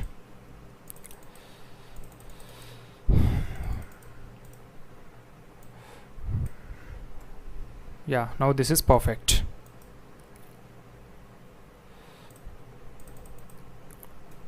Paste, update,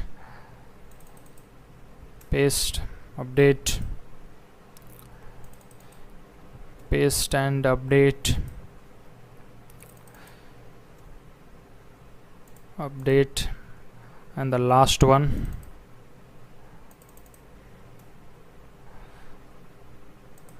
That's all.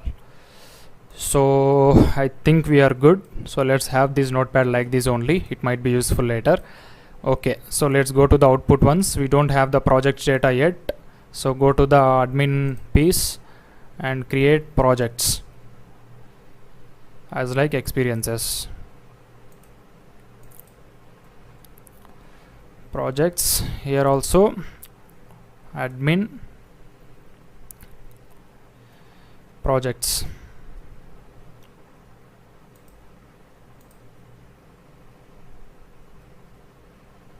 Yep, experience is not defined in the admin projects.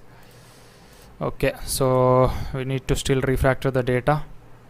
Okay, where it is, line number 89. Let's expand this. Okay, so this should be project and this should be also project. Yep, we are good. Now let's see. Still we are seeing why experiences data. Something is wrong. Admin projects. Go to the index. I'm imported from the admin projects only. Then why it is showing? Oh, here you have to change the key name. It should be 4. Now let's go to projects. Superb. You can see we got the projects like this. Awesome, right? So let's have some space here. Projects. Have some gap 5, and instead of 4 I'm going to make it 3 for projects. Yeah, these are looking clean. Okay, so now let's work on the edit and delete.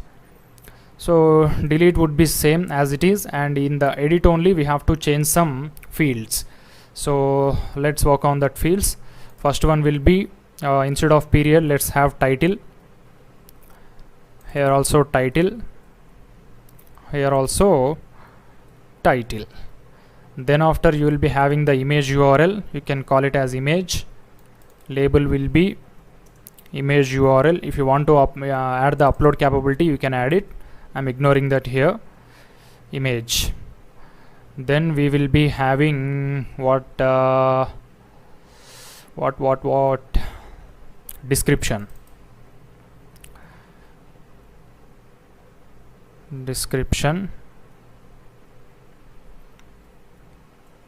Yeah, description. Here also description. So let's remove this. Here also let's have description. I think we are good. The only thing is we need to add the skills or technologies. So technologies, here also I'll just use technologies. Okay, so let's see whether technologies is an array or yeah, it is array. So while submitting we have to update it. Okay, so right now technologies should be text area. I think we are good. So here also, while populating the initial values, so where it is form, so if the initial values are present, we are going to make it dot dot dot initial values set selected item for edit, and here I'm going to write technologies is equal to, so selected item for edit, if it has the technologies, I'm going to separate it with the comma and space. Okay guys, I think we are good. So let's click on any one of the edit model. So here you can see we got everything, but we need to change the technologies component. So here this should be text area, description should be text area, and here technologies should be normal input field only, input field, and label should be technologies. Okay, that's fine. So we can separate using the comma. Now let's go to the backend and write the API. So just copy all the experience APIs, or I don't want to copy because my GitHub Copilot will perform more than copy. So add project. Okay, so I'm just keep on accepting the GitHub Copilot snippets. You can see I'm just adding the project added successfully, catch block, status 500, throw the error. So just I am maintaining this structure, data, success, message. Now the next one will be update project. So same, try, we will get a project details. We are going to find using the underscore ID. It's new, and response.status 200, data, project, success true, message, project updated successfully, catch, response.status 500. That's all. Now the last one should be delete project. Same, delete project, try block, add project, success true, project deleted successfully, catch. That's all, I believe. Yes. Okay, so now we have the add project, update project, and delete project. So first let's try the add project. So add project, I'm going to have a to-do list. Project name is the to-do list. Image URL, I'm going to copy something, to-do list image. So I'm just copying this image, copy image address, and I'll put it here. And description should be first project, and skills I am using JavaScript, React. Technologies I have used, add, request failed with status 500. Let's see what went wrong. Network, click on add. So add project is throwing an error, link. Okay, link is not there. Yeah, so we need a link. Go to the admin projects. So as like the technologies, just use link. Here also demo link. Link is nothing but demo link. And also one more change we have to do means you have to convert the string to array. The technology should not be a string, it should be an array. So here on finish, I'm going to write values dot technologies is equal to values dot technologies dot split of array.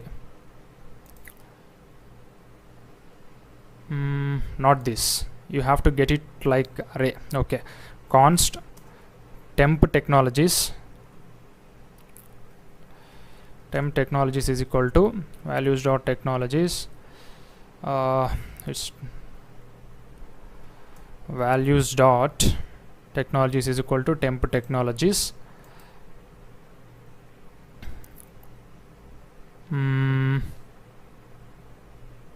Go to about once, there we have already written. Yeah, it's right. Now let's hit on the save button. This time it should work. So link nothing, add, project added successfully. If you scroll down, I got the to-do list. Now let's try to edit. So edit went wrong here, so let me inspect and see what is the error. Cannot read properties of join. So got it. So here in the form initial values we have written this join, right? So here write a question mark. Now let's click on edit button, edit. Yeah, so technologies, I'm just writing JavaScript and React, update. Now let's edit this. Technologies are not getting stored. I'm not sure why, but the data is updating. Okay, so instead of first project, I'll make it first project description to cross check whether the edit operation is working or not. Cannot read properties of split. There also you have to do the same thing, write a question mark.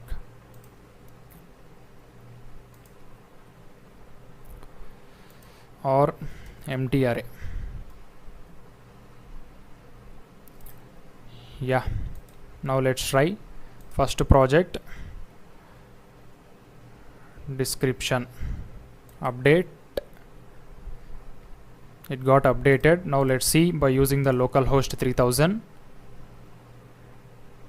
we should get the last one, to-do list. Superb. Here you can see we got it. Now I'm going to delete that. It got deleted. If I refresh, I should not see the to-do list. That's all. It's perfect now. So we are done with the projects also. So the only thing we are left is courses. So in the next lecture we are will be working on the courses. Thank you. Welcome back, guys. In the last lecture we have completed the projects module in the admin panel. So now in this lecture we are going to work on the courses. So it is almost similar to the projects only, where we have the image, course title and some description, and also a link tag. So if you want to keep that link tag here, you can keep it, or else you can ignore it. That's up to you. So first let me go to the admin and I'm going to create a new component called as the courses, or else admin courses. Admin courses.js. So we have to copy the admin projects complete thing and replicate it in the courses. So now we have to replace admin projects with admin courses.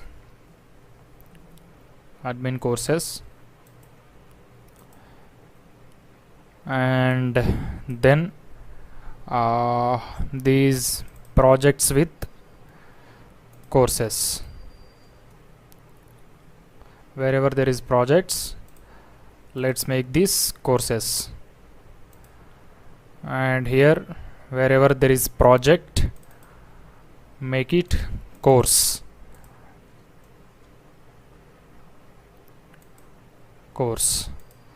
That's all I think we need. So if anything goes wrong, we will check it later. So now let's go to the admin home, and here I'm just copying this tab pane. I'll just replicate this, and here I'm going to have courses. Here I'll just make it 5. Instead of admin projects, let's make admin courses. Yeah, that's all. Now let's go to the backend and write the APIs. Go to the portfolio route. Then after, let me show you as per the add project and everything, copy and replicate it for the course. So wherever there is core project, make it or else let's replace manually. So project should be replaced with course. Yeah, course. Here also course, here also course, here also course, not this. Yeah, and here also course added successfully. Course added successfully. Here also course. Yep. Now let's go to the update course. Update course. Course. Here also let's have replace project with course wherever it is there.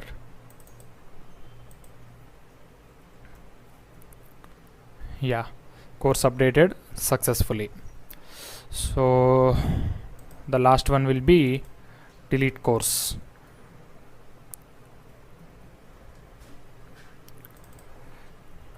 Delete course. Here also COURSE course. The last one. Yep, I think this is what we need. Course deleted successfully. Yeah, the APIs are also modified as per the course. Now let's close this and go to the admin courses. Here let's check whether the APIs are pointing to the correct endpoint or not. So delete course is correct and add course is correct. Also update course is also correct. So there is nothing wrong in this. So okay, let's go and hit the API. And one thing we don't need in the course form is technologies. So click on the return, go to the model. We don't need this technologies form.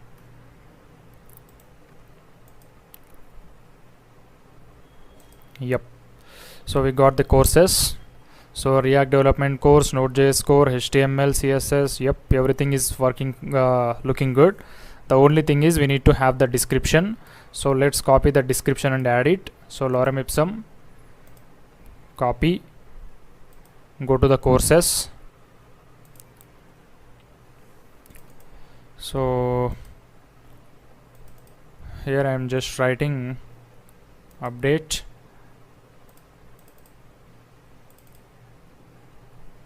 Update.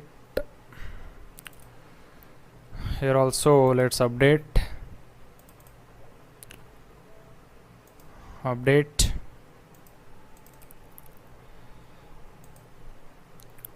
Yeah, this is the last one. Okay, so then we are good with the courses. So let's refresh. Now we should get the description also.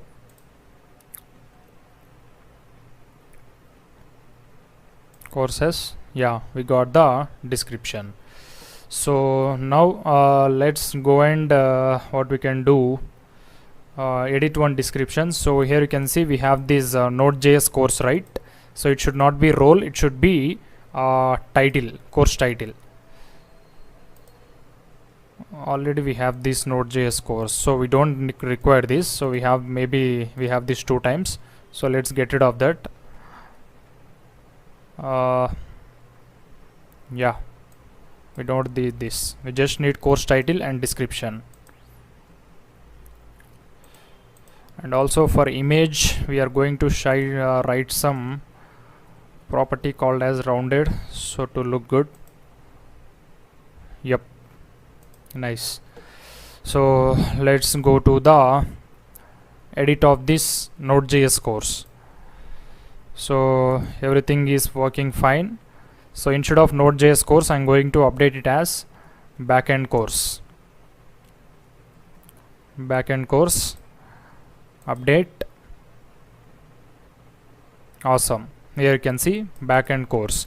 Now let's see in the localhost 3000.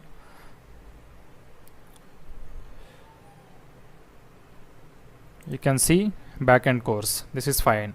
Now let's try to add a new course. Oh, here we have to change this. Add project is not responding. It should be add course. Refresh. Courses, add course. So here I'm going to write title will be Python development course. Development course. Image URL. So I'm just I'll just copy some Python logo.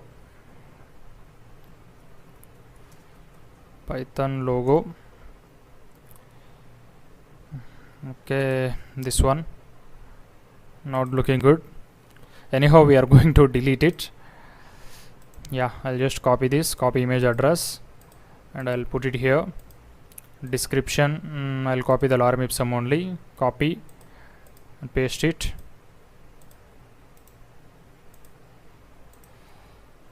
Oh, it already got pasted, so I don't need link. Copy.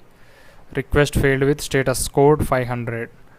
Maybe we are missing something. Let me open the network.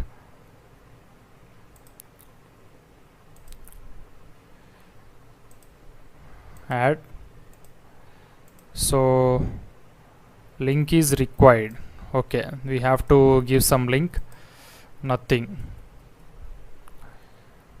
Add it. Here you can see course got added. So I got the course Python development. So if you observe, when we click on add or edit, it is showing add experience, and also you can see it is still empty, not empty. So to resolve this error, you have to do one thing. So whenever you click on the add button, or else after adding the data, so where it is, yeah, this one, right? Okay. So we have to clear the form data. That is the issue. So if you open this add course, it is still showing the existing data. So to do that, we need to clear the form data. Let's see how to clear the form data in entity.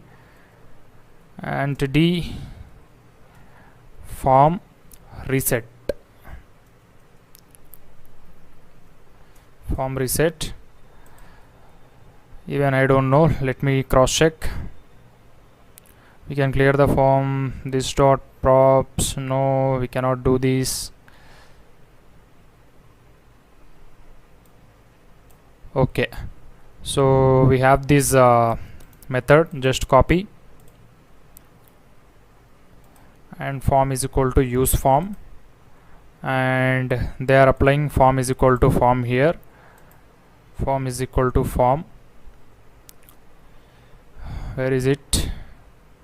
Yeah, form is equal to form, and after finishing the operation, it is showing form dot reset fields. So here also on success, I'm going to reset it, or any edit also, even for the edit also. So now let's refresh once. Add a new course. So title, I'll just write which one, Golang. So image, I'll just copy this. Description, I'll leave it empty. Link something. Request failed. I think description is also required. Yeah, so it got added, but now I'm going to click on the add course once again. This time we should get the empty fields. Here you can see we got the empty fields. So let me refresh.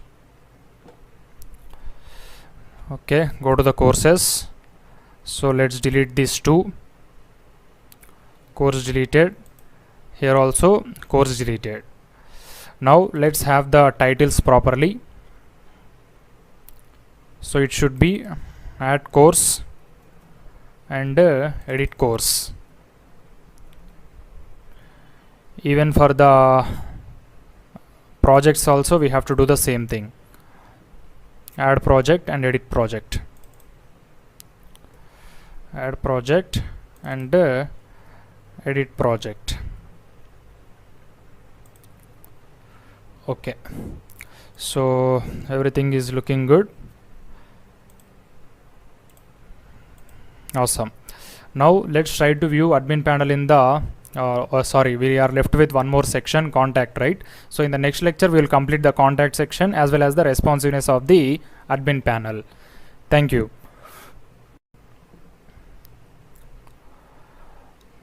Welcome back, guys. In this lecture we are going to work on the contact form. So we already have the contact data here, right? So this data we are going to change it dynamically. So for this I am going to replicate the intro.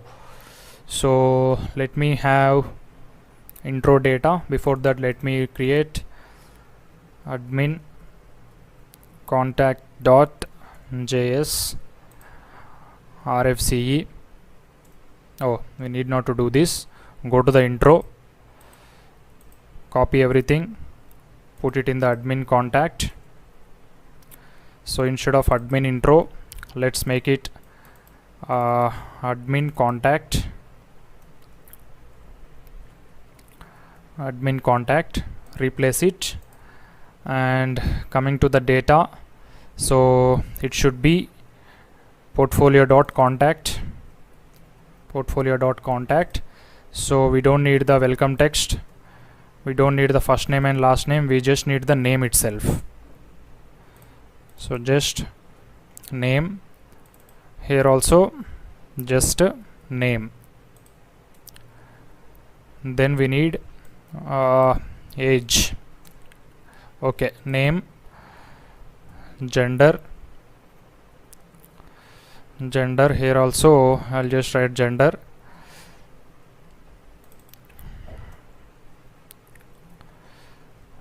So let's remove this first bottom things which we don't require. So after gender we need age. A is capital. Here also age. Here also age. Then after we have email. Then after we have mobile. It should not be phone, it should be mobile. Here also mobile. Here also mobile. And last but not the least, address. You can specify the country name also. So I think we are good. Here also instead of update intro, just have update contact. Yep. Let's go to the index. Have the last tab. Contact 6. Here I am going to write admin contact.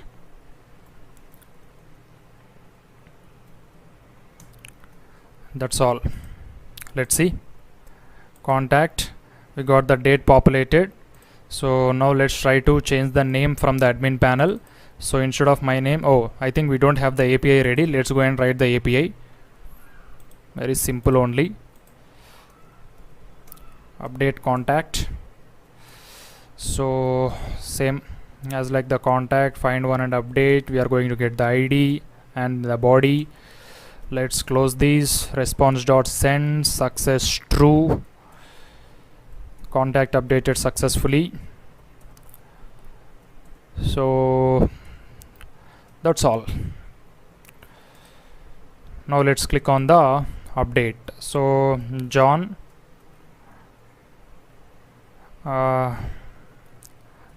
Lennon. John Lennon. I'm going to update the name as John Lennon. Save. Contact updated successfully. Now let's see.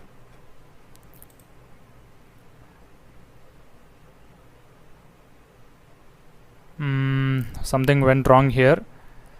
It's not updated successfully. Update contact is the route. Let's see where it is pointing.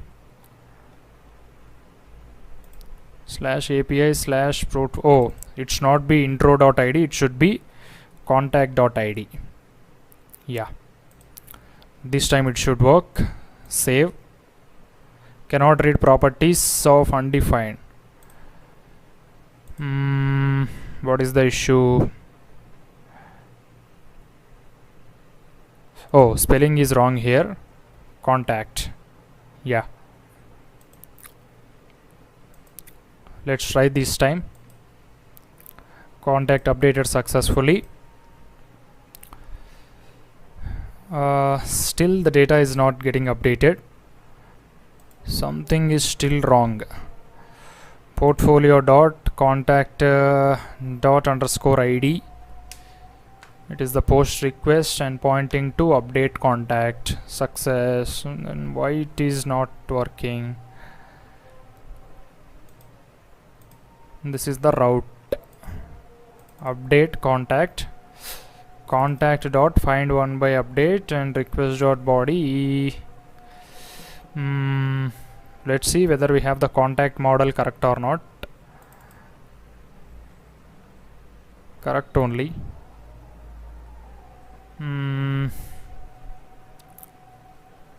What is the issue? Let's refresh this page only. Oh, it got updated here. Oh, sorry guys, I think we are checking here, but we have to check at the bottom. Yeah, here we have to update. Yeah, it is working fine now. So John Lennon, perfect. So now let me write my name only.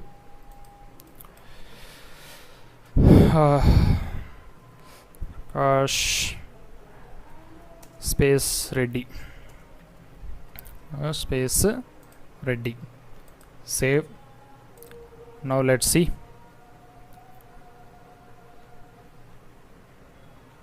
Awesome. So we don't need this ID property. So what I'm going to do means go to the contact in the pages, contact.js. So here we have this contact, right? So just write contact dot underscore id equal to undefined. That's all. So it will be removed.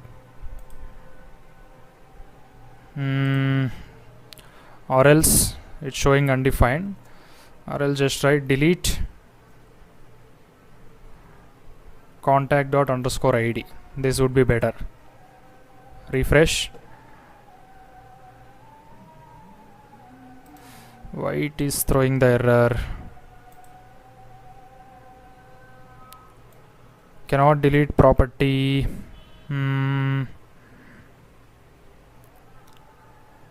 What is this?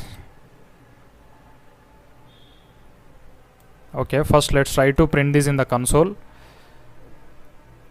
Console.log contact. The contact, we have this underscore id property, then why it is not deleting?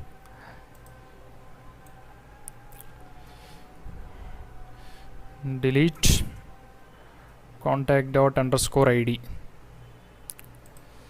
Throwing error. Or else let's have contact dot underscore id equal to something. I'll write empty string.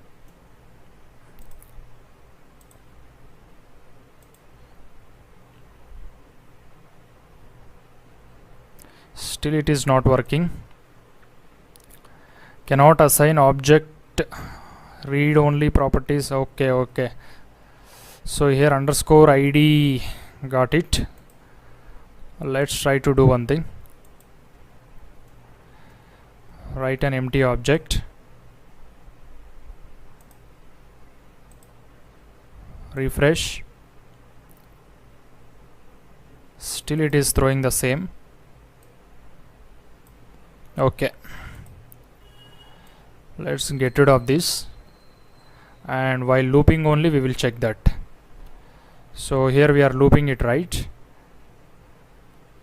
I'm just writing if key is not equal to underscore id, then you have to render, else ignore it.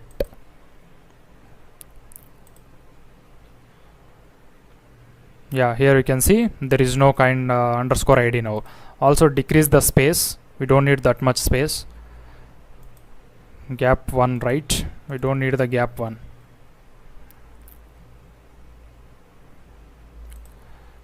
Yeah, this is perfect. So that's all guys, this is about the dynamic. Now let's go to the admin ones, so we don't have any issues with the normal. So first let's have a title here, admin panel. Go to the index.js. So after the header, let's have an h1. So admin, or else you can write portfolio admin. So it should have class name, text 2xl, and my5 text primary.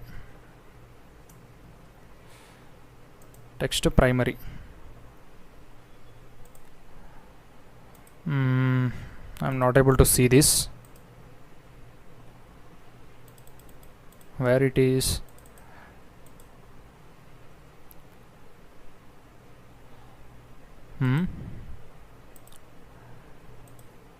Header. Oh, I'm writing in the normal portfolio home. No, we have to write it in the admin home here.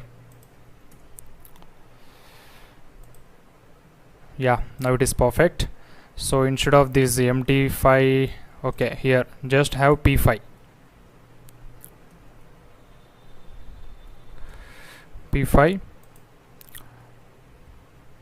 Perfect.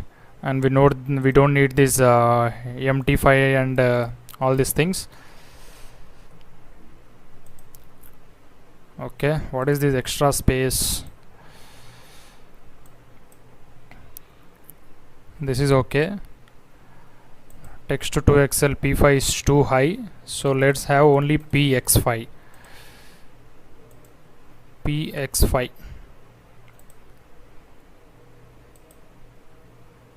Not here, it's be here.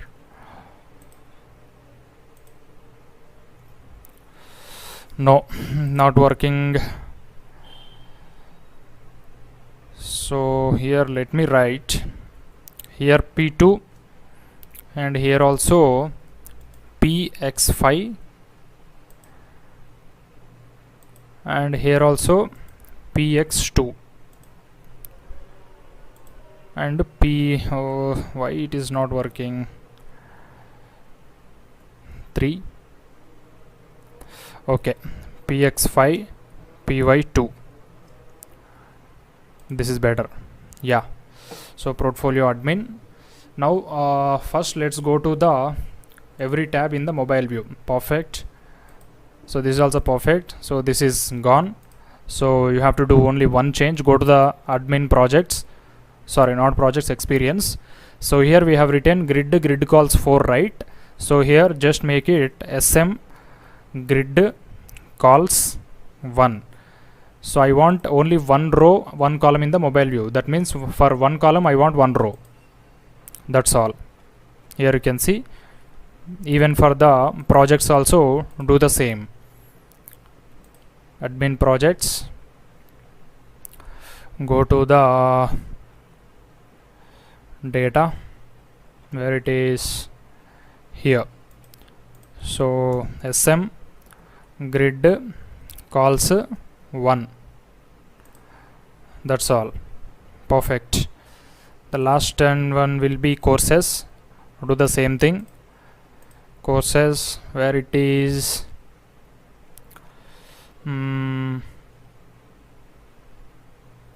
courses here,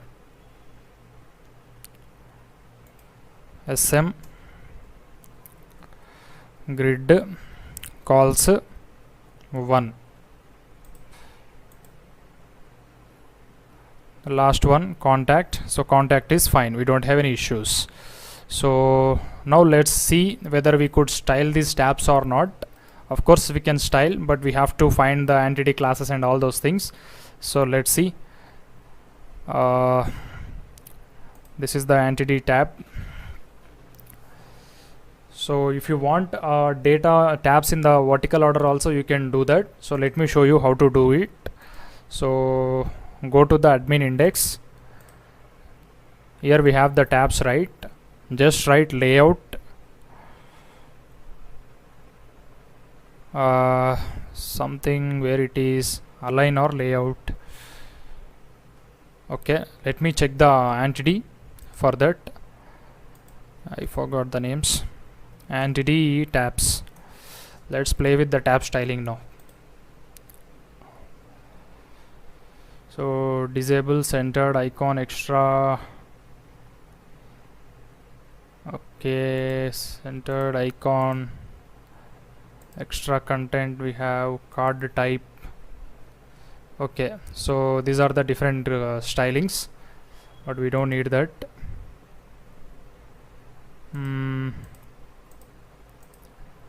Where is vertical tab? Centered.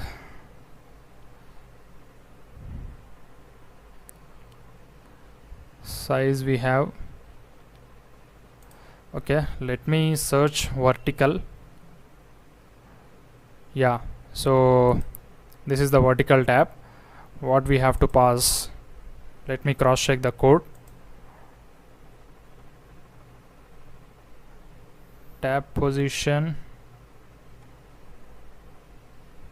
Okay, maybe this tab position. Here you can see tab position. Let's try to apply that.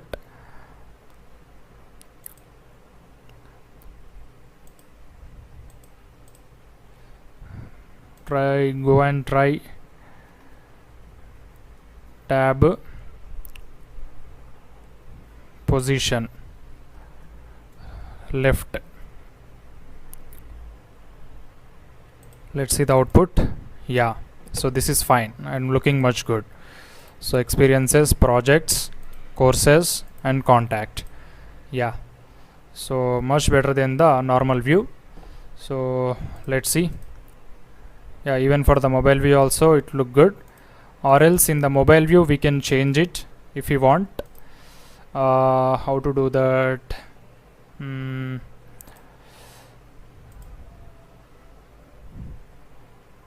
So here only we will see whether we have that option for the mobile view or not. Maybe we don't have that, we have to use either one only. So this is the problem. Size we have, but we don't have the responsiveness. Let's search. No, we don't have it. So better try to keep the top only. So let's get rid of this, because if you keep the tab order at the top, so it will be work both for mobile view as well as the web view. So let's see whether we could style the tabs or not.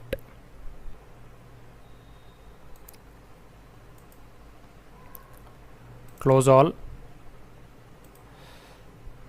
Okay, so first let's find the class name. So this is the tab and this is the tab list. So this, for this tab list, let's apply a property, justify content, space between, not working, so nothing is working here. At least let's apply background color red. So background color is applying perfectly, but we don't need that.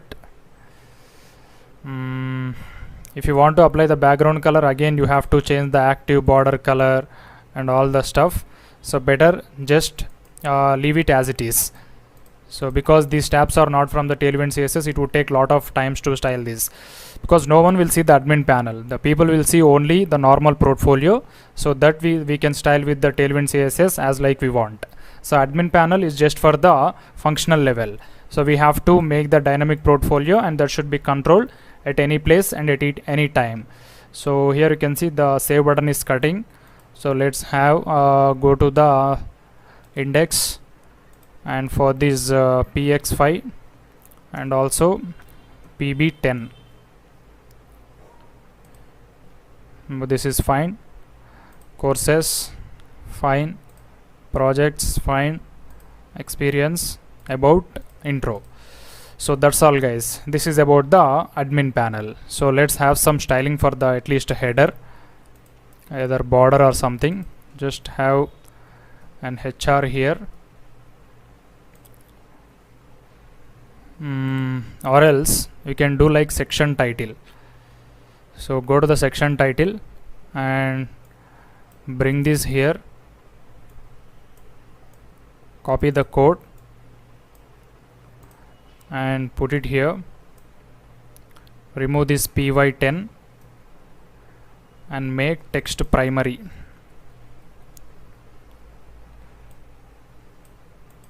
Title is nothing but admin, portfolio admin, portfolio admin.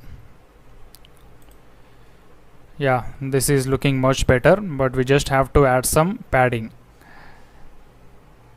So p3, px5, py2 or 3. That's all. Even this color also I'm going to change it, bg gray 500. Yep, portfolio admin. So that's all guys. Thank you. Welcome back guys. In this lecture we are going to work on the admin login functionality. So because this is a portfolio application, admin cannot be accessible to all the users. So admin can be accessible to you. If it is my portfolio, I can only access my admin panel, or else anyone can change the details in that portfolio. So we should have a normal login screen where we can put the username and password in the database. So the database will be on our control, so you can change that anytime. So first let's go to the backend and create a user. So here I am going to add data, insert document. So I'll just write username is equal to, I'll just write Satya195, and I'll just write password is equal to something. So you should not disclose the password, because here we are not implementing any security mechanisms like JWT authorization, anything. So you have to keep it secured. So I'll just write my mobile number as my password. So that's all. So this is a sample user in the users collection. So username and password, these two will be there. So now let's go to the model. Go to models and create a simple user model. Const user model is equal to, oh sorry, first you have to import mongoose. Const mongoose is equal to require mongoose. Const user schema is equal to mongoose.schema. Name, not name, username, type string, require true, unique true, password, type string, require true. That's all. We don't need email. Just close this. Module.exports is equal to mongoose.model. It should be users.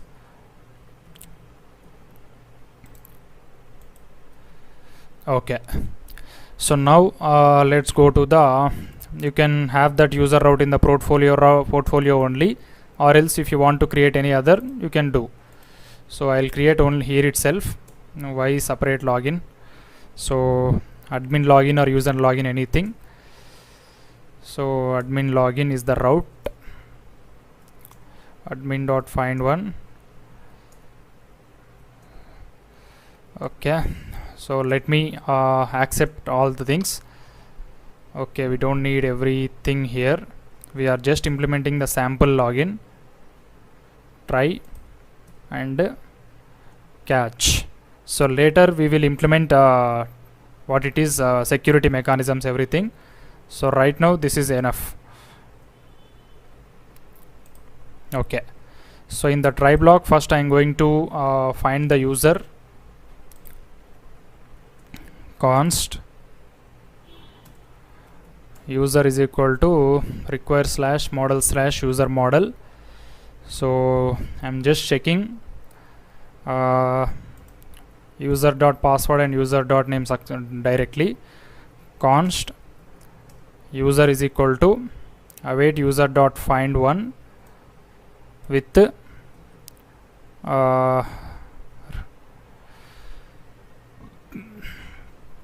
username is equal to request.body.username and password is equal to request.body.password. If user login successfully, else what it is, that's all. Okay guys, so invalid username or password. Now let's go to the app.js and create a login page for the admin. Go to the pages. So this is admin, right? I am going to create a page called as login.js rfce. So here I am going to write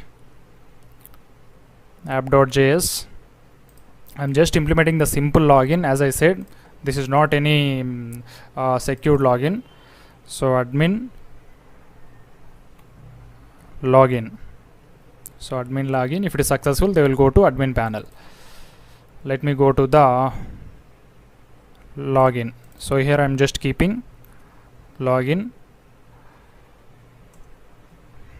Okay, so now let's go to the where it is, index here. So I'm just creating a simple form, so where you have the user object. So here I'm not using entity forms, so I'm just writing const user set user username password, that's all. Password, that's all we need. And here I am just writing h1 login input text password. So just copy this complete div and put it at the center of the page. So first let's see what is the output. If I go to login,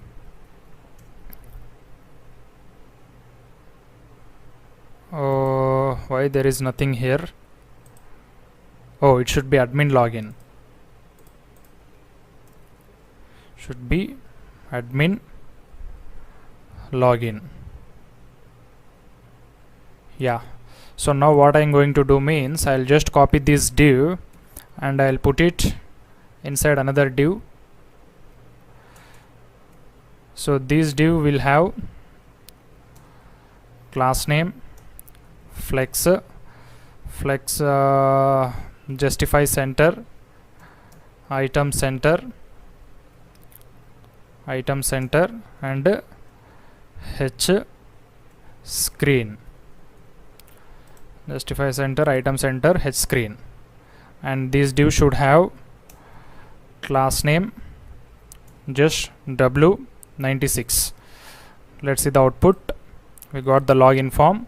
Now for this div also I am going to write flex gap 5 and also p5 shadow border and border gray 500. simple, and this should be flex call. That's all.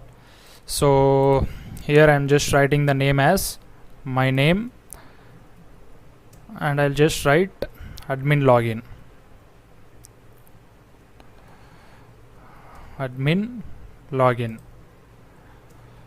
Class name is equal to text to Excel, and after this I'm going to write an HR. Yes, so looking clean. I'm not going to style this admin panel because this is just for the view, and then after I'm going to write a button for the submit login. So I don't want this rounded,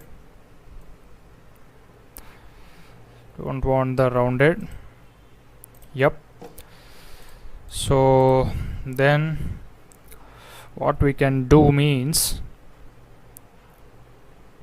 on click. For this you just need to write on click is equal to write the function login.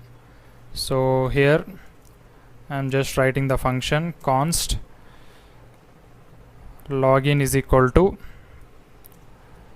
so async, we don't get anything here, so just write try catch block,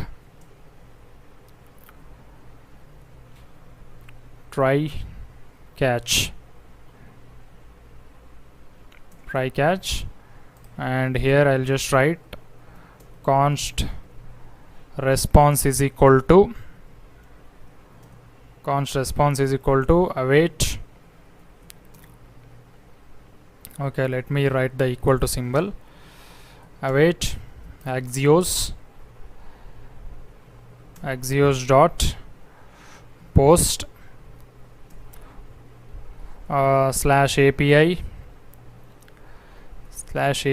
slash portfolio slash admin login, and we are sending the user. So if user, okay, if response dot success, if response dot data dot success, we are going to put the token in the local storage, else we are going to store from the entity only. I'm going to show the message from the entity, message dot error. Here also I'm going to write above message dot success response dot data dot message. That's all. And in the catch block also message dot error, and here let me dispatch const set dispatch use state is equal to null, and here I'm going to write dispatch show loading,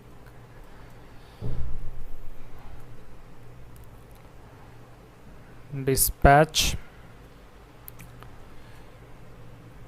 show loading, and after getting the response it should be dispatch hide loading,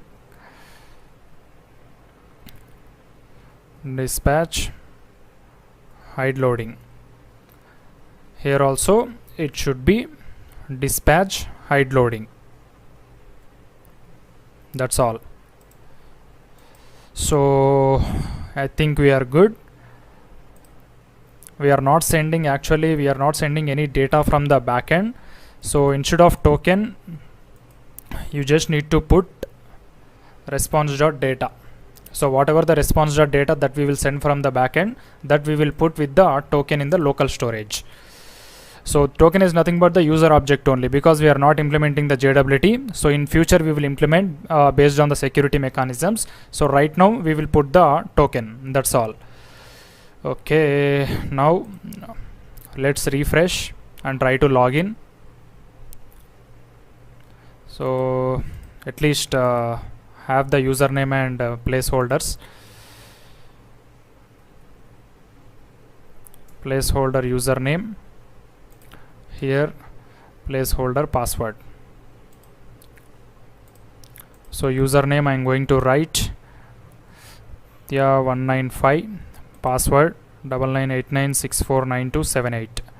Login, dispatch is not a function. Oh, sorry. Const const dispatch is equal to use dispatch, react.use dispatch. Actually it should be imported from the React Redux.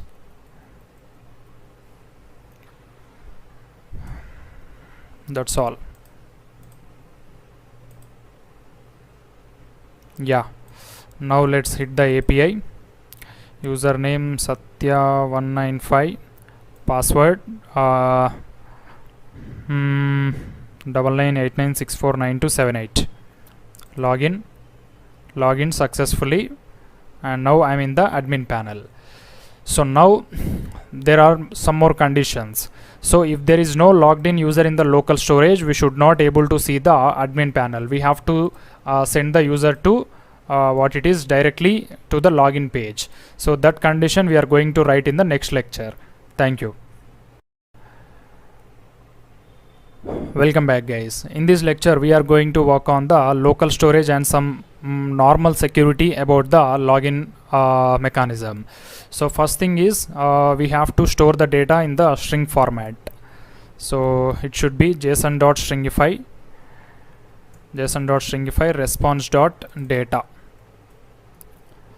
response.data, and then after let me write. So let me remove the local storage also.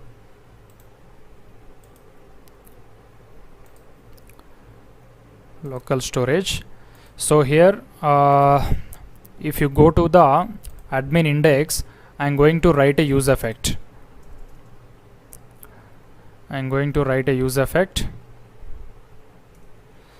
So that means if there is no local storage, if there is no token in the local storage, I'm going to send the user to login page.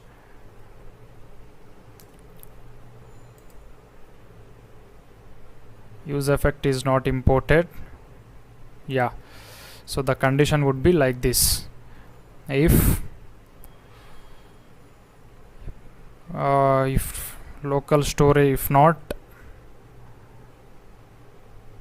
local storage dot get item token, so window.location.href should be admin login. That's all. So simple. Actually that is not the standard code. So as I said, we will implement in the further next releases. Okay, suppose if I go to admin, it won't allow me to go to the admin now. Oh, I think the data present in the local storage maybe. Yeah, let's delete this, clear everything.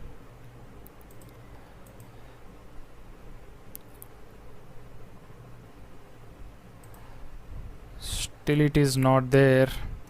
Okay, I've just removed, deleted. Now let's refresh, go to admin. Yeah, now I am not able to see the admin page because there is no user in the local storage. Now let's see some more styling for the login page. So for this I am going to have, this is login, right? I'll just have bg primary,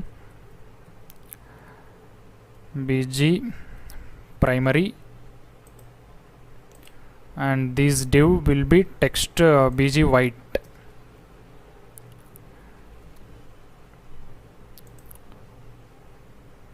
That's all. So instead of my name, just write portfolio admin login. So it should be portfolio admin login. Let's see now.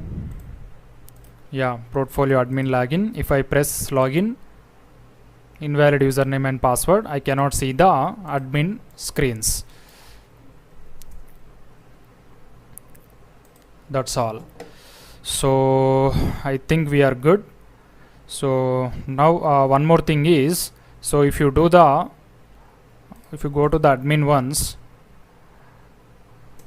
so it will navigate me to the admin login, right? So if I write valid things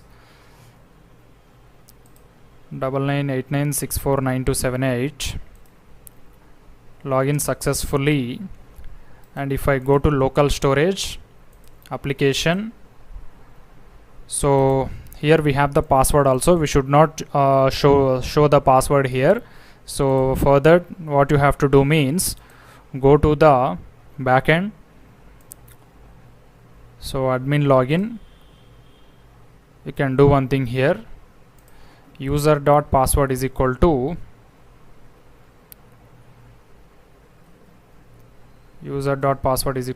empty string. And also in the admin home page we should have the logout functionality. So this is the header, right?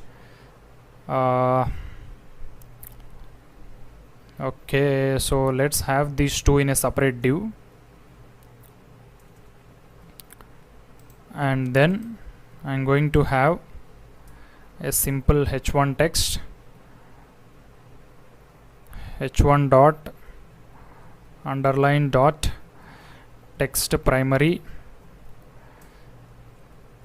logout. So here we have this logout. I'll keep it here. That means for this main div you just have to apply justify between.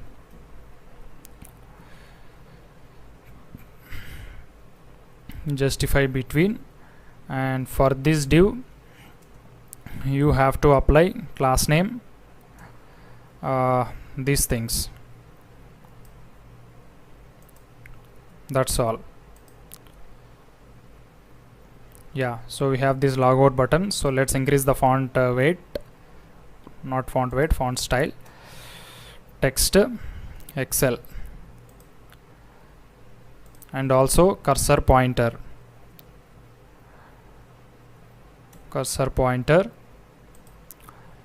So now for this I'm going to write a function on click local storage dot remove token and navigate to what we can call login page. That's all.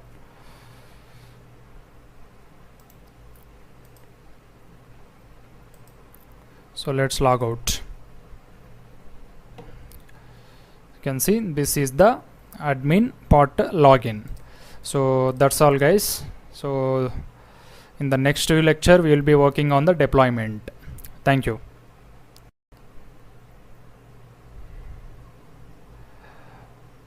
Welcome back, guys. In this lecture we are going to work on the deployment of our portfolio admin. Not only admin, the complete portfolio, MERN Stack dynamic portfolio application. So first of all, let's go to the normal thing, visitor spot. So this is the visitor spot. So everything is loading perfect without any issues. So now let's go to the backend. So for the deployment, so you have to make changes in two files, server.js as well as the backend package.js. Both backend only, and nothing will be there in the front end for the deployment changes. So this static data you can get rid of. We don't require this. Yeah. So first let's start with the changes of server.js. So let me import a module called as the const path. Path is equal to require path. Then after you just have to write deployment conditions. So first you have to check whether the code running environment is the production or not. So I am just writing if process.env.nodeenv is equal to production. That means it is not in local. So yeah, I already got the snippet. So let me explain this. So here you can see I got two different statements. Both are related to the client part, because the server will be deployed to the Heroku and we just have to specify the client location and some details. So here first statement will be app.use express.static path.join directory name, and the directory name will be client. So after deploying, we have to tell the compiler this is my client folder. So whatever the folder, whatever the client name it would be, after deploying, after the npm run build, we will get a new folder here that is called as the build folder. So this is the statement. Then after, for all the API request, we are sending same path.join directory name, so client build index.html. So this is the deployment code. So even I am not sure exactly what all this, so from long time I am writing these things only, and these will vary from for server to server. So every time I use it to deploy in the Heroku, so this is the Heroku deployment configuration. I think we are good. Okay, so now let's go to the package.json. So in the package.json you have to add the scripts. So let me go to the Heroku scripts of my application. So I will provide this link in the description. You just have to use the same. Why it is not opening? Heroku scripts.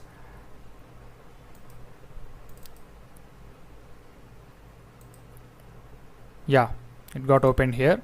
So just copy these scripts and paste it in the package.json. Paste it in the package.json, remove the existing. So here also same, this is just for the Heroku, not for everything. Yeah, so then I am going to write engines. So we just have to specify the JavaScript and server interpreter, which version of Node we are using and which version of npm we are using. So we just have to tell that. First one will be Node, sorry, let me write here Node something, and the second one will be npm, Node npm. That's all. So now let's try to find our NodeJs and npm servers. So here you just have to specify node-v 15.7.0 15.7.0, and let's try to find out the npm -v, it's be 7.4.3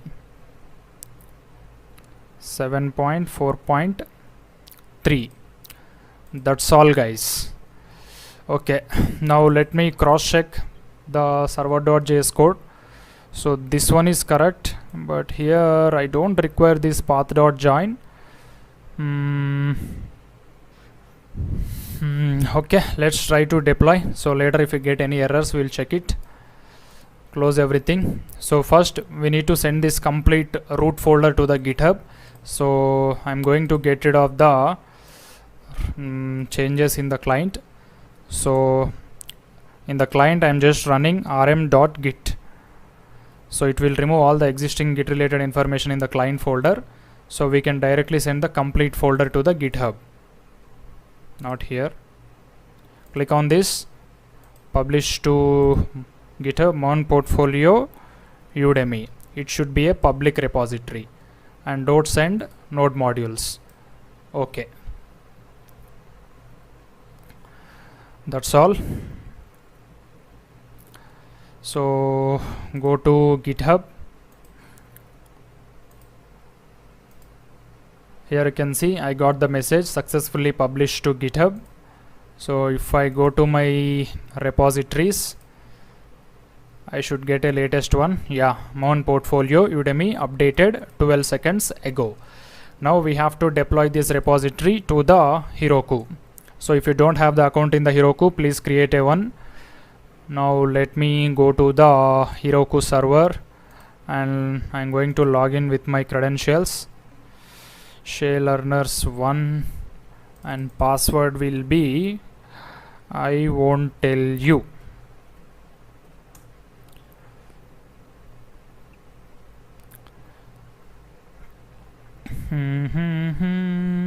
Yeah, starting November, Heroku free dinos this will know. Oh, starting November 28th 2022, free Heroku dinos, free Heroku Postgres, free Heroku data for Redis will no longer be available. If you have apps using any one of these resources, you must upgrade to paid plans by this date to ensure your apps to continue. What the heck, Heroku is stopping the free services, guys, so be hurry. So this is August ending, so we have time up to November 28th. So let me deploy MERN portfolio Udemy. So you should not do all these things, you have to specify your name in your case. So create app. Now click on the GitHub, and I'm writing our repository name will be MERN portfolio Udemy. Search. You can see I got the repository. Click on the connect. Now you just need to click on this enable automatic deployment. So the last step here is deploy branch. So it might take a while, around 2 or 3 minutes. So until then, please wait. So if you want to observe what's going on the server, you can check these logs. Running Heroku post build, so it will install all the npm modules that we already used in the client and server, and it will set up the MongoDB and all those things. So let's wait until it gets deployed. Alright guys, so we got the message, your app successfully deployed. So click on the view. Awesome, here you can see, got it. So now our application is live, MERN portfolio Udemy. So let's close everything now. Perfect. So looking very clean and neat. Open in the responsive view. So nothing got broken, everything is working fine. So that's all guys. So we have completed the part 1 and part 2, like season 1 and season 2. So in the season 3 we are going to make the styling dynamic. So here we just made the portfolio dynamic with just text, projects, experience, all those things. So in the next part, that means in the next release, we are going to work on the styling. So we can change this background color, we can change this text colors, buttons, about, animations, everything. So all the things we are going to make dynamic. So thank you. See you all in the part 3. Bye.